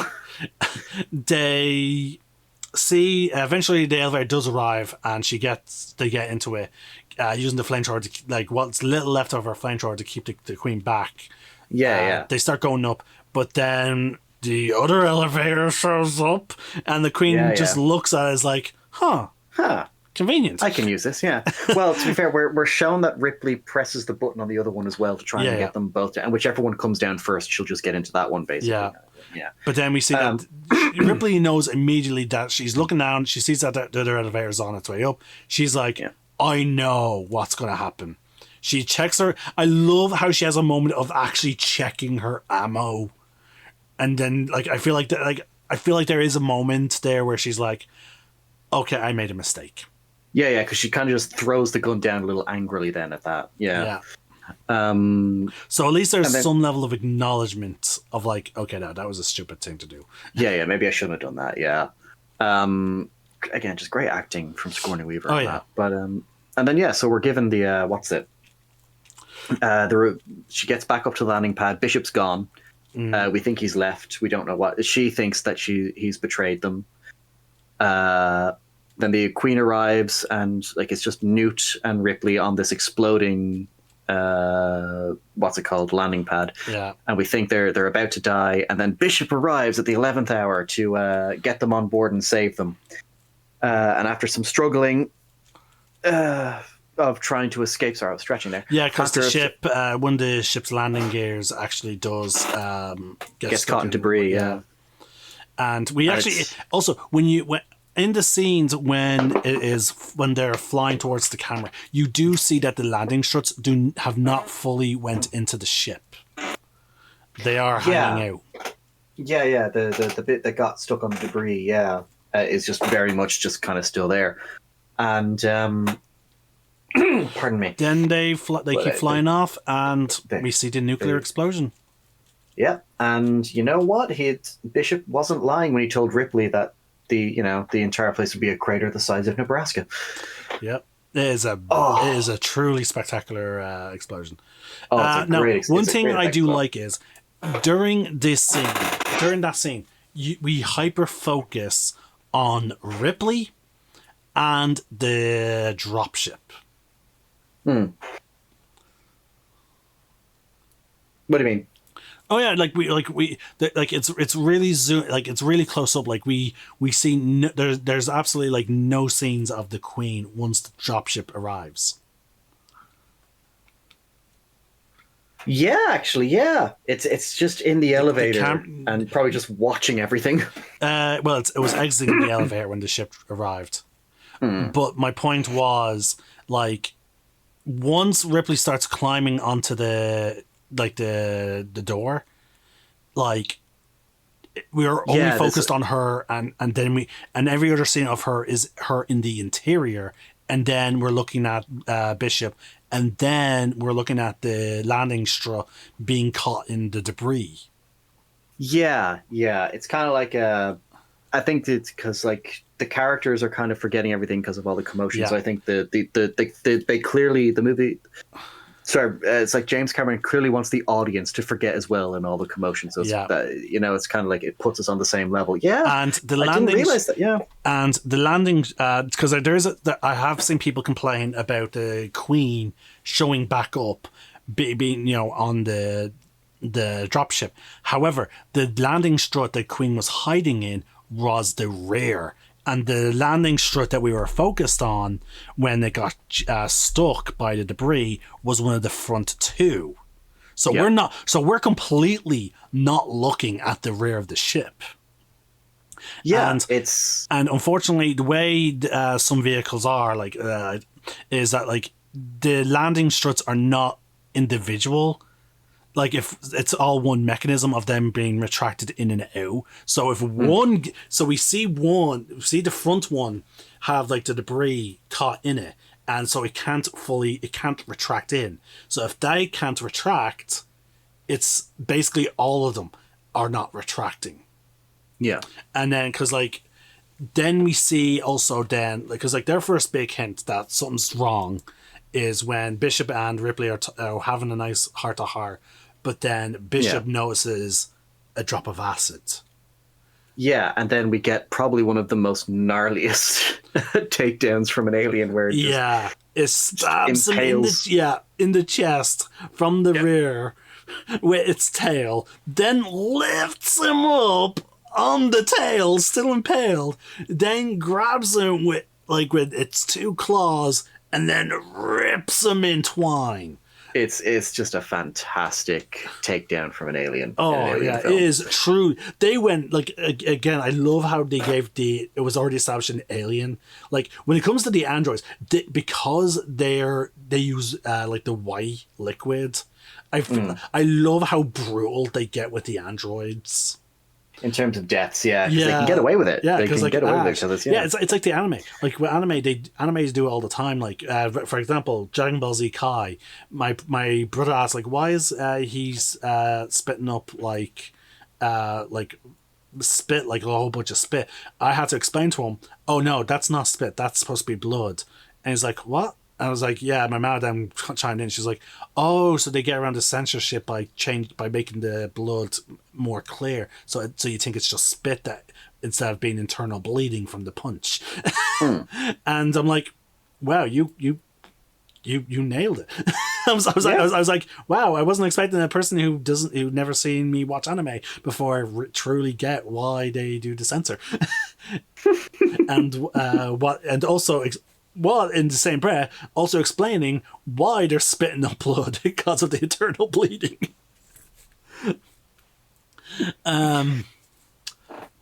But yeah, like again, like it's just clever ways of getting around the censor. Now they eventually start doing it with 7 Deadly Sins as well in the later seasons, which is eventually unfortunate because like they didn't shy away from it in the earlier seasons.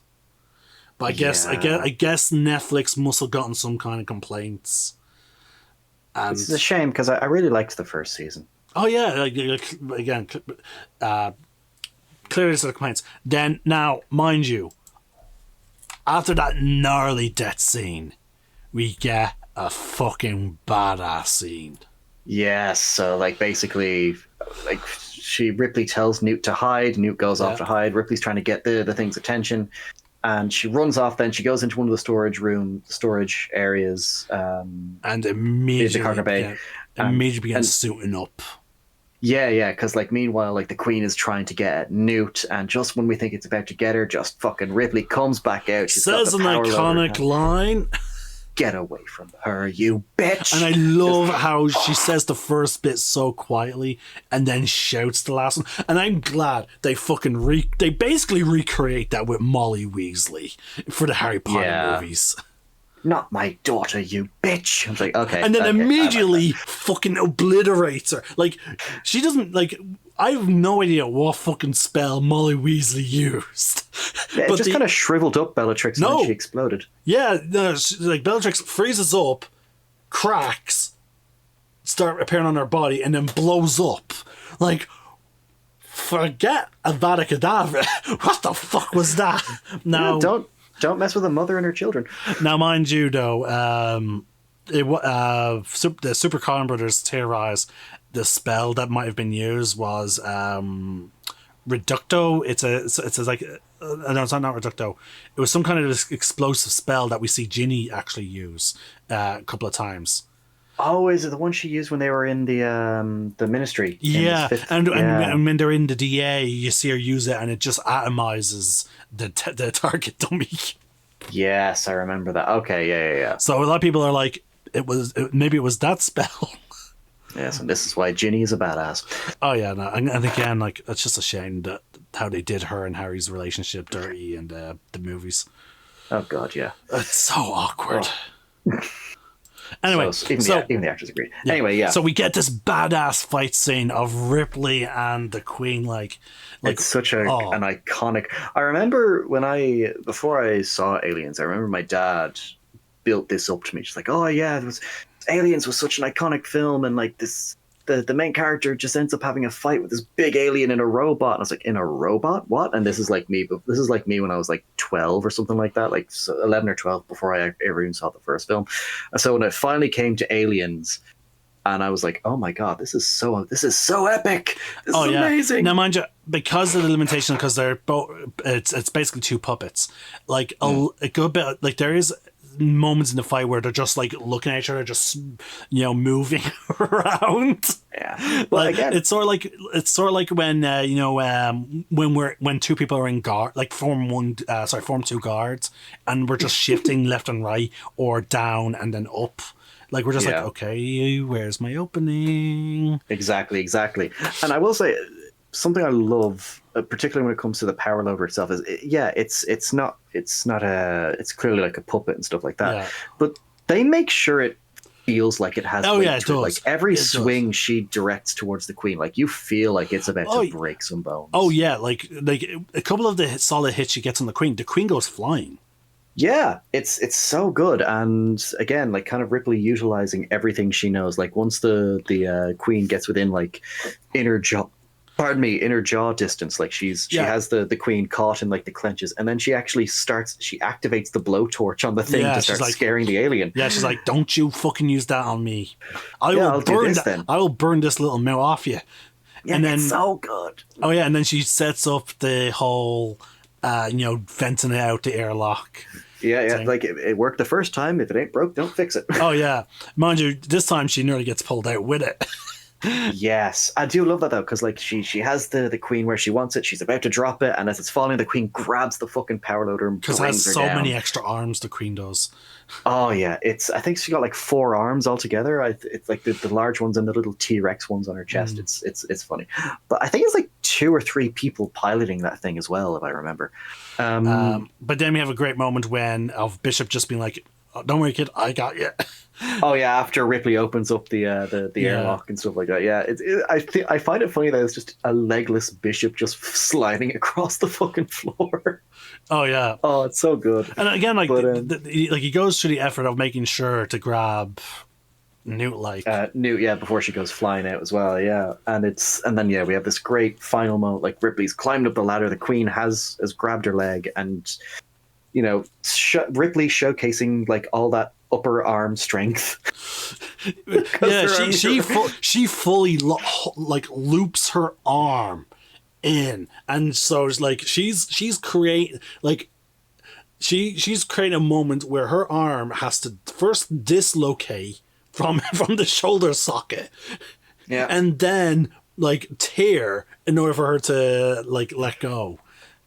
Oh god, it's so and then she manages anyway. The alien manages to let go. It's vented out into space, and then we have a final great moment where she's trying to climb the ladder, and she eventually seals the airlock, and it's just the James Horner music is flaring and flaring, and they survive, and it's so good. And of course, you got a great moment where she's checking on Newt. Ripley is, and then Newt just goes, "Mommy," and just goes to hug her. It's like, don't break my heart. Then we get a nice scene where she's at the putting Bishop into a stasis thing, because she's like, "Look, I don't want you to break." I wouldn't be surprised if they did make it back to her, if she wouldn't just be like, "Hey, I'm taking this guy." And then trying to find a way to repair his legs or get new legs, have him be not butler, basically like a nurse droid or something, help him look after New. But then Higgins is obviously in his stasis. Because he had to be. I think Bishop was saying that they had to keep him sedated, because the pain was getting too much for him. Yeah, she sets up the cryo sleep chambers. They all go for a nice nap. Yeah, and then it was a happy ending. Nothing else bad ever happened after that. Shut the fuck up.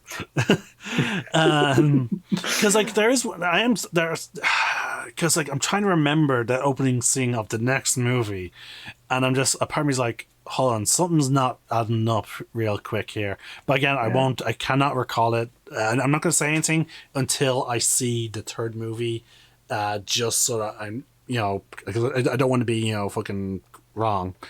But anyway, but that's the end though, folks. That is Aliens. Yeah, 5 hours. Folks, nearly 5 hours talking about this movie, which I don't find that bad. But for all intents and purposes, this is basically a podcast with hopefully some entertaining gameplay action behind us, as a backdrop. So we've always said that these videos are going to take however long it's going to take, which is why we settled on it on a bi-weekly release date. Yeah, because I have decided though, because I'm kind of aliened out at the moment, so I'm probably going to put my Isolation playthrough on hiatus and just do some other games. I love Alien Isolation. I love Alien, but from playing the game and then having to rewatch the movies and talk about them then with this, I'm just like, I'm just going to do, because at this point people will just think I'm a fucking alien channel. So yeah, I'll do some other stuff. So I'm going to move on to Mass Effect next. Yeah, that's the next sci-fi. Still sci-fi. Still sci-fi. But instead of killing aliens, you're probably going to be sleeping with some. Tally. Anyway, Liara. Okay. Tally's your little sister, man. Well, you know what they say in Alabama. Oh.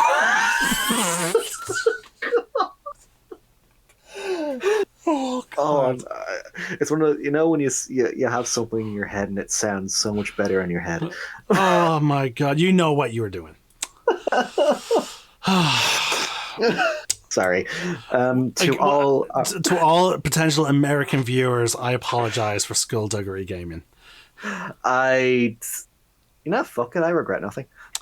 All right. In either case, folks, to avoid this becoming a full 5-hour video, we'll go over our final thoughts and then So yeah, Aliens as a standalone movie. It's okay. Like unfortunately, it is like very much has to be tied to Alien. So like it like now in all fairness, like with most franchises, like with going forward, we can't really view the Alien movies as individuals, like standalone movies anymore, because unfortunately the way they're written up is so tightly together. Yeah, like you can't really. Like, especially like with Alien 3 and Resurrection in particular, like you wouldn't really be able to follow Resurrection without kind of knowing what happened in Alien 3, or at the very least what happened at the end of it. Yeah, and you can't really do 3 with this, and you can't really do this without 1. I might, because I do know there are some people I know, like I remember like when I was in college and stuff like that, I had had classmates who like they had seen Aliens, but they'd never seen Alien, and they still enjoyed it. But I suppose again, I think that just comes down. I think that's just person to person, because I do kind of agree with you in many respects. Like with this. it's because like it's not like with the Star Wars, like with Star Wars, like but that the thing is the movies are broken up into their trilogies. Like you can watch original trilogy as a standalone trilogy. Now, mind you, Actually, no, you could watch Empire Strikes Back without watching A New Hope. It does, yeah. Because I suppose the Star Wars movies have the added benefit of giving you that title crawl that gives you context for what's happening. Yeah, I suppose, yeah. But also, like, the fact that, like, generally there's always time, like, a year or two time skip in between each movie. You don't really need to... Well, with the exception of the sequel trilogy.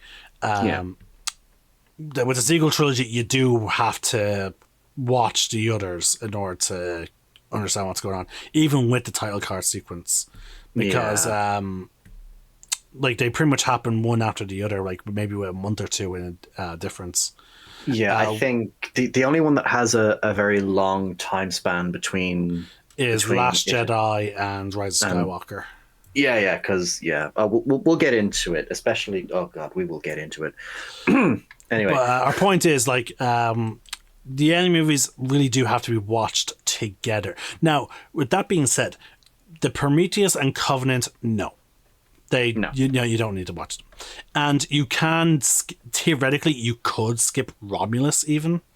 Now, Romulus is a pre-sequel because it's a sequel to Alien, but it's also a prequel to, Aliens. Yeah, and nothing in that movie really does affect what happens in Aliens or any film that comes after it in regards to timeline. Like it is kind of just it's its own thing kind of thing. Yeah. That movie can stand alone. It does need Alien to go off of, and it just adds extra to the things. But like the whole franchise as a whole, you do really pretty much do need to watch like the movies. Like obviously don't do them all in one day, but you would probably need to take a week to watch them in their proper order to get their full enjoyment. It's, and again, that's not a bad thing. That's not like no, it just means that like the story is so like despite the fact that Alien was set up, now Alien can do this because again it was originally intended to be a standalone, but like once you start getting into Aliens, you can clearly tell that there's such a nice path going forward. Now, again, I need to try and remember the opening sequence to Alien. Alien 3. Because like I'm trying to remember. I feel like there's something there that I want to talk about, but I don't want to say anything unless I'm correct. Oh, I remember everything with Alien 3. Sadly, but no, I don't. That besides from that bit, let's just move on to the next topics. The acting like is fucking fantastic from everyone. Yeah, once again, just like with Alien, they got a good cast, and even the actors with just minor parts in terms of like the cannon fodder Marines, basically. Even some of them have some good personality. Oh, like fucking Apom, like it's just Apom, yeah. Like the fact that he always like again the whole cigar thing. Yeah, like there's clearly like effort was clearly put into the character, which is something James Cameron, especially back then, was really good at. He was good with the characters, good with the dialogue and stuff like that. And it's a testament to like, again, like there's a reason Aliens is considered like the most quotable movie of the entire franchise, because like it is almost every line out of the characters is some kind of great banger, and you can't help but just smile when you're quoting it. You know, like it's like especially with Hudson, and then of course Ripley with the iconic "Get away from me, you bitch" and stuff like that. But yeah, it's kind of, again, just like the first film, it is a very tightly knit script. Like they make sure to account, especially the director's cut. They make sure to account for almost every kind of like method of storytelling and stuff like that, so that we as the audience do have a full picture. We have the full context. There's maybe a few plot holes here and there, but they're kind of minor in the grand scheme of the film itself. You know, again, like I know I complained about two things in this movie quite big, in quite a big way, but it's still an enjoyable movie. The thing is, because I've become more aware of certain things ever since I became a DM. For D&D, like, and so like that's again I feel like that's just part of it, like because I've through D&D I've learned to become a better storyteller, like, and whatnot. So like that's why a part of me is like, wait, hold on the fuck up. Because like I end up getting asked these questions by my own players. like why wouldn't this happen? Yeah, especially I will say, especially when what? Especially when they bring up like things about like because sometimes after a whole thing happens, I would sometimes reveal like behind the scenes, like, oh yeah, here's what I had planned and all that, like, you know. Then that's when sometimes they would ask questions like. But I would say, in terms of, when it comes to asking a question like that with the movie, sometimes the answer will just be okay because the script demands it, and that's not always a good thing. Sometimes it's kind of, look, this has to happen so the plot can move forward. There's a line from, I believe, Peter Pan, where before Wendy flies off with Peter, the narrator, who is clearly meant to be older Wendy, like the scene is just she's about to take Peter's hand, the parents are running towards the bedroom. And there's a line that Wendy says as the narrator saying, yeah, I would love to tell you that the parents reached the bedroom in time before Wendy stepped through the window. And then the dad arrives and he sees the bedroom's empty. And then it just goes, but then there would be no story. And then it just cuts to them flying away. Great scene, really good movie. I recommend people watch that. It's the live action Peter Pan that had Lucius Malfoy in it as Captain Hook. But yeah, no, it's that kind of thing of like, sometimes you do kind of have to just, some things have to happen just so they can move the plot along. It's not always perfect, like it's not always the viable thing you want. You kind of want to have a natural way for it to flow in, but it's kind of unavoidable. Like even some of the best writers. No, I don't get me wrong, I'm well aware of it. Like for example, like again, it's very it comes out a lot in Percy Jackson. Like, for example, Chiron. Like, Chiron knows a lot of the fucking shit that's about to go down. But the reason why he doesn't say anything is because, like, is conveniently, like, he's always conveniently locked behind some kind of promise or threat from Zeus. You know? So, like, so yeah, it's a trope, or no, not a Deus Ex Machina. What would it be? Like a story tool, I suppose you can call it. Like, because, like, again, like, even though he has the answers, he's just like, can't say anything. Yeah. It's kind of like the time traveler thing of, oh yeah, I could tell you what happens here, but then that would drastically devastate the timeline, and I don't want to do that. Yeah. Like, prophecies need to play, like, because, again, I suppose, like, because it is brought up eventually by Annabelle, like, every time a hero knows their future through, the prophecies, they always try and get around it, which never works and often makes things worse. So, I suppose, like, with Chiron being so fucking old, like, he's several thousands of years old at that point, training heroes, and he would have seen several of his students probably make the same mistakes, or, terrible things happen to him. Like, for example, Achilles, thinking, seeing how his invulnerability led to such and such. So he's probably just like, I really should. I really want to warn Percy about this, but if I tell him about the prophecy now, something worse can fucking happen. So the track record of this has shown that shit will get worse. Yeah, so I better to keep my mouth shut. Yeah. Or in the case of the whole Roman demigods, it's like, no, I was sworn by Zeus that I had to keep my mouth shut. And so I will keep my mouth shut because I swore on the river Styx, which is apparently a binding contract in the Percy Jackson verse. Because if you break that oath, bad shit happens. Yeah. But yeah, no. So, like, I completely understand.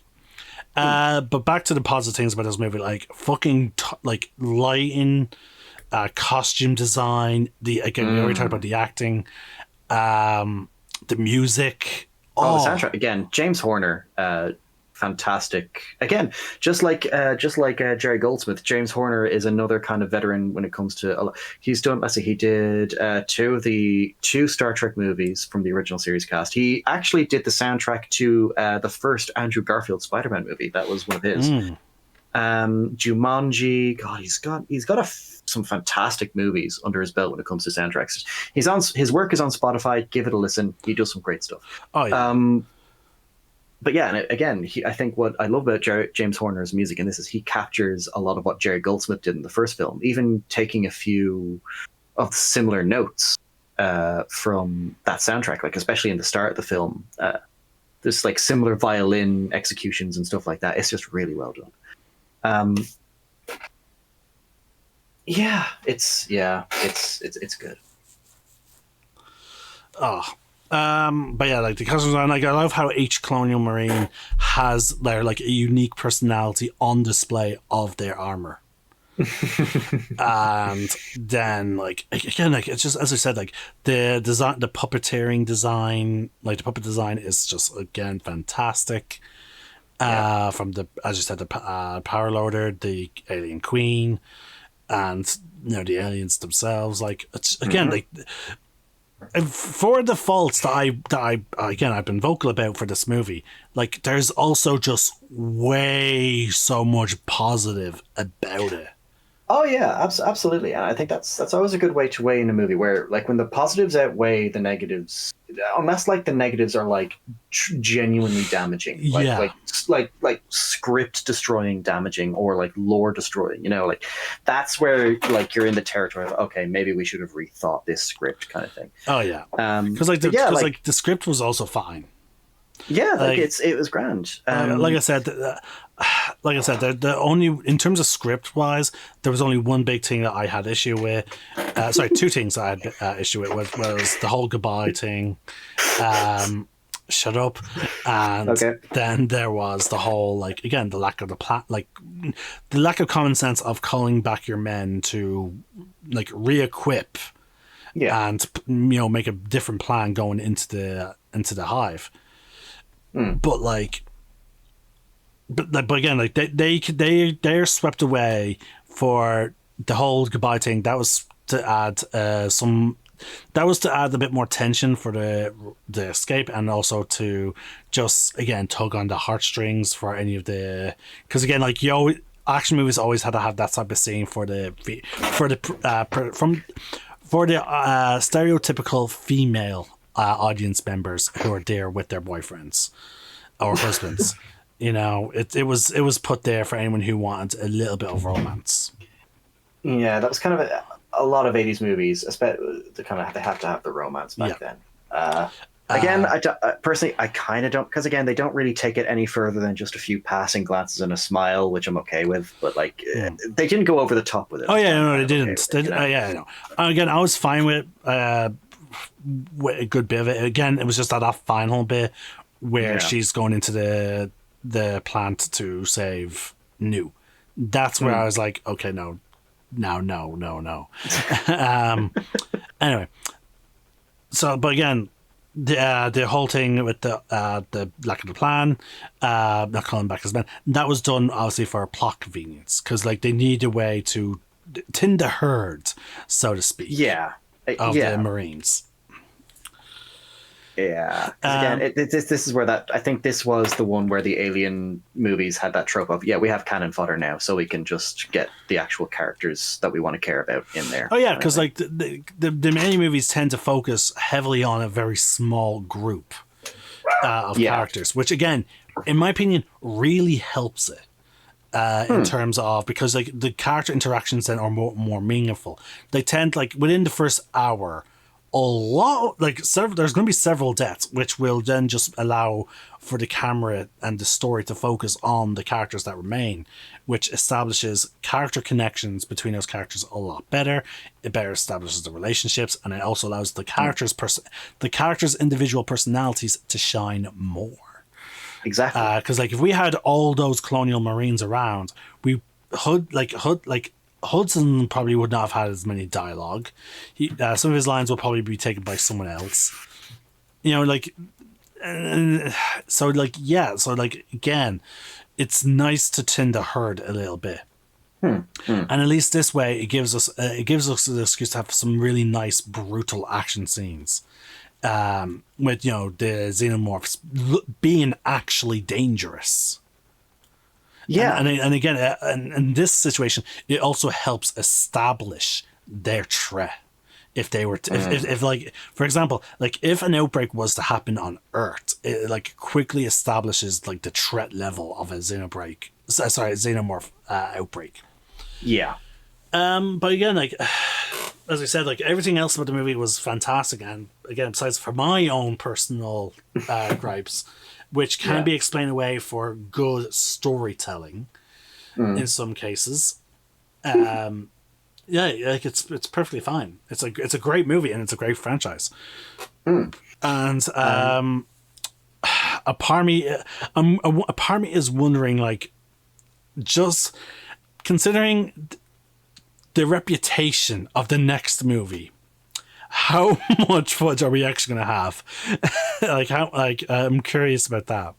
Oh, trust me, because I've come to learn over the years that, because again, I'm going to give you guys a spoiler ahead. I'm not a big fan of Alien 3 or even Resurrection. I will actually, no, you know what? When it comes to Alien 3, it's a guilty pleasure. Like, there are aspects of that movie I enjoy, particularly when it comes to the cast and the soundtrack and the end of the movie. But overall, there's just a lot of that movie I have so many thoughts on. Oh, you're gonna be ranting? You're gonna get in your soapbox? I'm probably gonna just tear this movie, the third one, a bit of an asshole. Yeah. Okay. Wait until we get to Last Jedi. I have not just that. I would say I have issues with a lot of films. If I'm being perfectly honest with you. But yeah, it's when it comes to Aliens, though, honestly, most of my thoughts mirror yours. Like, it's again, Aliens. They're great movies. Whenever a sequel comes out, no sequel is ever going to be good as the first two. I think in this franchise, it's one of those things where Romulus got close. Romulus, I found to be okay. I put it above Alien 3 in terms of like my enjoyment, because there was a lot more to enjoy for me in Romulus than there was for the other one. Like we'll get into it, but yeah, when it comes to Aliens, great movie. I think James Cameron, for the time limit he had to make the movie, for the budget he was given, for the shit that went on behind the scenes, like he did a great job with this movie. Sigourney Weaver, because like top notch. Yeah, because I see a lot of like for example, generally if there's a lot of issue behind the scenes, like the movie overall will suffer, and because like we seen it with the sequel series. Sequel trilogy of Star Wars. Like there was a lot of drama between the person who was in charge of Disney at the time, and some of the actors, and even some issues with the directors. Yeah, and, like they went through directors like fucking Skittles. Yeah, there's a reason why. And then there's even drama between the directors of two different movies, because one director decided I'm going to do this, but then the other director was like, I had a 3-movie plan, so I'm going to go back to that, but first I have to course correct your mistakes.